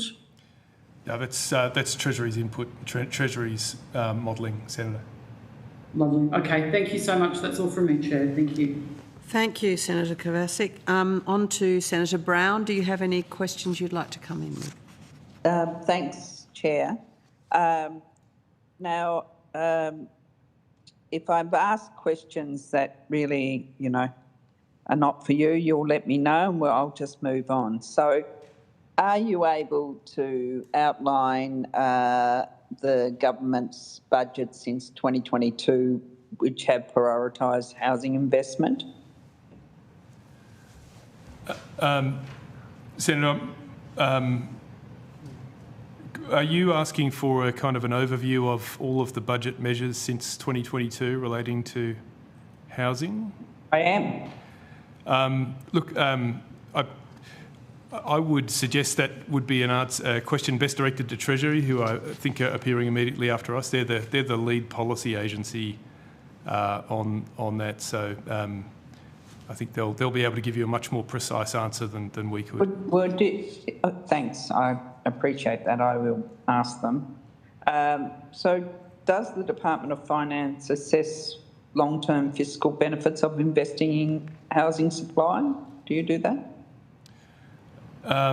Long-term fiscal benefits? No, Senator, I think that, again, would be a question for the lead policy agency in Treasury in terms of their modelling. Okay.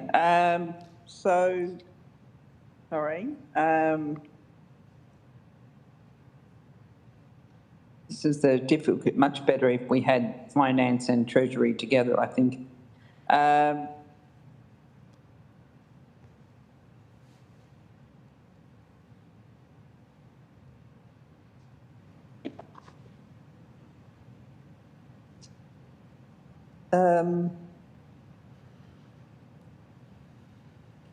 Okay, I think I've got all my questions are really for Treasury then. I'm just flicking through them.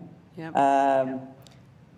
Perhaps we'll go to Senator Mulholland, and if you have something you want to pick up at the end. If you could come back to me, I'm just flicking through. No worries, thank you. Senator Mulholland, did you want to come in here? Sure, thanks for that, Chair. And I do note that we've had a few questions this afternoon that I think might be best probably directed to the department when you appear at Senate estimates for a few days next week, in a few short days. So some of the things that you might not have been able to cover today might be able to go into depth next week in the Festival of Estimates. Look, most of my questions are probably going to go to the Department to Treasury, so I might just leave my questions to Treasury if that's okay, Chair. Yep, no worries. I'd love an early minute. Senator Brown, anything you want to come back to? No, they're all. No. I'll ask them to Social Services and Treasury. Okay. Well, thank you very much, finance people, for coming along. We appreciate your attendance. If you've agreed to any responses to any questions on notice, we'd appreciate receiving them within 2 weeks. Of you receiving a copy of the Hansard transcript. Look forward to seeing you at estimates. Thank you. We might have just a quick suspension for a couple of minutes while Treasury come to the microphone. Thank you.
Representatives from the Department of Treasury, the Treasury and Department of Social Services all in person. Thank you very much for appearing. I understand that parliamentary privilege information and protection of witnesses giving evidence has been provided to you. Is that right? We're all very conscious, all of the senators online and myself, of how extraordinarily busy you have been. I know it's small comfort to hear that from me, but we're conscious also that you face 2 weeks of estimates, and all of us have been working probably too hard for our personal well-being, but we really appreciate you coming today, and we look forward to hearing your answers. We have been a very well-mannered crowd today, and I'm sure we will continue in that vein. I now invite you to make a short opening statement, and in the conclusion of that, I invite we will go to questions. I will lead and I'll be followed by the senators online. Have you got any opening statement you'd like to make? No, not from DSS, Senator. Senator Diane Brown, Deputy Secretary of Revenue, Small Business and Law Group. I appreciate your comments just then. It has been a very busy period for Treasury in particular. We have worked quite long hours. So I wanted to acknowledge all the work that my team and the team right across the department has done. It has been quite a big effort by the department to produce the budget. It is quite big. So I just wanted to both acknowledge your comments, but also acknowledge my thanks to all staff involved at Treasury. And I'm sure we'll now proceed to a robust, polite exchange. I will ask Hansard if they could turn up Mrs. Brown's microphone. Thank you. If I might lead off and then come to Senator Mulholland. Are younger Australians worse off than previous generations when it comes to housing in Treasury's view?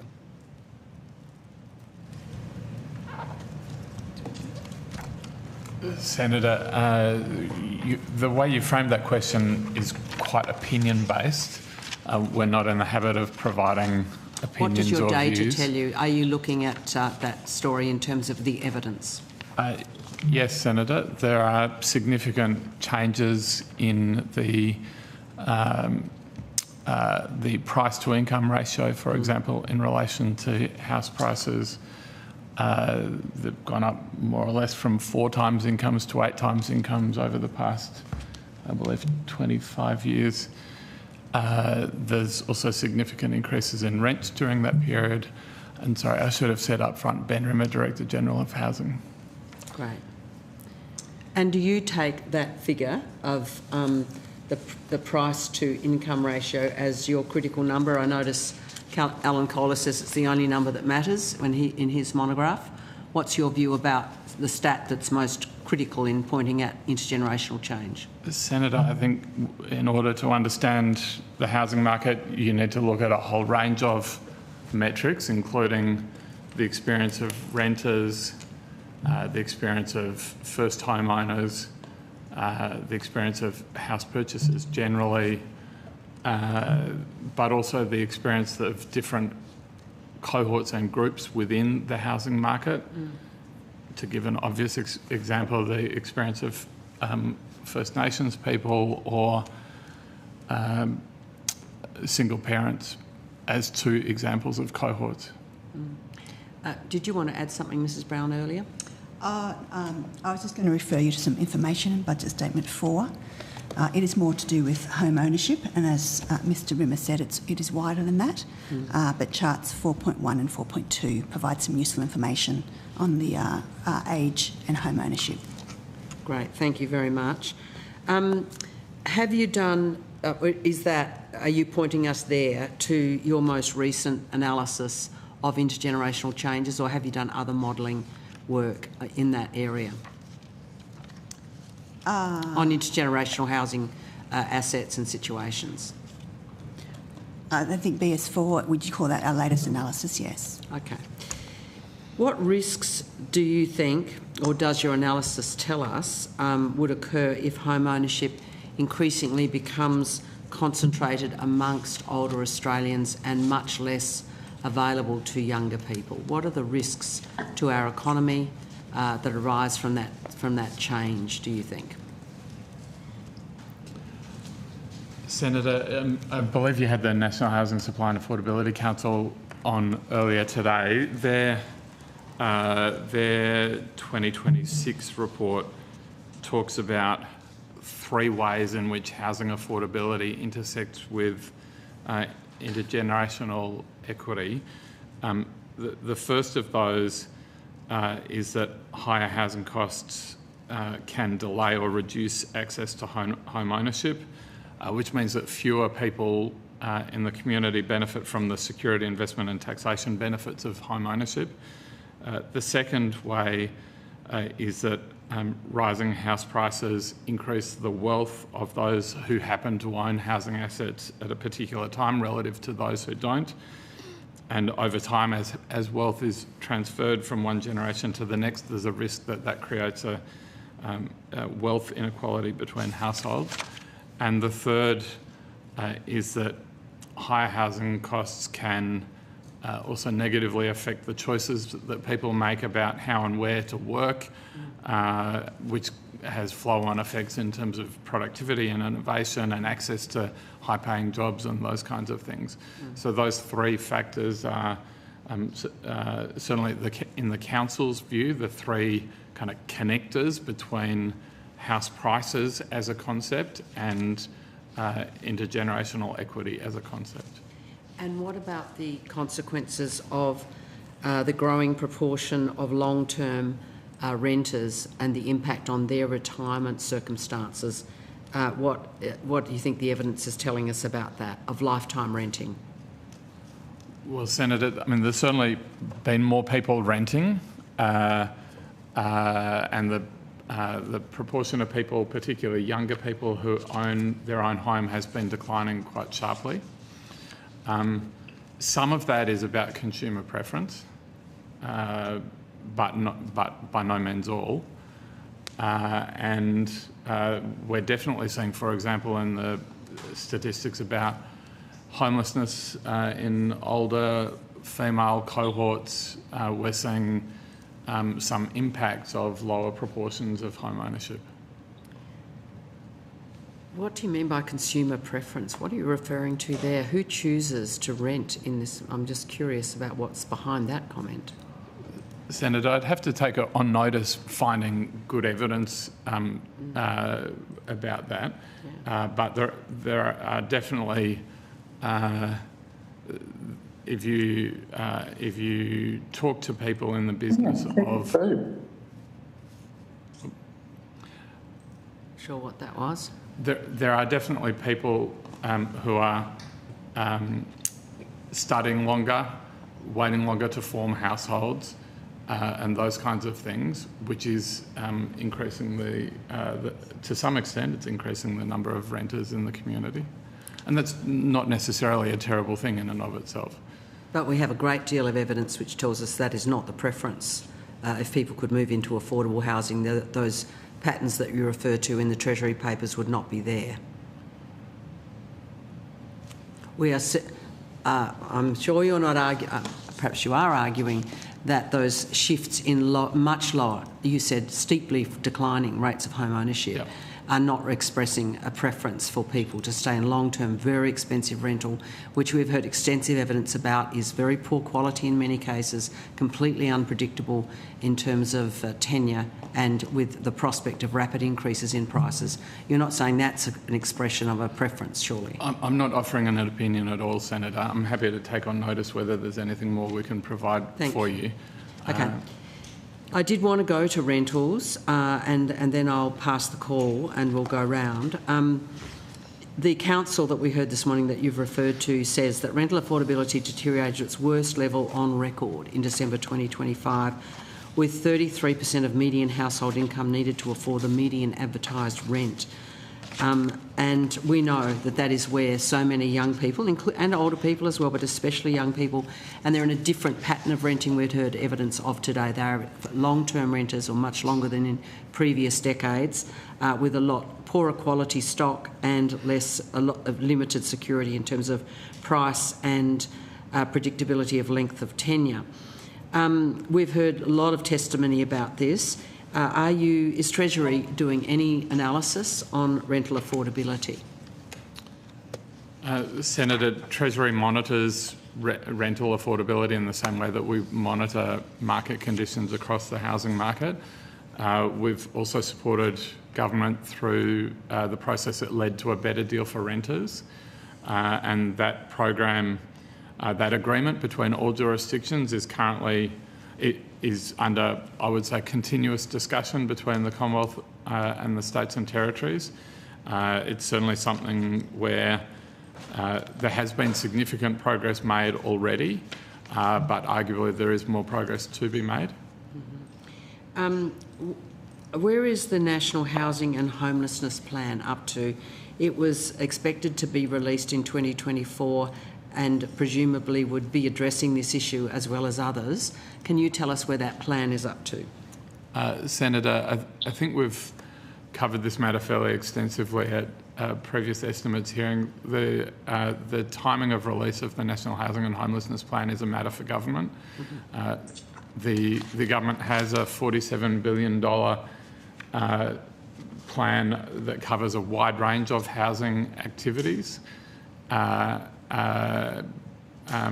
there's certainly a huge amount of activity underway within the public service in supporting that plan. The timing of release for the National Housing and Homelessness Plan is a matter for government. And just finally on that, yes, I do recognise that answer. Thank you. Has Treasury undertaken any internationally comparative work on any aspects of housing policy, including in relation to rental policy? Only in very general terms, Senator, sorry, Chair, I should say. I mean, we're always looking overseas at what's going on in housing policy in the UK, for example, or Canada, but I can't say that we've done any specific work of that nature. Okay, thank you. I will hand on to Senator Mulholland and then Senator Bragg will follow. Thank you. Thank you, Chair. I note that we've got the Deputy Chair back online, so I might defer to Senator Brown and pick up the next government rotation, if that's okay with you, Chair. Yes, thank you. Senator Brown. Thanks, Chair. So I'll ask a series of questions, and if the Department of Social Services has anything to add, please do so. When it comes to impacts on home ownership rates, how do the results of the Treasury modelling compare to other similar modelling exercises? So Senator Diane Brown, Deputy Secretary of Revenue and Small Business Group. I think you're referring to the information that's provided in box 4.4 in BS4, which was the modelling done on the changes to CGT and negative gearing. Please correct me if I'm wrong. I'm sure I am, yes. Yeah, okay. So that modelling is consistent, roughly, broadly, with the other modelling provided in the literature that we've discussed previously at various rounds of estimates and other Senate hearings.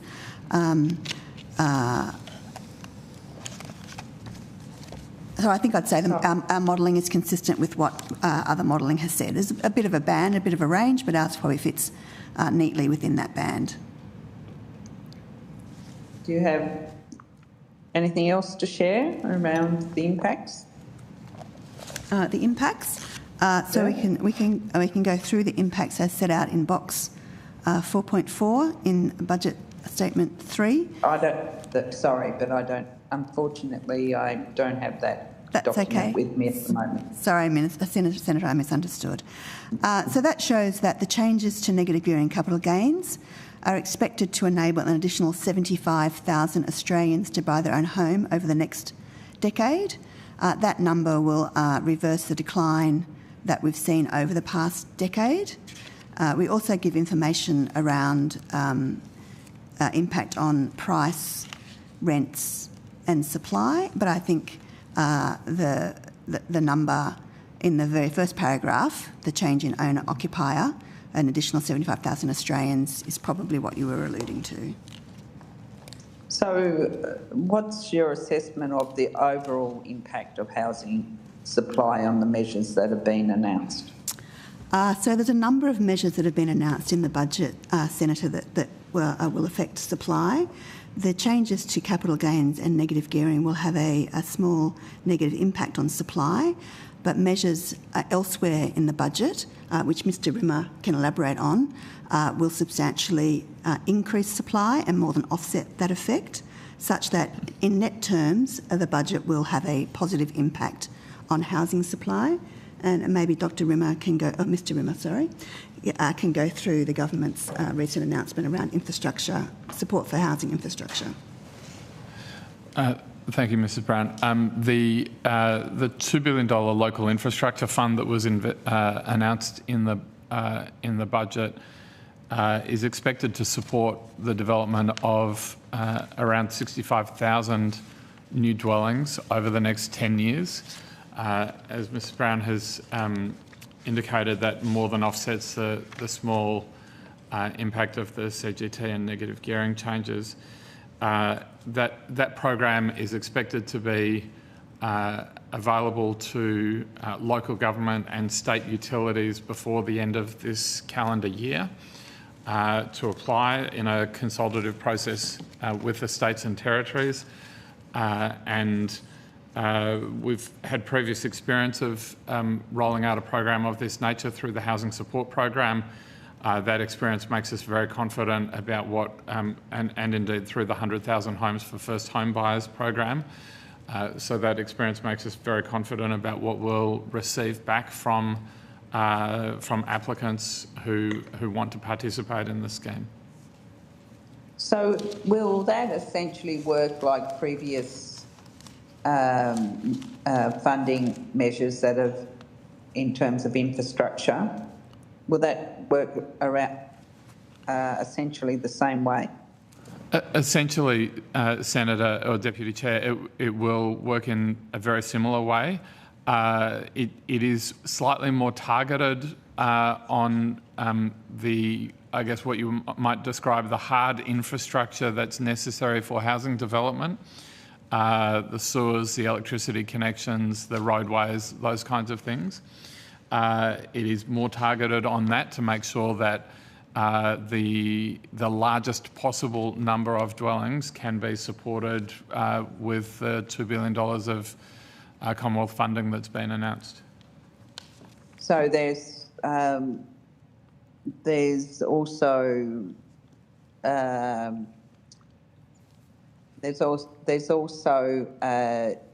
the government's also put in place targets around, how many dwellings needs to be built in terms of applying for these funds.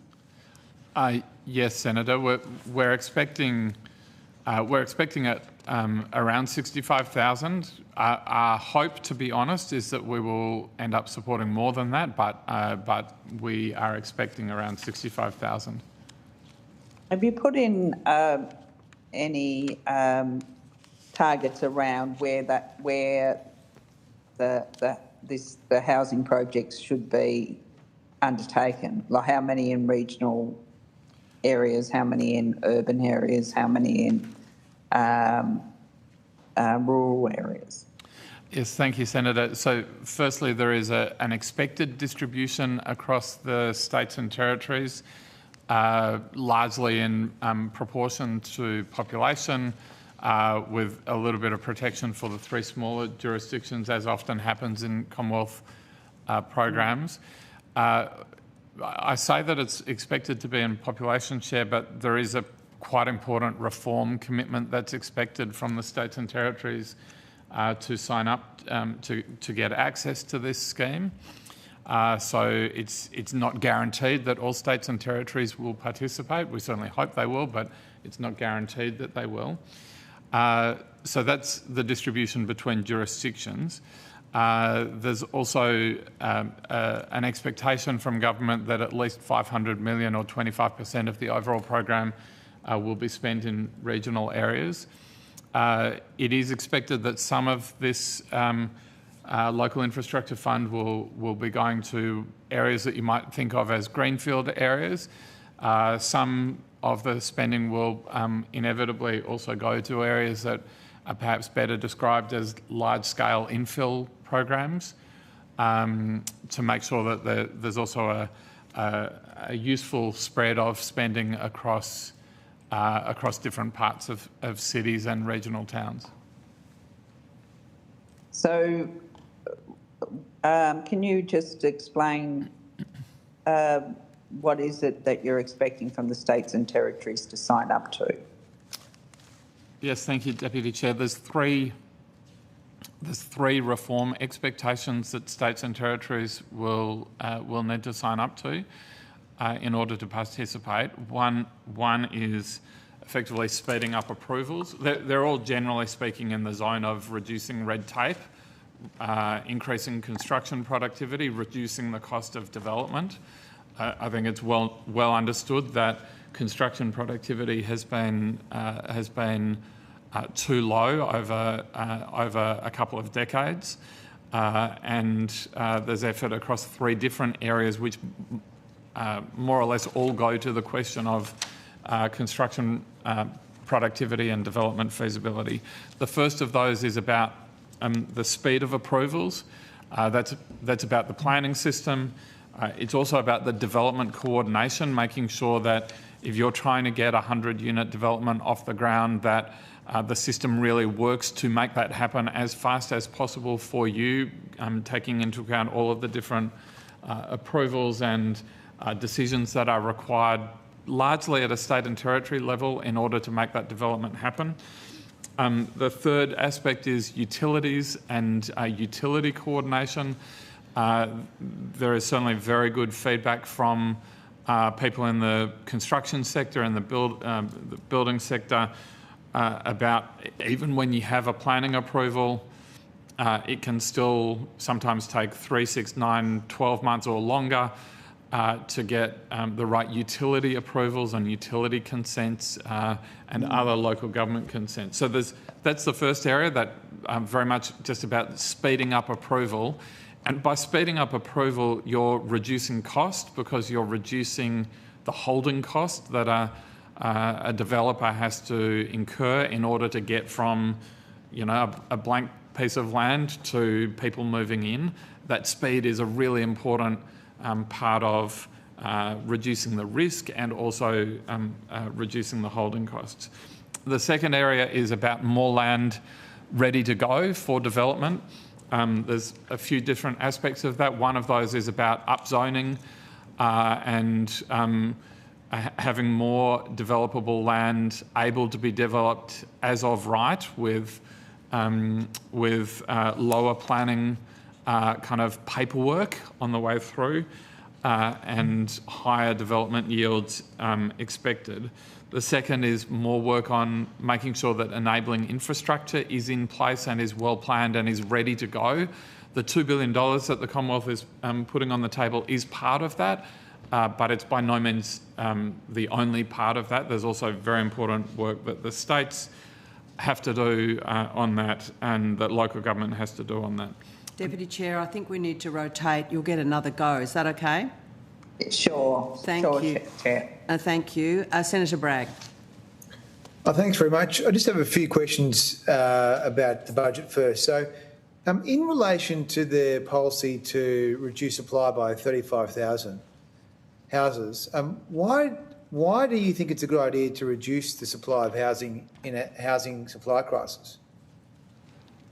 Senator, I think you'll find in Budget Paper 1 that the government's policy position is to increase the supply of housing by about 30,000 houses. I'm talking about the tax policy, which your budget papers say reduces by 35,000. I'm asking about that one in isolation. Sorry, Senator, you just flicked there. So, Senator, that policy changes the owner-occupier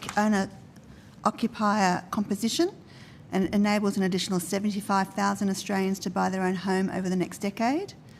And any supply effect that has is, as we've said previously, Mr Rimmer was saying, there are other policies that will more than increase supply in the housing market.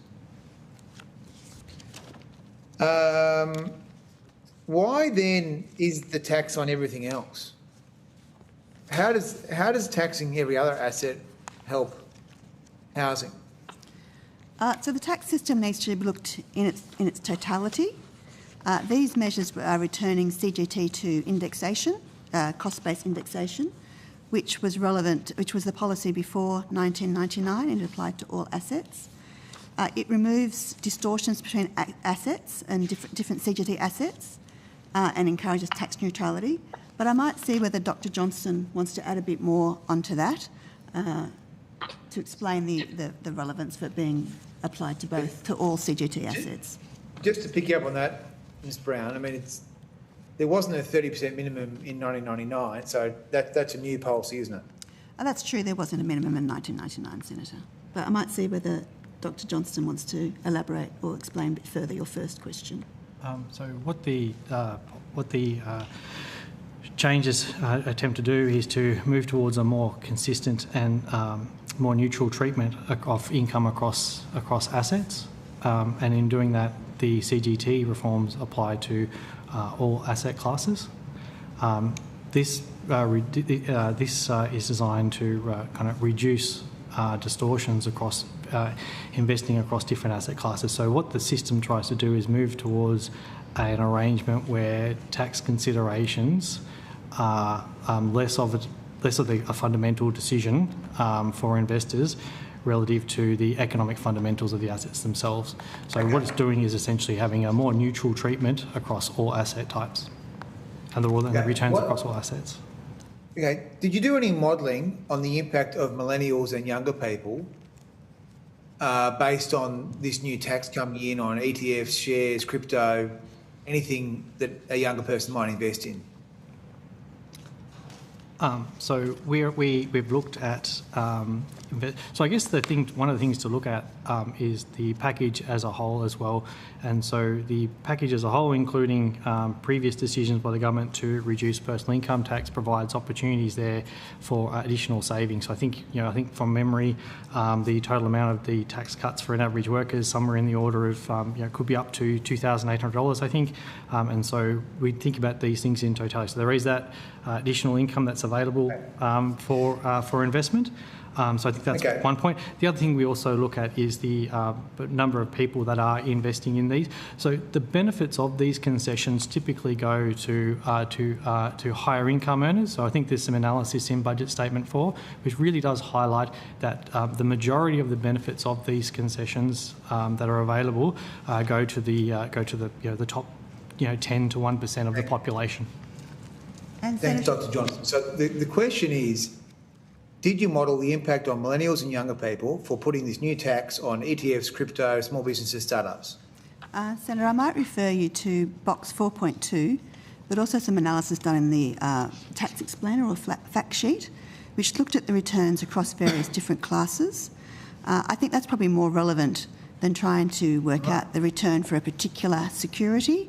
As you're aware, returns are unpredictable, they change over time, and so we did do some analysis based on averages over the All Ordinaries and the ASX 200 to try and give that indication of the extent to which the current CGT might be over or under compensating returns in the share market.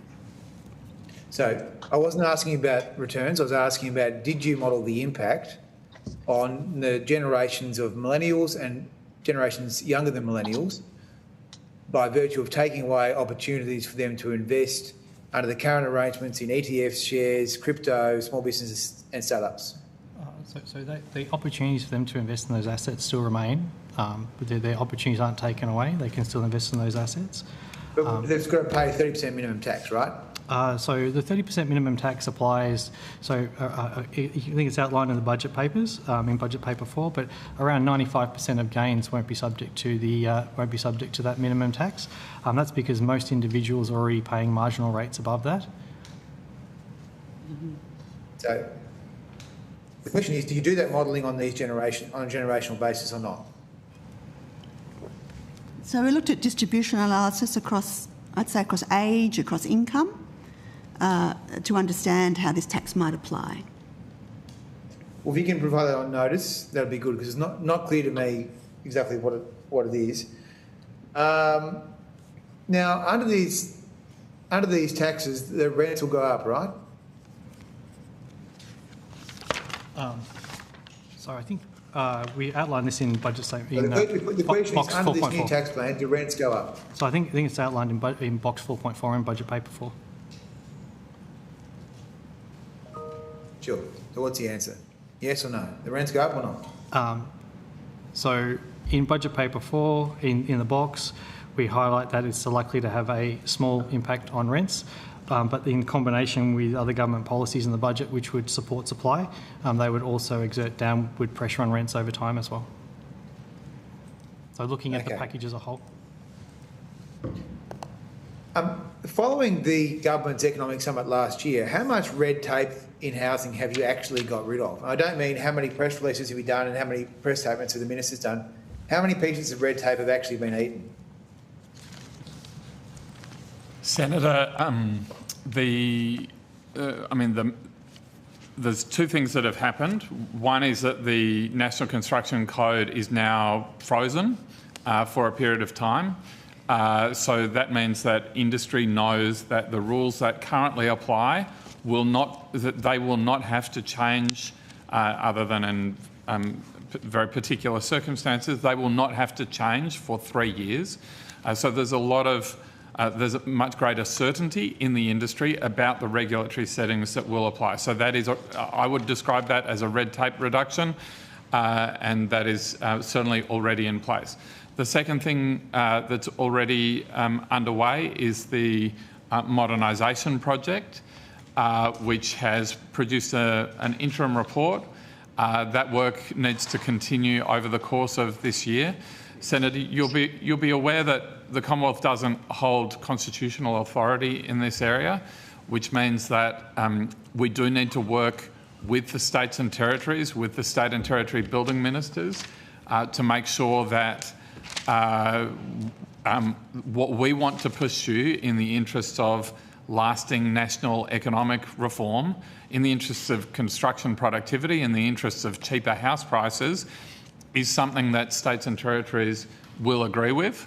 The question was, how many pieces of red tape have actually been eaten? That's the question.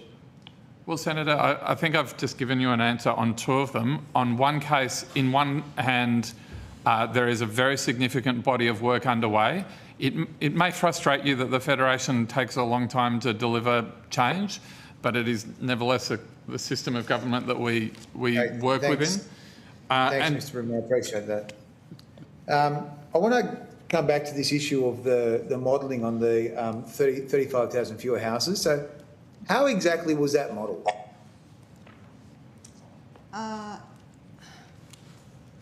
So, Senator, I'm aware that you've asked a range of orders to produce documents on that in the Senate. Sorry, I'm just finding That's them. my job to ask questions, Hold the government to account. So we get paid to do here. So you've asked for... So I want to know, how did you model the fact that your new taxes will collapse housing supply by 35,000 houses according to your own budget papers? So, as I said, you've asked a range of orders to produce documents asking for that information. There was one for the 65,000 more dwellings related to the infrastructure spend, one on the 75,000 first home buyer figures, one on the 35,000 fewer dwellings, and one on the 30,000 new homes over the next decade. You've asked for that information by the 29th of May. The department is working on that to support the Treasurer in his response. And that was information... But did Dr Johnson do the modelling? The modelling was undertaken by our colleagues in Macro-economic Group. Okay, so because, I mean, modelling a loss of 35,000 houses would be a significant undertaking for the Treasury. There's no one there who can answer any questions today. So the modelling was done by Macro-economic Group. We used a... sorry, Senator. As we indicated, we're trying to prepare for estimates, so my folder's not quite in the good state it should be.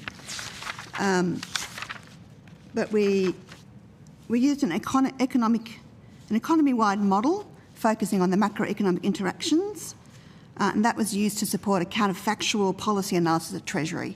So we compared the state without the taxes and the state with the new tax arrangements, and then flowed that through a modelling, a macro model. Senator Bragg will need to rotate. Can I just ask one more question? Last one. Before we go around, you probably get another shot. With the new homes bonus, is that being cut from 3 to 0.7 billion? Why was that cut? Senator, that wasn't cut. There's no changes there? There's no substantive changes there, Senator. The Prime Minister and First Ministers agreed at National Cabinet that there would be $3 billion on the table for states and territories that met certain conditions, that achieved over their share of 1 million new houses. It's challenging enough at 1 million, and who achieved their share of who achieved some of their share of the 200,000 extra houses to 1.2 million. That is still the policy position. All that you see in the budget papers is that we are now in the position, this is now in the forward estimates, we're now able to model what we think will flow from that, and what we think will flow from that is, from memory, it's $600 and something million that will flow to 3 jurisdictions. And what that shows is that the new homes bonus as an incentive program is working. It is working on those 3 jurisdictions and some other jurisdictions who are close to getting into that zone. Thanks. Thank you. Senator Mulholland. Thank you, Chair. In the interest of trying to get back to the terms of reference, I might just try and do that, which is that we're here today to talk about intergenerational housing inequity and the nature and extent of that and how we've got here. We've heard from a number of witnesses today, the National Housing Supply and Affordability Council, the Australian Institute and Everyone's Home, all with fairly consistent evidence today that there is a significant issue going on, and calling for tax reform and welcoming it as well. So what I would say is when it comes to the changes that were announced around negative gearing and capital gains tax, what is your assessment of the opportunity available for ongoing investment in housing? As well, knowing that particularly with some of those settings, we are looking at incentivising new builds, incentivising more housing supply. We've heard those various witnesses today calling for a change and various degrees of modelling how we've got to this point of inequity, but just focusing forward as well about where we're going. Can you just talk us through the opportunity that sits before government around incentivising new builds and housing supply with some of these changes as well? So, Senator, I might make an opening statement and then Dr Johnson can elaborate on it. But just to summarise the changes, from 1 July 2027, the government will limit negative gearing to new residential properties and will reintroduce capital gains tax-based indexation. We think that will have a few effects. It will reduce the incentives for debt-financed investment in existing houses, and because of the exemption or the negative gearing only applying to new residential properties, it will have a greater focus on supporting new housing supply. We can define what new housing supply is, but Mr Johnson or Dr Johnson may want to elaborate a little bit more on what question you asked before we go into any kind of definitions around that. So thank you.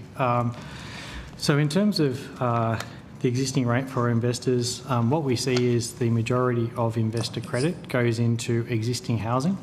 What the reforms do is they no longer allow negative gearing for new investments in existing housing. But what they do allow is negative gearing is still allowed for investments in new builds. In addition, new builds can also choose between their capital gains tax treatment. They get a choice between the 50% discount or the new indexation arrangements. What we anticipate is that these changes will continue to support investors to move from existing housing into new builds, and this will actually provide, in addition, this provides opportunities, because they'll come out of existing builds, and this provides opportunities for first homeowners to go into existing builds in particular. In addition, what we think the reforms will do is they'll also rebalance the way. So we treat assets in a much more neutral way. The current arrangements can distort some decision making. Under the proposals, they'll actually provide a more neutral treatment. And so at the moment, current arrangements will tend to disincentivise assets that generate still a high return, but maybe a lower capital return. And so the new arrangements will actually reduce that kind of relative disincentive and encourage investments in things like apartments and other types of or similar types of dwellings where capital returns might be a lower proportion of the total return. Sure, thank you. And just picking up on some points raised by Senator Bragg earlier, around some concern about the net outcome on the housing supply side of things of those budget measures around CGT discount and negative gearing. Can you confirm for me how many houses Australia loses or gains as a result of the budget measures when taken holistically?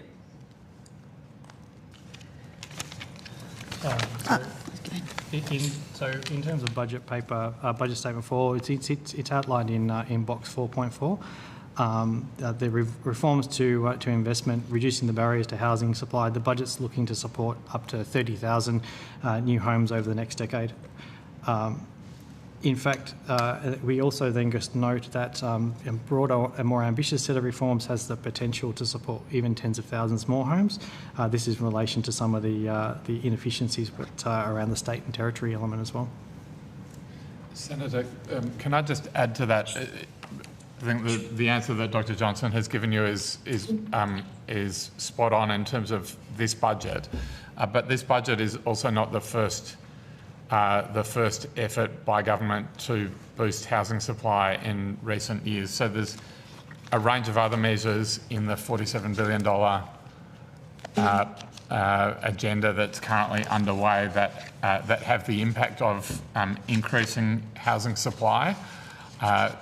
Some of them are already delivering results, but some of them still have more results to come over the next few years. So it's also important to see what's going on in tax policy in the context of the wider impact that is being had through a wide variety of government initiatives. Thank you for that. And just on that point around government programs, obviously the job at hand here is not just not a piece of work that sits at the feet of the Commonwealth. It's a shared responsibility between local government, states and territories and the Commonwealth. I note today in my home state here of Queensland, we've had an announcement between the Queensland government and the federal government around the supply of 51,000 homes. And just under half of those will be earmarked for first homeowners here in Queensland and some of our growth frontiers, with a significant proportion of the federal government funding going towards supporting the infrastructure, which I think is what our community wants to see. The housing has been delivered alongside the necessary infrastructure. How many other states and territories have you got these types of arrangements in place with or in the works for? Thank you, Senator. There's now been negotiations successfully concluded with 5 of the 8 jurisdictions for the 100,000 homes for first home buyers measure, and there's spend of a little bit close to $4 billion as part of as part of those announcements, and a large number of homes specifically reserved for first home buyers, but also in the course of creating those homes that are specifically reserved for first home buyers, there's also general market housing being created. So, for example, you've given the Queensland statistics, but in WA, for example, there's 10,927 first home buyer homes expected to be created over the next period of time, and in total, 35,674 new homes being created through that period as well. So that's an example of one of the programs that I was talking about, which is already reaping results in terms of doing some heavy lifting on supply. Thank you. And I just want to go back to the infrastructure funding as well, because that is the one thing that we hear really loudly from the community, is that infrastructure needs to be delivered alongside housing, and that this is something that obviously councils and to a lesser degree states and territories have been struggling with. Can you just talk me through the detail around the new infrastructure fund with states and territories, and provide some detail about how we anticipate that fund as well is going to also help to incentivise supply and new builds around the country? Thank you, Senator. So the first thing to say is that there's the budget announcement was the third government announcement in recent times that that has effectively supported enabling infrastructure for new housing development. The first of those was the Housing Support Program, and the second of those was the 100,000 Homes for First Home Buyers program that we were just talking about. So this new local infrastructure fund brings to, I think the number is $6.3 billion, the government's investment in housing enabling infrastructure over the past 4 years or so. The local infrastructure fund, I think we've covered fairly in enough detail perhaps that it's going to support 65,000 new dwellings. That number is based on it's based on analysis that we've done through the experience of the Housing Support Program. So it effectively works out to about $30,000 per dwelling supported. And that will take a bit of pressure out of the development system. It will take a bit of pressure out of the cost of development. It will speed up a whole range of housing developments that are currently effectively lagging for want of investment in enabling infrastructure. I should also mention, just for want of completeness, that the government's also pursuing significant reforms in the EPBC Act, as senators will be aware, and those reforms have the potential to also work, do some important work to speed up delivery of large-scale new housing projects. So, and there's a range of budget measures in that territory that are not really within Treasury's responsibilities, but are nevertheless very important to us in delivering new housing supply. I know we had some questions earlier about quote-unquote eating red tape and speeding things up. So particularly in that EPBC space, would some of that red tape reduction probably be best directed towards Department of Environment as well? Obviously, you wouldn't have the detail of that, but that might sit with them for further questioning if others want to go and chase those numbers down. Yes, Senator, I would recommend talking to the Department of Climate Change, Environment, Energy and Water about that when, perhaps when they're up at estimates. I need to circulate. Back to you, Chair. Thank you. Thank you. Senator Kovacic. Thank you, and thank you all for your time today. Are you able to tell me when Treasury was first commissioned to model the negative gearing and capital gains tax changes that were announced on budget night? Senator, We're always looking at the operation of the tax system.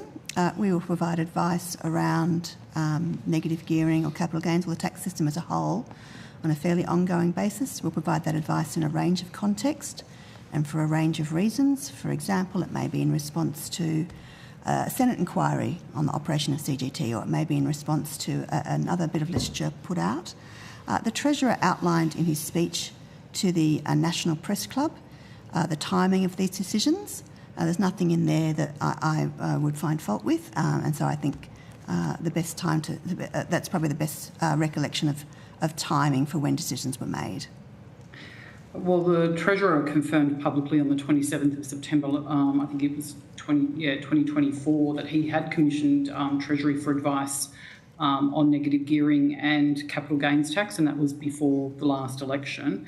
Was the package announced on budget night this year the product of that work, or work on a different design? So I understand there is a continuum of work. I'm asking specifically of what was introduced on Tuesday evening last week by the Treasurer, whether that the primacy of that work was completed before the last election or after the last election. Senator, going to Cabinet processes there, but I think, as the Treasurer outlined, this work was done over the course of summer and autumn, and that's kind of when we started modelling the more specifics of the measure announced at budget. So summer and autumn of last year? Summer of this year, sorry. And autumn of this year. Yeah, of this year, sorry. Okay. Thank you for that correction. No, it was for clarification, so I understood the timing of that. Thank you. So essentially, the work, the primary changes that were announced last Tuesday have been done over, the work had been done over the Christmas period, January, February, March and April of this year. Would I be correct in saying that? Yeah, over summer and autumn this year, that's right. Yeah. All right, thank you. And just to clarify some questions that Senator Bragg was asking, and some numbers around what the net effect of dwellings are actually going to be. The box 4.4 in the budget papers that was referenced earlier talks about 35,000 fewer dwellings being built over the next decade compared to no tax policy change. Then there's 65,000 new homes to the $2 billion local infrastructure fund, offsetting that 35,000. So I want to understand what modelling underpins that 65,000 dwelling figure, and if that has been published anywhere. And also whether that 65,000 dwelling figure is contingent on planning, zoning and productivity reforms being delivered in full and on time by the states and territories. Thank you, Senator. I think my colleague mentioned that there's an order to produce documents about the 65,000, so it will be, some documents will be considered for publication, at least by the Minister in that context. I don't think there's anything public at the current time. You can't even tell me whether that figure assumes the states and territories meeting their requisite obligations? I was very happy to try and be helpful, Senator. The modelling is the analysis is based on a rough per dwelling impact of about $30,000 per dwelling across that $2 billion program. We've got quite good data from the wide range of housing support program projects that have taken place over the last 2 to 3 years. So we actually have quite good practical experience of what money can buy in relation to enabling infrastructure from that program. We've obviously made some adjustments to take account of the fact that it's a different time period and those kinds of things, but that's the origin of that 65,000 dwelling number. The Commonwealth has $2 billion to spend in this area and expects to achieve 65,000 additional dwellings through that. If perchance one state or territory doesn't participate in the program, then we will reallocate that funding across the other states and territories, assuming there are high-quality proposals that come from them. Our experience in the past has been that there will be more than enough demand for this program, that we will be able to spend the $2 billion even if, you know, a jurisdiction for whatever reason isn't able to participate in it. So we're pretty confident of the 65,000 number. Okay, so are you able to share that modelling if you can provide it on notice, or is that something that will also be provided via that OPD? And do you expect, if it is via that OPD, whether that information will be shared before the legislation goes through the Parliament? Because obviously it has a material impact as to the veracity of that modelling or what underpins it. Yes, thank you, Senator. It's in the way these things work, it's not up to me to decide on OPDs. It's up to the Minister. What I can say is that we are doing work in Treasury to support decision making by the Minister about that OPD. I think the timing is next Thursday, from memory. Well, then if you have that information at hand, are you able to provide that to us today or by notice, and then we can circumvent the OPD? Where it's relevant. Not suggesting that I have any power over Senator Bragg's OPD, but I'm just saying if you have that information. I don't have information beyond that which I've given to you today to hand right now, but we'll try and be helpful through that OPD process. Okay, thank you. One other thing before I go to my next questions is the explainer document states that the reformers will lift median rent by less than $2 a week. This figure struck me, and I know a lot of people have spoken about it. What assumptions about rental supply elasticity, investor exit behaviour and vacancy rates produced a less than $2 a week result in light of the trends of, you know, rent increases over time and, you know, the rent increase of 7.3% in last year alone? So, Senator, if we could take those questions on notice, we can be prepared to answer those questions at estimates when we've got more colleagues with us. And it's... Okay, all right, not a problem. So my other questions relate to the discretionary testamentary trusts and the taxes, or what has been touted as or called death taxes for obvious reasons. Do you have any details or information on how many Australian families have wills currently in place that will produce a discretionary testamentary trust subject to the 30% minimum tax on the testator's death? So, Senator, if I could also take that question on notice. It's probably not under the terms of reference for this committee. It's information that obviously we are preparing for estimates, and we'll take it on notice and try and be helpful at that point. Yeah. Look, I feel that it does have connections to it because there are obviously planning mechanisms that some families have used in order to transfer assets, particularly to protect assets where there might be divorce or family disruption, and you know, it's actually often used by parents who want to protect an asset for a disabled child as well. That's a very common use of one of those trusts. So I think it does lean into the intergenerational housing piece. If you could also provide on notice or at estimates how the policy actually does distinguish from a parent protecting a vulnerable child's housing security using a family trust as well, if you have any data on that. And that is it from me, Chair. Thank you. Thank you, Senator. And I think we are back to me now. Is that correct? Yes, I am. And I think we have 3 further spots for questioning. I'm just trying to send that through to everyone.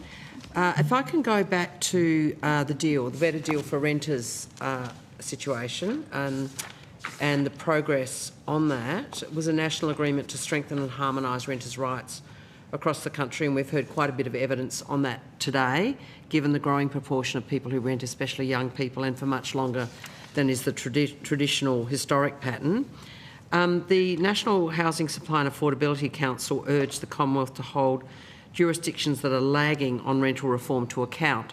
What's your assessment about how that is going and whether that is an effective and functioning lever to get real improvements in renters' rights? Thank you, Senator. So the Better Deal for Renters measure had nine initiatives, of which one had a number of subparts. In fact, a few of them, I'm just trying to count what's in front of me on the page. 6, 7, 8, 9, 10, 11, 12, 13, 15 subparts, I should say. And a large number of them are now in place in all states. The Northern Territory has a little bit of work still to do, for example, on no-fault eviction. And the West Australian government made progress on, as you probably know, Senator, made progress on the no-fault eviction matter last week, but that's not yet legislated, so we don't count that as having been resolved as yet. There are some measures in a Better Deal for Renters that are not yet in place uniformly, and we're continuing to work on that with the states and territories. The Minister is, I think, intending to raise that matter with her colleagues at the next available opportunity, for example. And are you in a position to table that as a sort of report card on where we're at? If you want to take it away and consider, that's fine. I prefer to take it on notice, Senator, just because it's fairly rough and ready. Okay. But I'd happily provide something on notice that gives you an update about all of those matters. The National Association of Renter Organisations and National Shelter have provided evidence that out of all states, only Victoria has made considerable progress on phasing in minimum standards for rental properties. Is that still your understanding? That's not my information, Senator. Okay. My information is that there's better progress in New South Wales, South Australia, Queensland and Tasmania than that. But, you know, I'm sure there's room for debate about what counts as progress. Yep. Given that you've seen there has been movement, imperfect and uneven, but a significant joint effort by negotiation, we've heard evidence from a couple of parties today, and it's in submissions, about the need to stabilise rents. The really important aspect of being a renter is knowing what's coming at you. For example, we've heard the nature of commercial leases, which my partner has a lease on a pub. He knows for years ahead, his tenant, exactly what the rent increase will be, years ahead, and what it's based on. Why do renters get hung out to dry without that predictability, and what opportunity do you think there is to use this growing collaborative approach to improving the rights of renters given their changing circumstances? Well, I think, Senator, if you look back over the last 10 years or so, there's been significant change in the rental market. There's also been significant change in the way renting is approached by state and territory governments. I mean, for example, the Victorian rental reforms of 2018, 2019, something of that ilk, that allowed pets, for example, and people to put blue tack on walls and those kinds of things. And as a result of that, you've seen, and the fact that this is a genuine issue of national housing policy, you've seen the Commonwealth Government in recent times lean into that and work with states and territories. At one level, this is an area which is very much kind of core business for states in a way that hasn't typically involved the Commonwealth, but through a Better Deal for Renters and also through a range of affordable housing policy settings, there have been increasing options available to the Commonwealth to lean in, and in fact that has been done. A Better Deal for Renters was one version of that. That is now, from memory, a bit over 2 years old. A lot of that work has been achieved. It's certainly open to government to continue that conversation with the states and look for additional areas where renters' protections can be strengthened. Thank you for that answer. I wanted to go to something that may involve Social Security. Thanks for your patience sitting there. I wanted to talk about NRAS. According to Everybody's Home, there are 640,000 people in extreme rental stress at the moment, and about that level of a shortfall of public housing. Australians are renting for longer, rental affordability is at record lows. Your department's latest NRAS quarterly performance review clearly shows that 32,963 dwellings have already left the scheme. Correct me if I have it wrong. Is that correct? Yes, it is, Senator. Kath Payton, Acting Group Manager, Community Grants Hub. Thanks, Ms Payton. There's only 3,539 active allocations left, and I understand these are exiting in coming weeks. By the time the scheme ends next month, we will have lost 36,000 affordable rental properties altogether. Is that right?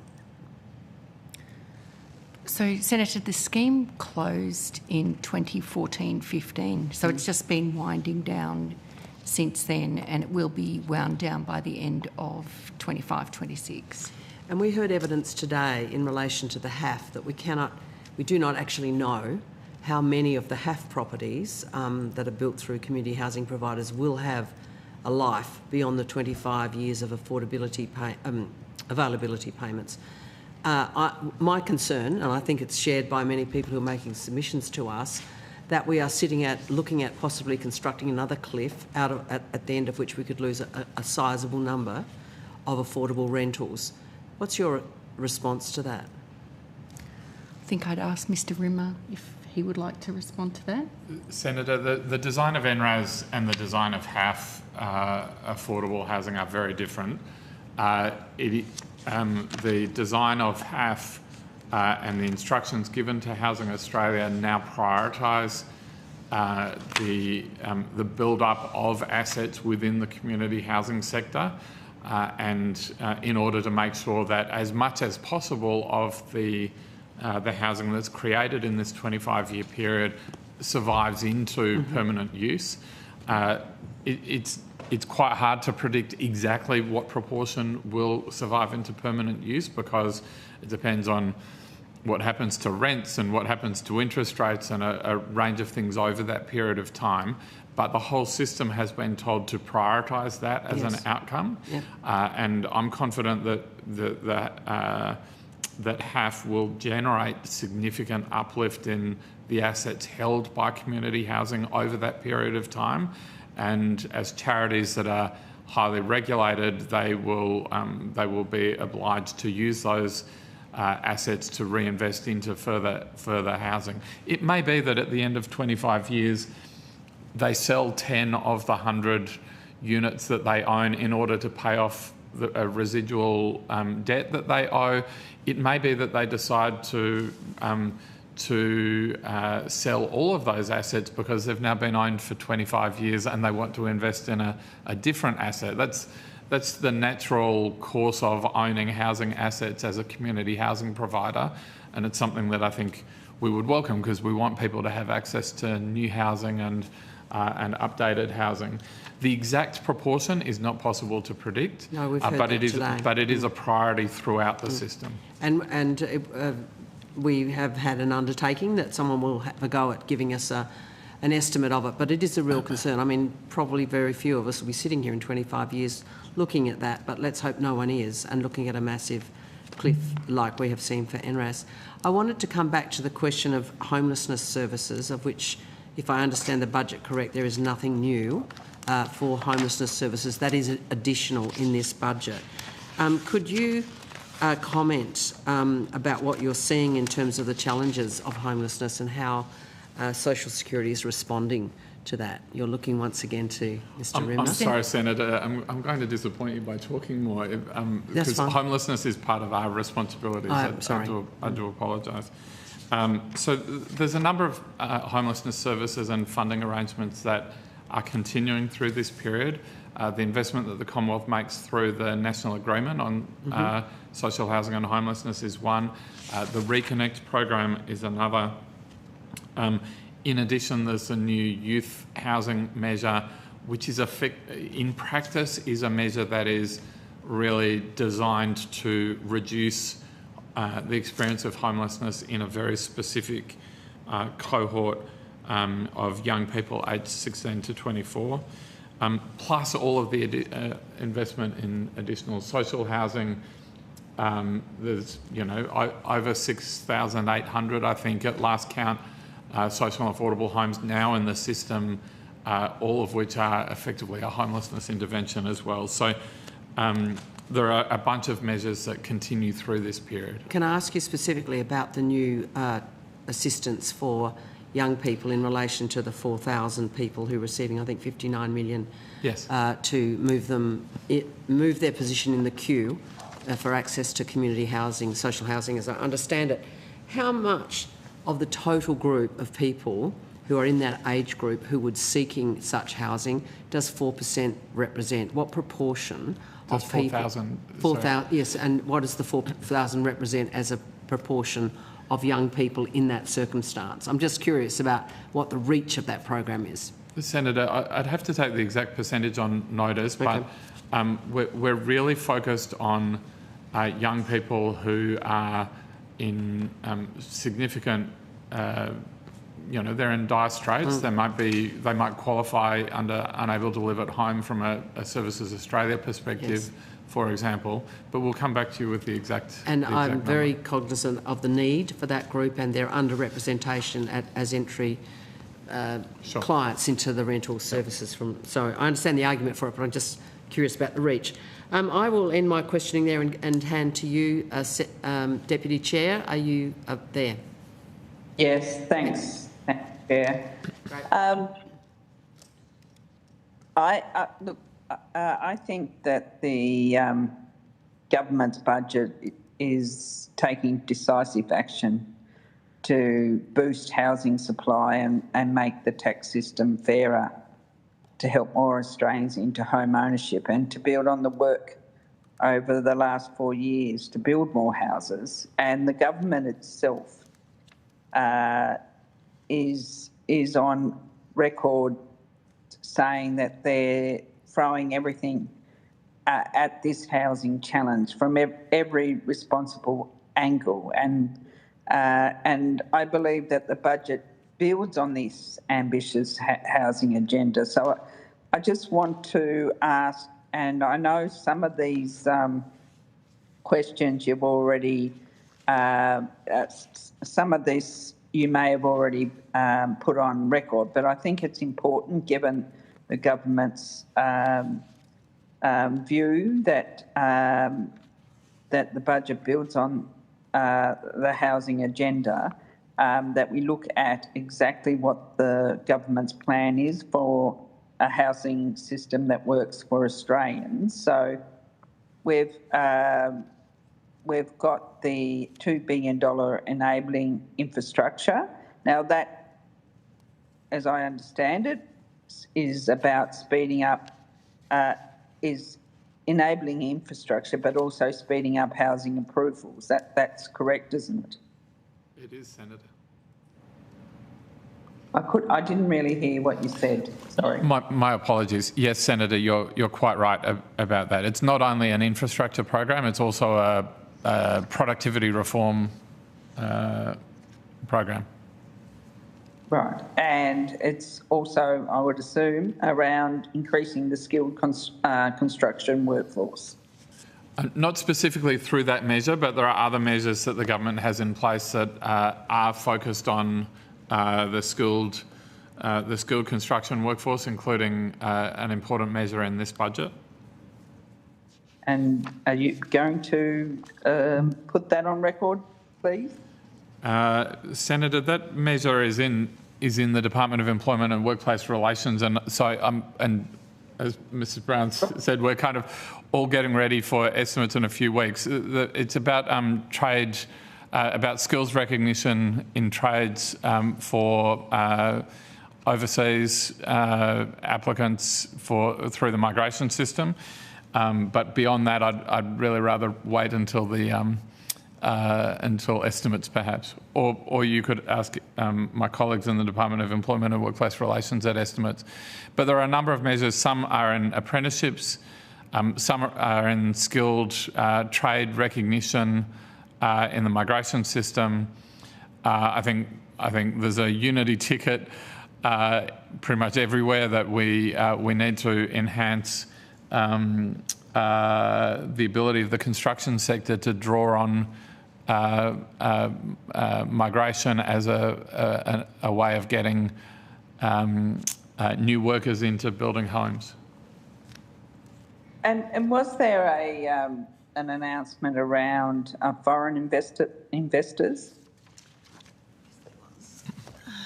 There was, Senator. It is in our foreign investment division, but it is part of Treasury. I'm trying to see if I can very quickly find it in Budget Paper 2 to describe it to you. But otherwise we may, and Dr. Johnson may be able to find it as well, but otherwise we may need to come back to you in estimates with that information. But there was one, it was a continuation of the existing measures around foreign ownership of houses. They've extended that existing measure. I'm sorry to disappoint you, Mrs. Brown, but I probably won't be coming to the Treasury estimates. But if you take it on notice... I have found it, Senator Brown. It's in Budget Paper 2 on page 12. It was fairly consistent with what I said. The government will extend the temporary ban on foreign purchases of established residential dwellings by 2 years and 3 months until 30 June 2029. The ban was originally implemented for 2 years from 1 April 2025. The extension of the ban will mean Australians will be able to buy homes that would have otherwise been bought by foreign persons, while encouraging foreign persons to boost Australian housing supply. Current limited exemptions to the ban for purchases of established buildings that support housing supply will continue. The nature of those exemptions included a general exemption from foreign investment screening, applying for purchase of established dwellings, including for permanent residents and New Zealand citizens. Okay, thank you. I appreciate that.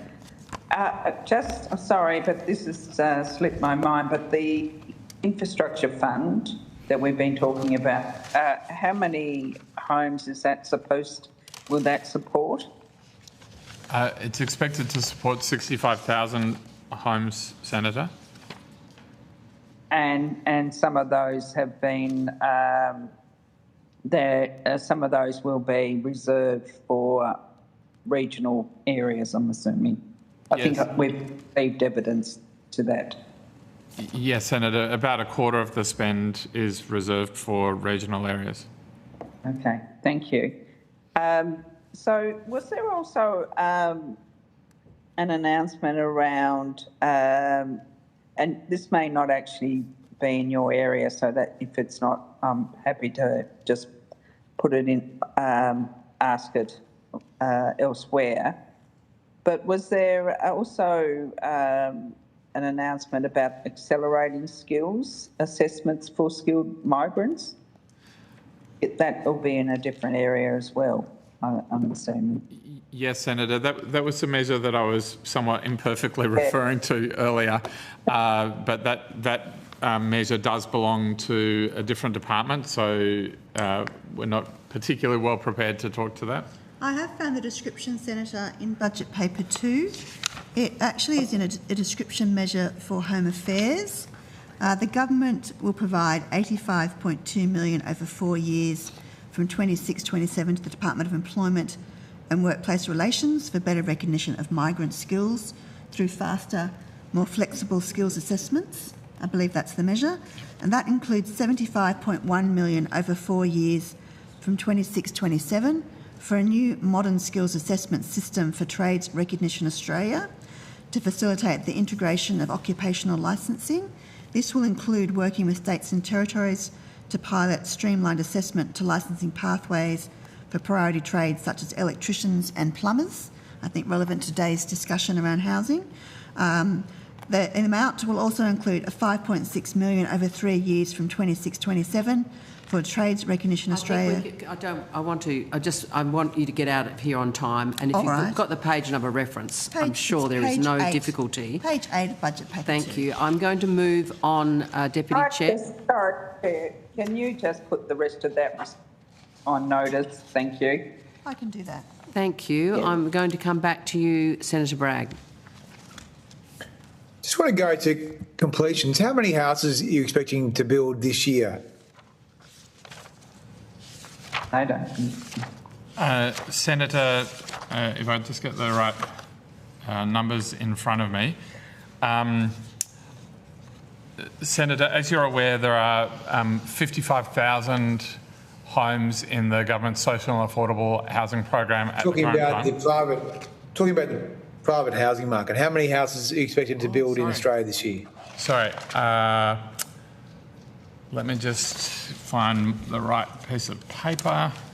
My apologies for asking a question that was not clear. My apologies for misunderstanding the question. And now, of course, I don't have exactly the right number. The National Housing Supply and Affordability Council report that came out in April, and this was before the budget, so it was before the economic parameters in the budget were updated, so it was based on MyEFO economic parameters. The council at that time talked about 980,000 being built in the accord period, but also talked about the downside risks to that caused by the Middle East. And from memory, they talked about a couple of different scenarios, one of which was for that number to fall by about 37,000 homes during that period because of the Middle East. It's of course not entirely clear yet how that's going to play out. But it's that kind of order of magnitude, Senator. There are 3 jurisdictions that are actually pretty close to achieving their share of the 1.2 million homes as agreed by National Cabinet. There are others that are improving by the day. There are some that are finding that target quite challenging. And at the risk of repeating things that we've talked about before, Senator, this target is not a Commonwealth Government target. This target is a national target agreed by National Cabinet, by all First Ministers, by industry, by the construction sector, and by the Commonwealth Government as a statement of national priority and national aspiration. So again, I'll try again. My question was, how many houses do you think will be built in Australia this year? I just want a number. Senator, I don't have that number in front of me. I'd have to take that on notice. Okay, but isn't that like one of the most important numbers for you to have, just how many houses you think will be built this year? I agree. I'm sure it exists, Senator, in some form or another. I just don't have it in my folder with me right now today. Right, but do you have a rough sense of what you think it might be? I wouldn't wish to make an estimate right now, Senator. Okay. All right. Well. All right. Okay. Who did the modelling on the additional 75,000 prospective homeowners? So, Senator, that's the modelling you're describing in box 4.4 in budget paper, budget statement 4 and BP1. That modelling was, as I said earlier, done by Macro-economic group. Yeah, are they here? No. They will appear at estimates, be available at estimates. Right, but do you know anything about it? So that modelling, as I described earlier, was done by MEG. It is a modelling technique broadly consistent with other modelling, and the outcomes from that modelling, as summarised in box 4.4, is broadly consistent with the outcomes from those other models. Okay. What are the... does that assume a certain number of completions in a year? Senator, we'll take that question on notice and come back to you. Okay. there's no year in the Housing Accord in which the national target will be met, is there? Senator, in fact, I've now found a page that's relevant to your question from the April Council report, and what that shows is completions per annum rising during the accord period and getting to 219,000 in the last year of the accord period. But I just want to caveat that was effectively a pre-Middle East number, and so clearly, there are supply chain issues and cost issues that are now impacting the achievement of that target, that are impacting house building in every developed country around the world, and the National Housing Supply and Affordability Council has not yet modelled a kind of a post-Middle East scenario. Okay, so what sort of projections do you do in the Treasury on dwelling investment?